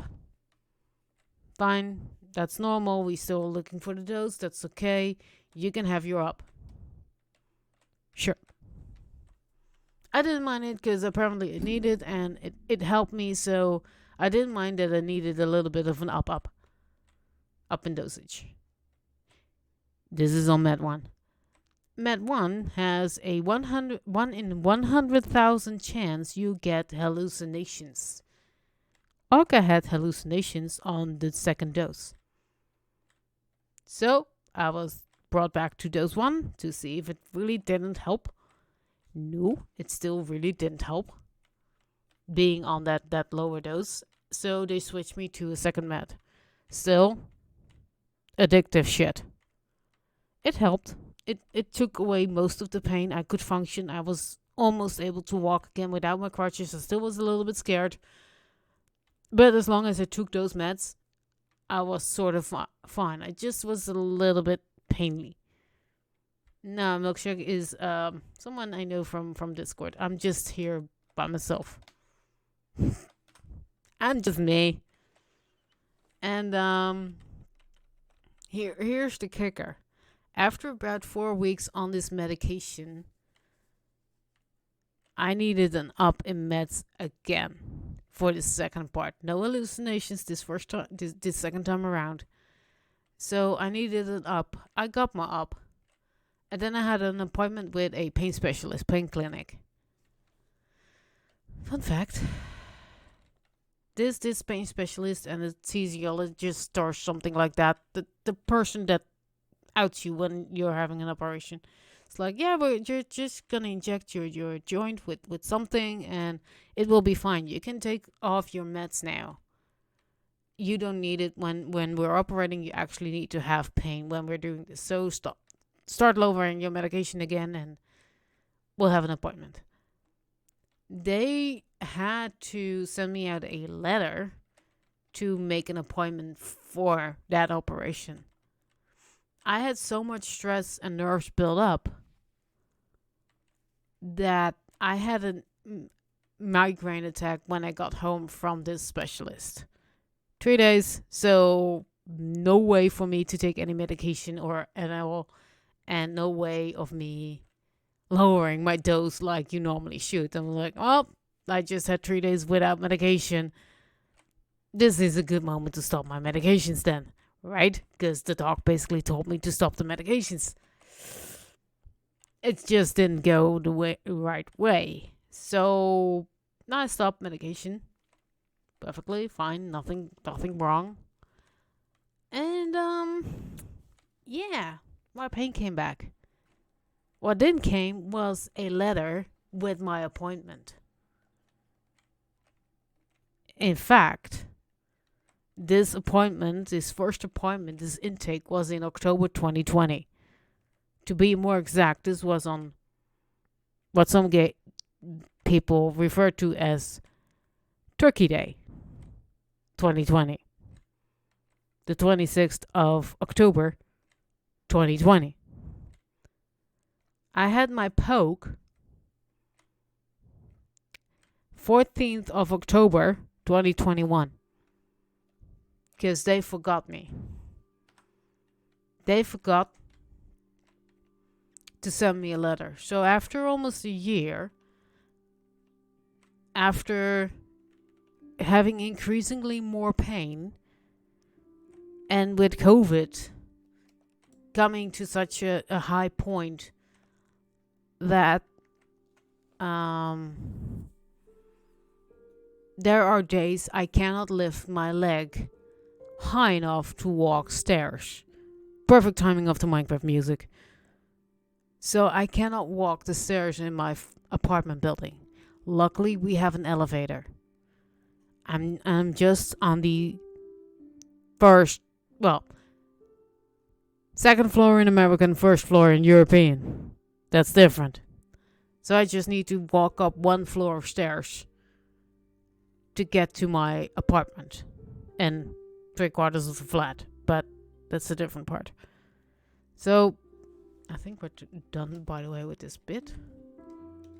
No, I still have... That's that. That's this. Yeah. How about we do a sneaky here? Nope. I'm not gonna do this because this is all glass.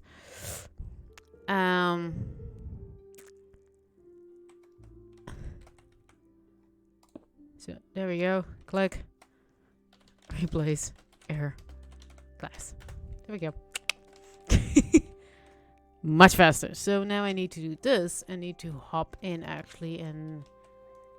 Can I do this? Oh, wait. Easy place mode is off. Easy place mode on. And so... 8 days after this... so I called the pain clinic, be like, hey guys, I know COVID and much operations are being delayed because of this. But I'd like to know how much longer I need to wait, because if I need to wait much more longer, then I fell. Then I'd like to reinstate my script of painkillers, because well, they didn't do much, but they did do something, and currently I'm in so much pain that I can't function. I can't walk my stairs and stuff. Yeah. Get your kids to bed, Milkshake. Get them to bed. And you can always hop in my DMs if you need to talk about this more. I don't mind chatting about it.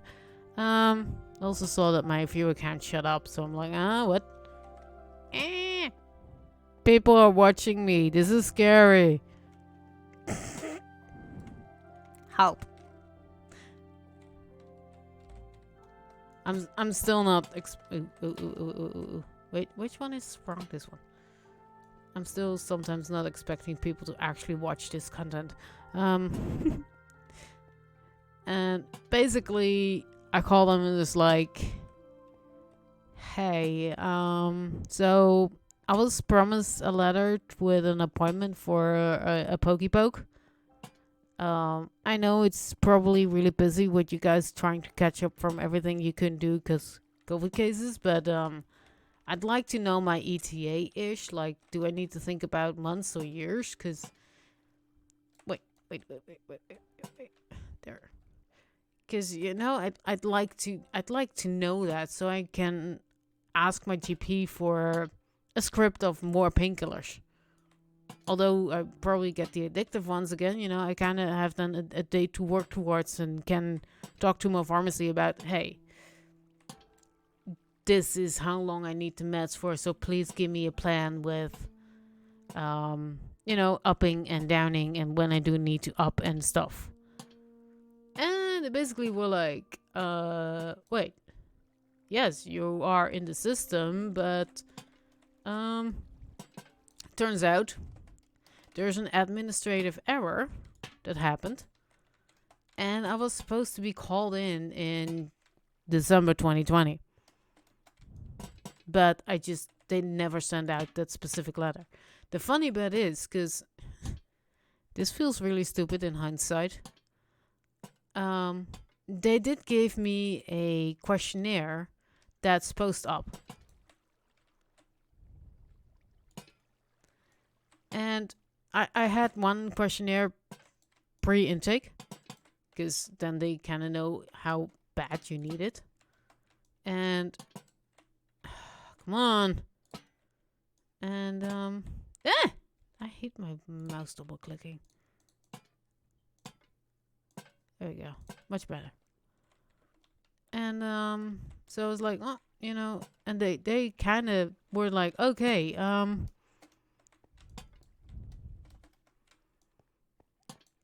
we're gonna so they basically looked in the agenda and was like, hey, how is the 14th of October for you? I was like, what? It is just past September. I think it was the 1st or 2nd of October or something. And I'm like, wait, what? Yeah, so I got these post op questionnaires. And fun. Absolutely fun to fill them in. In the last one I filled in, I actually was like, hey guys, great that you're sending me these, but I haven't had any treatment yet, so it feels silly to fill these in. And unless you guys are trying to monitor my pain while I'm on the waiting list. And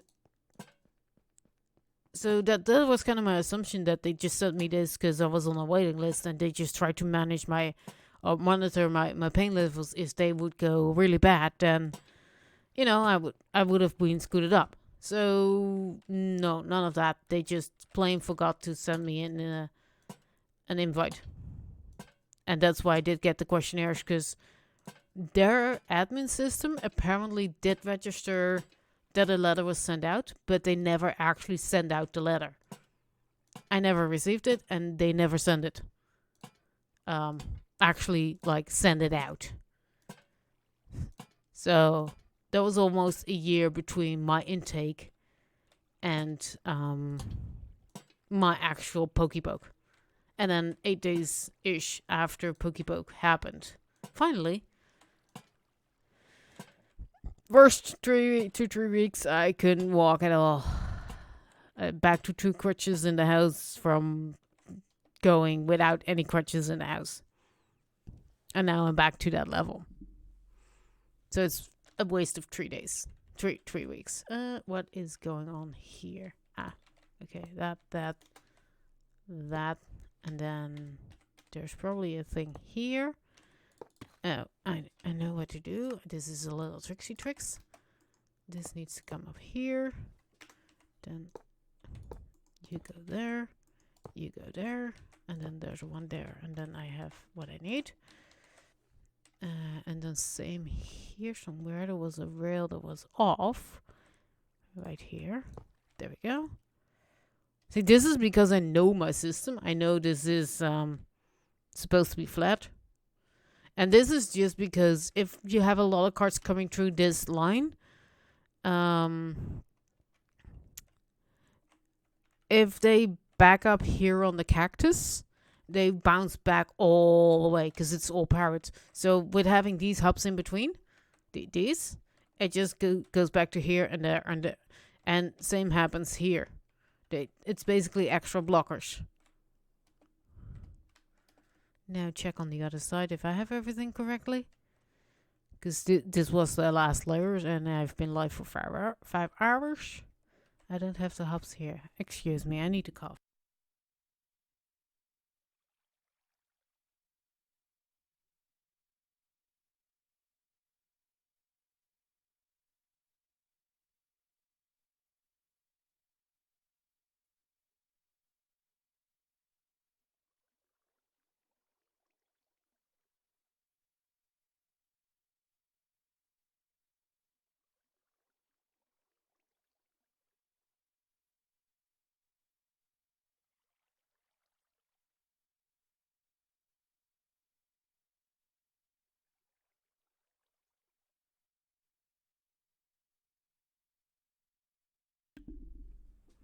Yes, I know that thingy doesn't actually mute my mic. It's just a visual for you guys.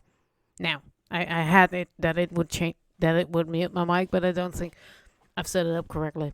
And yes, my voice now sounds lower. Hi, I'm live for 5 hours, and this is what I get when I talk for 5 hours straight. Woohoo! Yeah. So basically, there was a little bit of a disaster, and within 2 weeks after my pokey poke, not only my foot fell asleep in the supermarket, this feeling crept up all the way to halfway my calf. Now, if you ever had something scary, wrong button. If there's ever something really, really scary, it is not feeling your foot. And then that tingly, pokey, needly feeling creeping up. And I had no idea where it ended. I know there's some vegetable. So I know there's a card somewhere, but I'm not sure which layer it is. It should be the same layer as these, which is missing here. Which layer am I? F3, please. That's 37, so that's 36. 38. That is 38. Okay.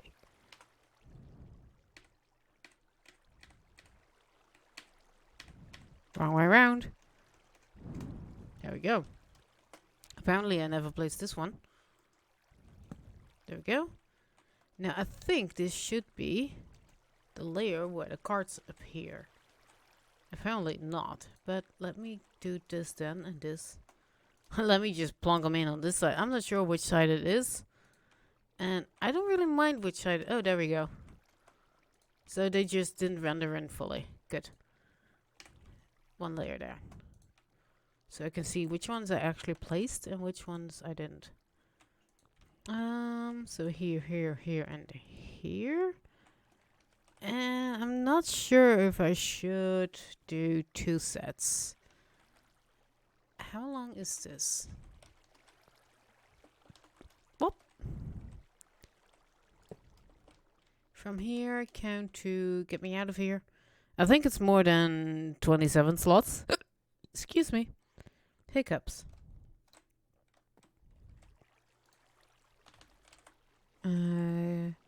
That's 121. So it is. How many? That's 2. I know. I need to do that one too. That one. And that's 119. So it takes a few trips back and forth. And this is no way enough for just one chest. Because that's 45. Plus 10 is 64. Plus 27. I'm not doing that math on cam. Calculator. Thank you. I said 5 plus 5 plus 5, 4 plus 27. Not 7. 27. Is 91 slots. That's no way near enough. So I definitely need to upgrade this system. Which I can do totally right now. And just be like, hey, just here. So this needs to be at least a double chest. You go there. You go there. You go there. Now we have 100. Let's see. We have that plus 5 plus 20, 45, 55, 54 is 150 slots. Now I have enough to have at least one round. So boop, no, boop, boop, boop, boop, boop. There and there. You and you. I mean, technically, I probably would have had enough because it's 119.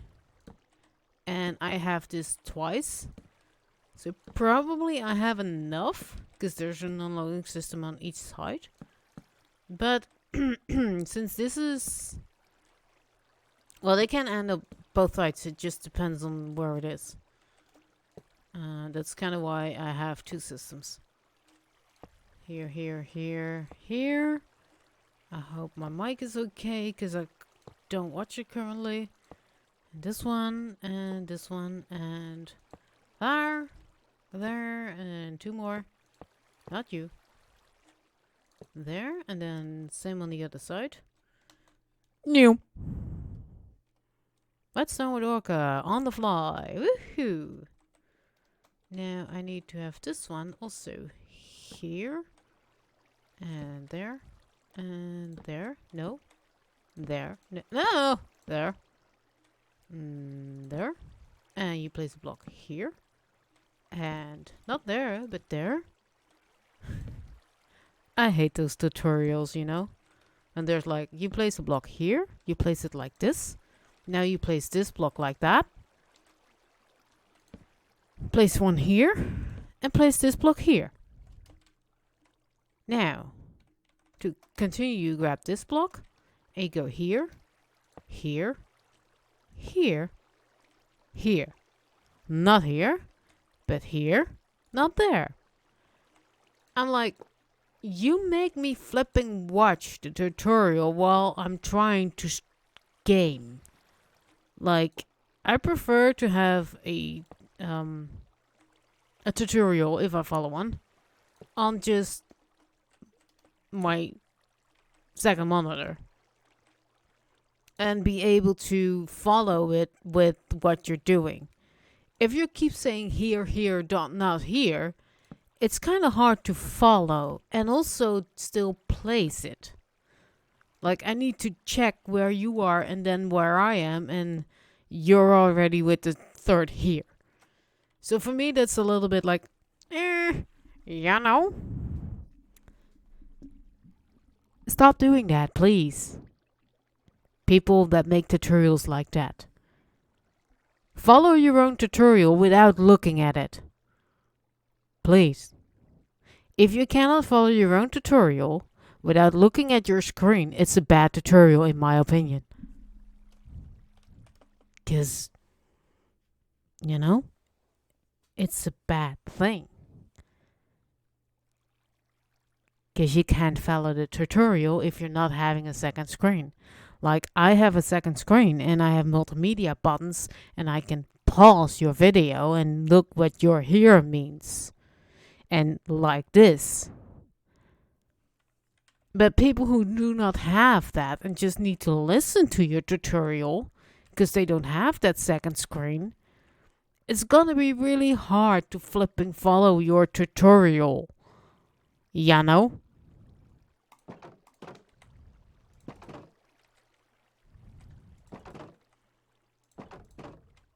Weird.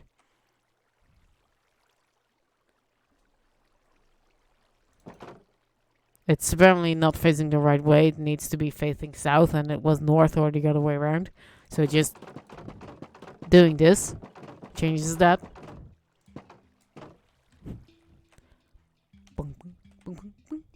So earlier today, I talked a little bit about a small system I think I'm gonna introduce real quick to these. I need a block. Calcite. I need a light. So the idea here is that this is gonna be on a lower level. But I only want people to walk to this if there's actually something in it. So I can do this. And this is a really small system I can repeat over and over and over again. And just like put that there and put that here. Now if there's something in here, yes, I know, I'm doing it right now. It's annoying. So a chest. Minecraft music gets loud in my face. Hold up. Minecraft music? How about you go to 25% instead of 40? So what basically is gonna happen is card comes in, sits here, and this little system triggers, if it's turned off, to move this block over here, and the rail turns off. So the card is stuck here.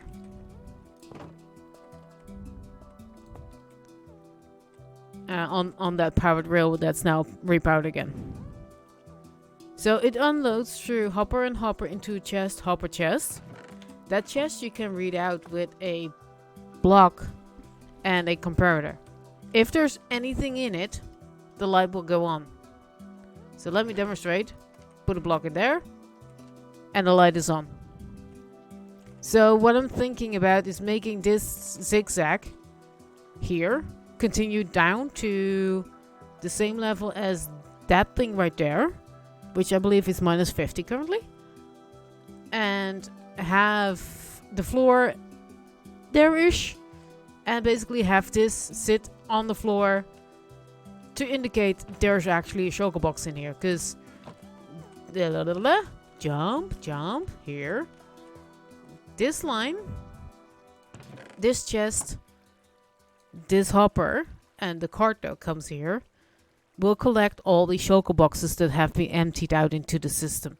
The barrel will collect all the items that were in the shulker box or were not in the shulker box and dumped into the system. This humongous water basin here, let me go into spectator mode so you guys can see it even better, is all having droppers, and it all comes down to this one middle point here. Everything comes down here. One middle point. There's actually 3 hoppers, 3 dropper systems under here. And now that I'm not in easy place mode anymore, I can grab me a water bucket. Water bucket there. And I'm stuck. GG. 3 dropper spitters. Jeez, Minecraft music, you're loud. Sorry if that burst your ears, because that was full red. Smart spitter. Something comes into the dropper. I'm gonna use this one. Something comes into the dropper. It gets detected by the comparator.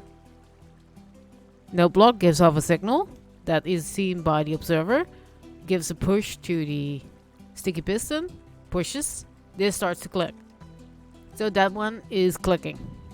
As soon as there's nothing in, it returns to this state. I can simulate that by doing this.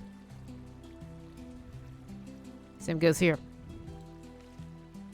And there's a third one here. Just in case there's an influx of items above here, there's a 3x3 grid to cope with that. Gets into the water stream. Now I need to grab... I need to get into here. And... there. This is being... filled with water right now. Oh, wrong way. Not there. Here. Here. I know I don't need this much water for it to flow. Now here is where we need to start using the brains a bit more. Again, I need my smart spitter setup. So comparator, no block. Not a dropper, but I do need two, not a hopper, but 2 droppers. I do also need an observer, and I need a sticky piston, and I need a block. I've been using calcite so far, so I'm keep using that. And I need a soul sand for this version. Yeah, I'm covering my mic. I need myself a soft sounds version, and because I have a visual brain, I usually use this instead of the search menu because I know where they are. And of course, I need glass, which is here. If I click right. So this goes up, and this goes up. Then this goes here. And this is purely so I can do the little clocksy clock that I need without disturbing it too much. So there's three items. There's basically now three different ways for me to do. Doesn't really matter which way. I can start on either side of these. But what I do need to do is place an observer right there on the calcite block. That's just temporary, so you can remove it. Then I need to think about direction. I'm just gonna go this way. Have something read it out. Note block. You can aim at these 2 pixels, but it's kind of hard. Then there's an observer watching that and watching that. There's a thingy sticky there under that observer. And you're done. It will power both. So now I can just build up this tower all the way to build height. I'm not going to do that right now because I kind of want to finish the other 2 parts that are on this, but that's basically this idea. Here is going to be a little tower. Well, not little, but you know, a little bubble fader with water. And that's the last item I need here. And then one last bucket here. I'm not going to cover this one with a sign or anything because it shouldn't matter. It just flows over. Now, my only hope is that these 3 spitters will be able to spit enough items for this one to either to keep up. Because I can't speed this one up any further than it already is. I mean, there's one thing you need to know about these things. If I do this, it clicks at a certain rate. See, it's pretty fast, but it clicks at a certain rate. I can illustrate that by doing this. Noisy, but it illustrates what I'm doing. If I now place it with the piston, it goes a lot faster.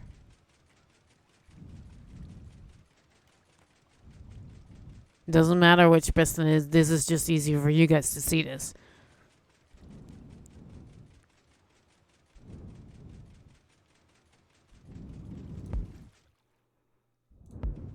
And each time you put it in with the piston, you pull it back and you put it back in, it goes at this rate. But if I grab it myself again and put it back, well, there. It's back at stage 1. This is called, I think, 1 hopper speed. And they usually refer to this as double hopper speed. So I'm kind of hoping that... You're annoying. I'm kind of hoping that them 3 will be kept up by this one system without too much backlog. If there's too much backlog, I can always make this also into a hopper from like here. Or even make it a 3 wide channel and have 3 spitters go up. Because then it should be able to, you know, catch up. I kind of don't want to do that because that means I need to widen this by 2 and rearrange that into a simpler solution. Namely, just have a 3x3 catch area, and instead of them all 3 being in this configuration, they're just all 3 in a line and just spit. So they're all 3 like that. But that means I need a lot of more eyes. That means I need to redo the whole system, and I kind of don't want to do that. You know, boring. So I hope this one spitter is able to keep up with the tree, and I hope those three are able to keep up with whatever item sorters are used, or not sorters, whatever is being done here. Now I needed more water. I need water there. And I need to hop in. I think I forgot something. Hold up. Water, water, water, water, water. Yeah, it's all water. Okay. Okay. Never mind. So it's water, water, water, water. Water, water. Am I out yet? Almost. Don't do that. That's bad for your health. Here. And then, yeah, that's correct. I thought. Oh, and I know what's going on. I need to do this. Look, I thought there were blocks there. Yeah, I did. So this is basically the little system. Now I need to do something kind of boring. Fill this one up. Oh. Wait. That doesn't look right. There we go. There we go. I knew I forgot something. So this part of the system is not complicated. I think you put so you're standing here as a player. Wait, there's a sign there. See, press on thing. And because this is Lightmatic, the text is now there. I can do this to clean up my hotbar a bit. I don't like a full hotbar unless I'm using it. So press on thing means, well, this is a button. It's for testing that it's a lever. It's a button gonna be. So press on thing means that if you hear this ding, let me grab a card. Crap. You can send in the next card. Now give me this one back. This will be in the manual that I'm gonna write about this thing. And I have a sneaky suspicion I'm missing a block there. So basically what's happening is this is the wrong card. This will be loaded with chest cards. Like this. And this is now cactus. Will be loaded with these and these. Now, of course, not a full stack. You need to go. You need to go. You, and you. But guess 53. Because this is 54 slots. And you basically need 54. Did I say that correctly? Yeah, 54 cards technically, plus one slot for the chest. So 53. I mean, there's a hopper above it, so you technically can do more than this. But that's basically how I'm gonna set it up the first time. There's gonna be cards here plus chests. Here it's gonna be filled up with pre-made chest cards. So what you do is there will be actually a chest card sitting ready for you here. Now let's change this to a button.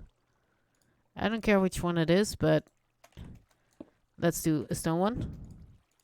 So you're coming in. This is gonna be either at floor level or there's gonna be a ladder or something to get to this point. So the first thing you need to do to do this system, to work with this part of the system, just part one.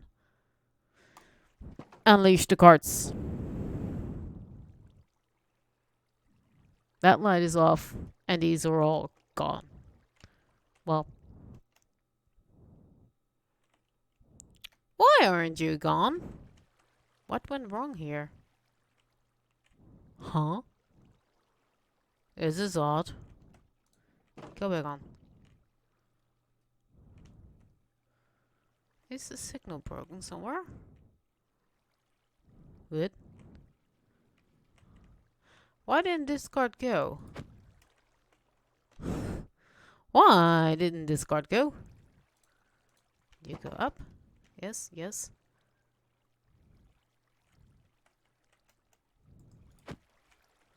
I'm just gonna remove the cards that didn't go. This is odd. Because it's definitely this part that didn't work. Okay. I'm gonna do a little other trick. Placement off. That means I won't see the placement. So now there should be... Yeah, why isn't this one working? Huh? It's no different than that one. I have a block. Oh, wait. Gee, guys. Who in chat can tell me why this block didn't move? But this one did. Tell me. Tell me, chat. Why didn't this block move? But this one did.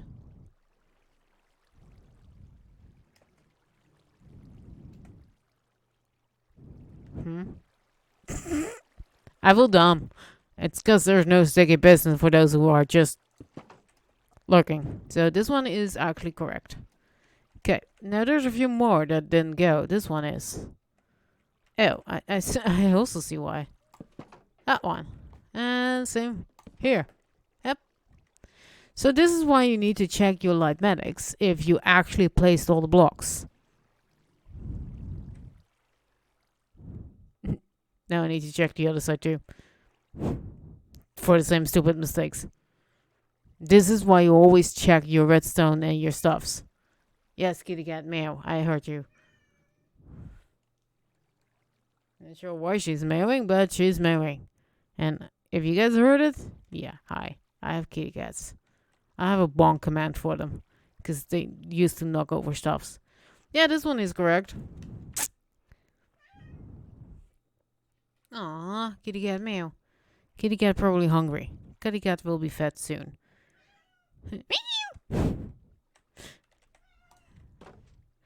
So yeah, that's kind of why the 2-3 didn't work. Because 2 missed their repeater and 1 didn't have the piston.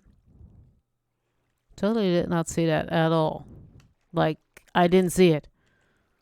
I did not see it was missing. Because of the schematic. And now there's a couple here. Probably all of them. And that's... not this one. Probably didn't have one. And that one and that one. And see, this is why I have an unloading system on 2 sides. So when you shut down this, there's a few cards on this side. And there's a few cards on the other. Because I have here 1, 2, 3, 4. And let's see if I'm missing 4 on the other side. Because I did knock out a few cards. I mean, I can simply test it by releasing those to the other side. Like this. It's a little bit dangerous to do that with my mouse and this thing.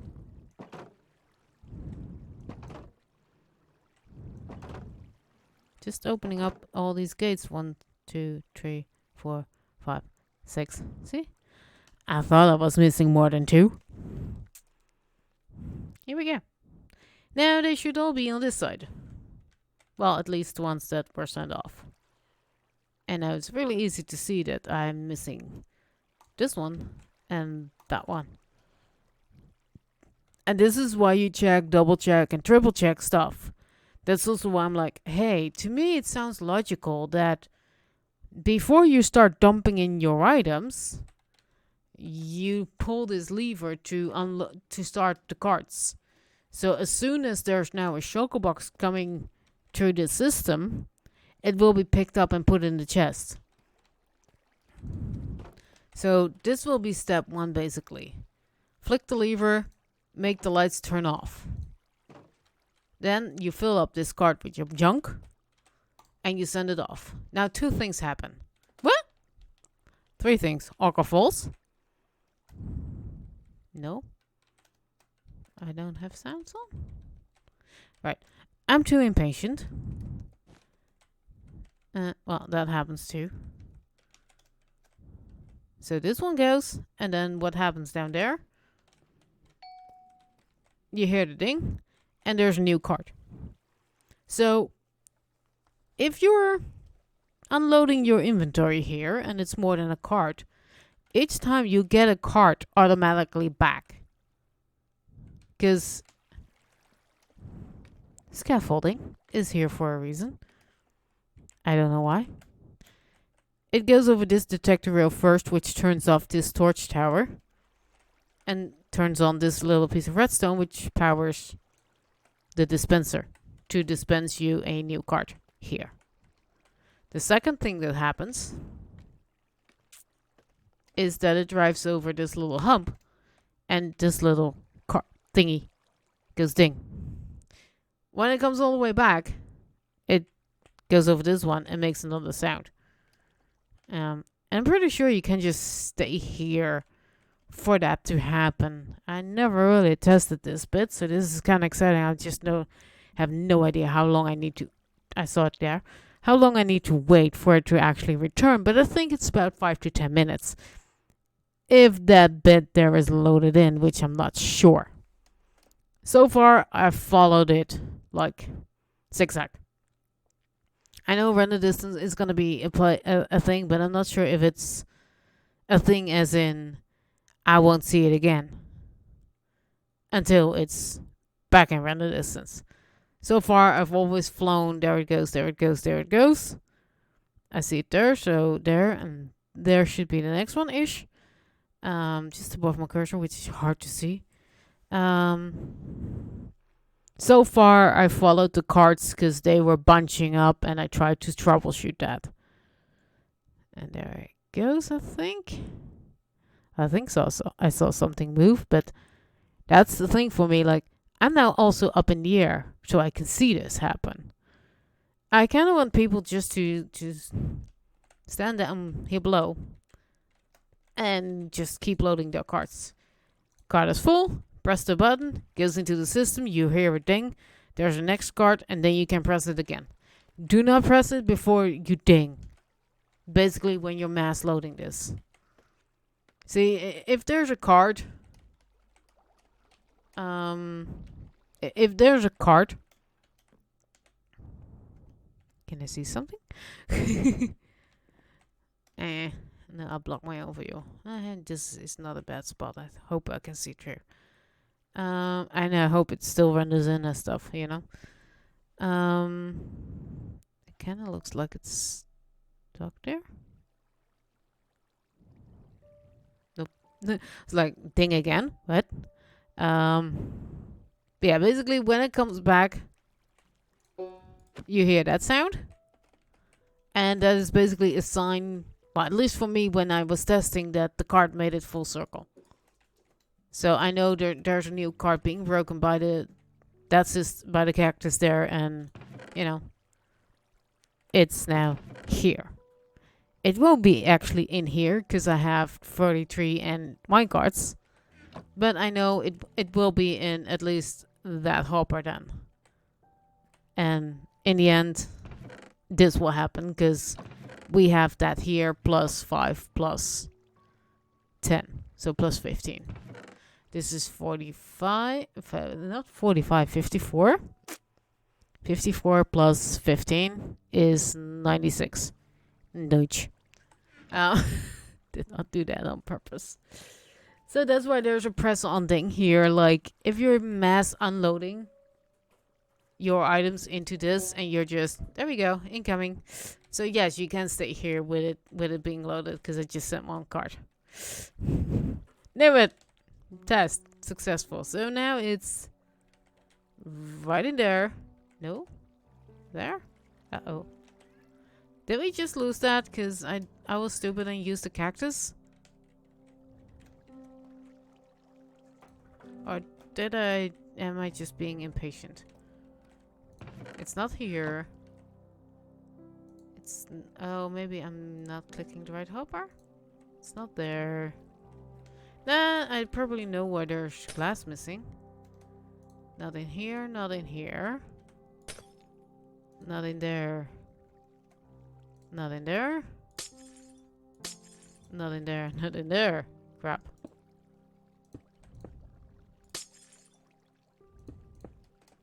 One option left. Or it just got lost. And I think we lost it. Dang it. Because it isn't in this one and it cannot be in here. Oops, I can't use the card. I can't use that thing then. I don't know. I need to fix that. I need to see how I can break the card without having it into a cactus. Maybe I need to drive it into a cactus instead. Oh, I think I know what I had. Haha. That doesn't show up in things, but if I do this, and I forgot to grab those, GG. Then I need a cactus. Cactus moved here. And I need a sand sea. If I now do the sand here, break this one. Put a card on there with a hopper. Wrong one. This one. Now actually break this one. Go here. Go there. Go pick up step. Go here. Now get me out. Get me here in this nooch. Not there. No, not there and there. So there we go. Now, if I have a card that comes in, let's fake that. Dang. Nope, that actually got destroyed on the cactus. But was the system fast enough to suck it up? That's now my question. Yes. Now it's sucked up. Good. So I know this is what I was missing. That is one downside of this schematic, that if you have something like this, like a sand with a card in it, you can see the shadow. It doesn't show up, really. And it doesn't place it either. So, yeah. So this part is now done. So I can unload actually this schematic now. I need to load in part 2.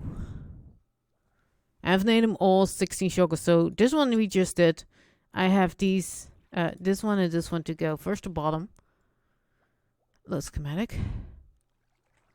This is part 2 of Amazingness. Now I need to go to my configuration, run the layers, and go to all. Hi. This is a little bit bigger schematic. And my PC is currently struggling with it. So now here I made a mistake. I need to look north. F3.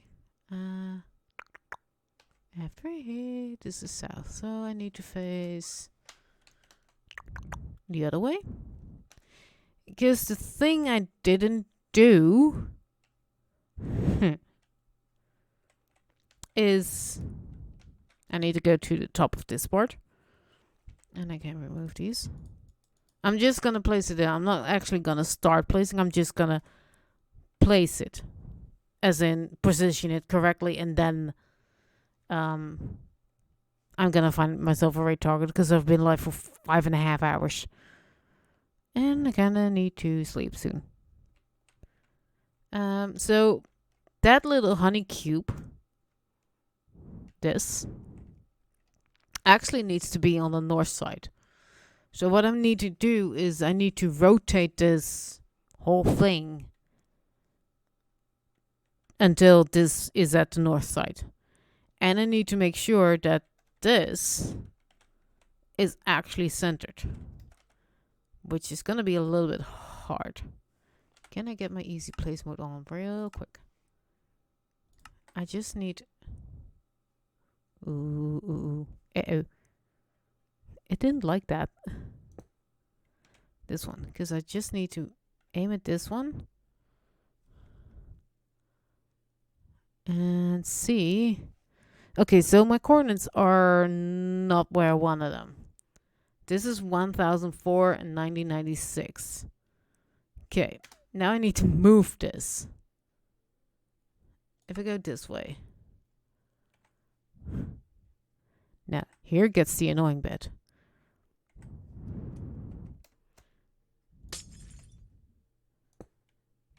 Is it now correct? It's 103. So this needs to be a 1000. So yes, yes, yes. It's really not liking this, guys. This is why I'm just gonna aim it in position and then be like, okay. That piece, please. That is now at minus 1000. It also needs to be at 2000. So I need to figure out, wrong way. Is it this way? I know you guys probably are geniuses and know which way to move a schematic. But I'm not. This is now at 997, so yes, it's going the right direction. Click, click, click.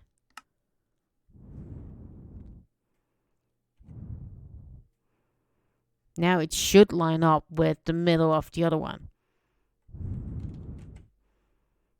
And if I do this and stand on it, aim at it. Yes.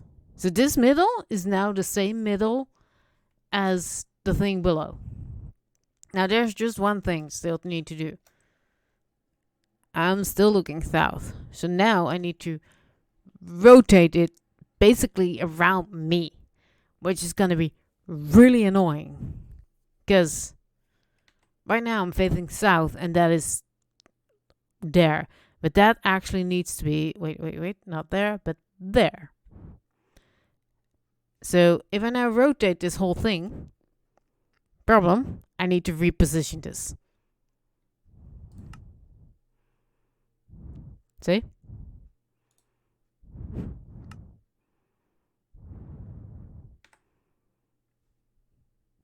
It needs to be back in this position. But it's there. So that's what I will be doing off stream. Get this lined up perfectly with that one.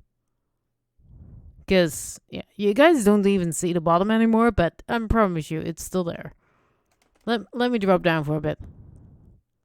There we go. See? It's still there. So I need to line up that bit with the panel somewhere in the sky. I totally didn't check which height, but sure. And then I need to line up the bottom also perfectly with it disaligned. So that's going to be a little bit tricky, and since my PC really doesn't like me moving around this humongous thing, I'm going to do two things while I'm done streaming tomorrow or whenever. I'm going to aim this middle here. This should also be the middle. This middle is going to be, see, because that's the beacon. It's going to be centered on that cross right there underneath. And I'm also going to align part 2 of this, because I need a second schematic for this one. And I have a sneaky suspicion, excuse me, that if I load in this one too, total volume of, this is 1.6 million, and this is a little bit bigger. This is actually 3.5 million blocks.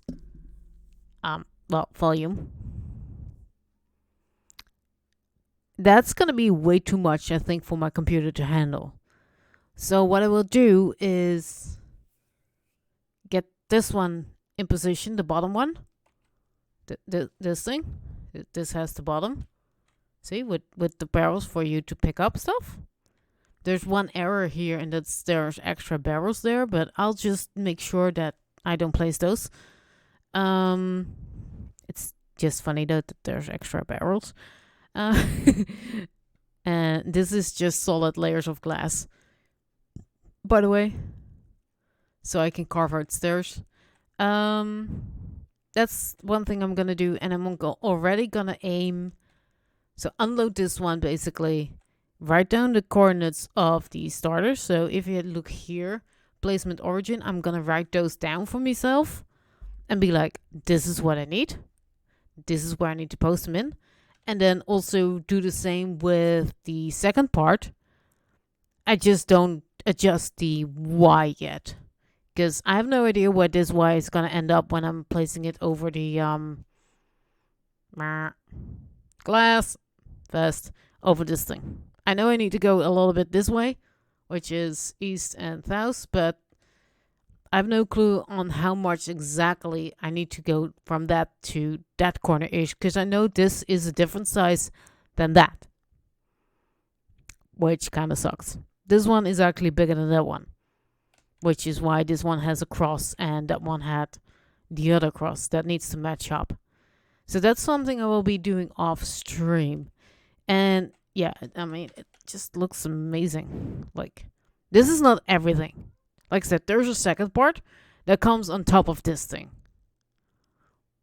If I have this at 0, that line there at 0, this reaches up to 251. There's another part of this that has 5 of these floors. This is 1 floor, 2 floor, 3 floor, 5 floor. Yep, floors. And then after that, there's 5 more, including a double of that one that's just for alignment issues. So yeah, I'm gonna put my thingy here like this, and it should do that, and I should be able to roll credits. Hopefully, people have been awesome. I think. Apparently, no credits. Does this roll credits? Nope. I turned something on. Nope. No credits today. Sorry. Apparently it didn't work. Oh well. But I will find myself a raid target real quick for you guys. Hold up for a minute or two. Did it. I said did it. Oh, right. And now I'm still getting adjusted to this new screen of things and stuff. Also, when I found a raid target, I have a command for you guys to well, not a command. I have a command set up so you guys can do a raid. Now, I've made a mistake that the font is too small.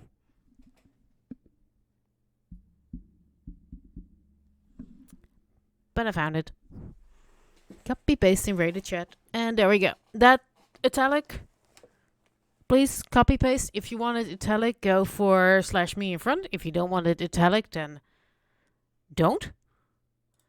And let me look for a raid target. Ew.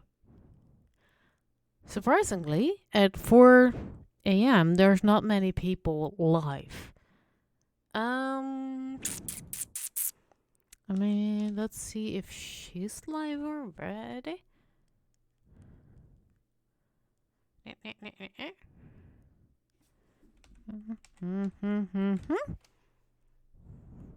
No results found. I don't like that. So there's a channel which has 600 people. There's a channel that has... Basically, there's 3 channels that play in Minecraft right now that are over 100 people. And then there's 2 channels that have over 50 people. And maybe just a couple of viewers. I'm not sure which one to raid. I don't like this. So I'm gonna mute myself real quick and see if there's someone else online that just doesn't show up in my raid list, because that has happened before. So I need to pull up my own stream, which is always weird because I will hear myself talk for a quick second, and I don't like that. Mute myself and see who's actually online and kind of my size.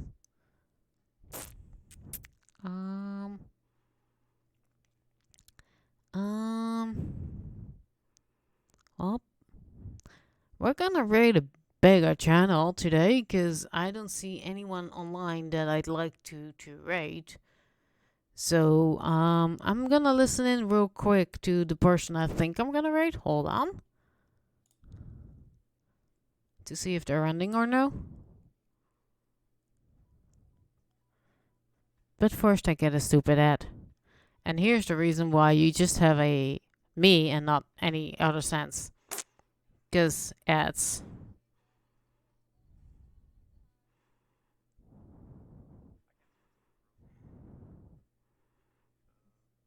Doesn't sound like they're ending. So, guys, I'm gonna send you off to Nicolian. He now goes by the name of Enox. And I'm pretty sure I can just do /rate and then type channel. Still. I got, guys, it's been almost 6 hours. Looks like Nico is playing some hardcore vanilla 118. Here is, I'll use Twitch dashboard for, okay, so here's my command again. Please copy paste this little line, jumped into the tank and stuff. And we're gonna raid. Here is the thing. We're gonna raid Nico. I'm pressing the start raid button. I'm still new to this, so I'm hoping this is working. I can raid in a couple of seconds. Oh, I didn't know you had a preview there. So, right now, and I'll see you guys next time. Thanks for watching.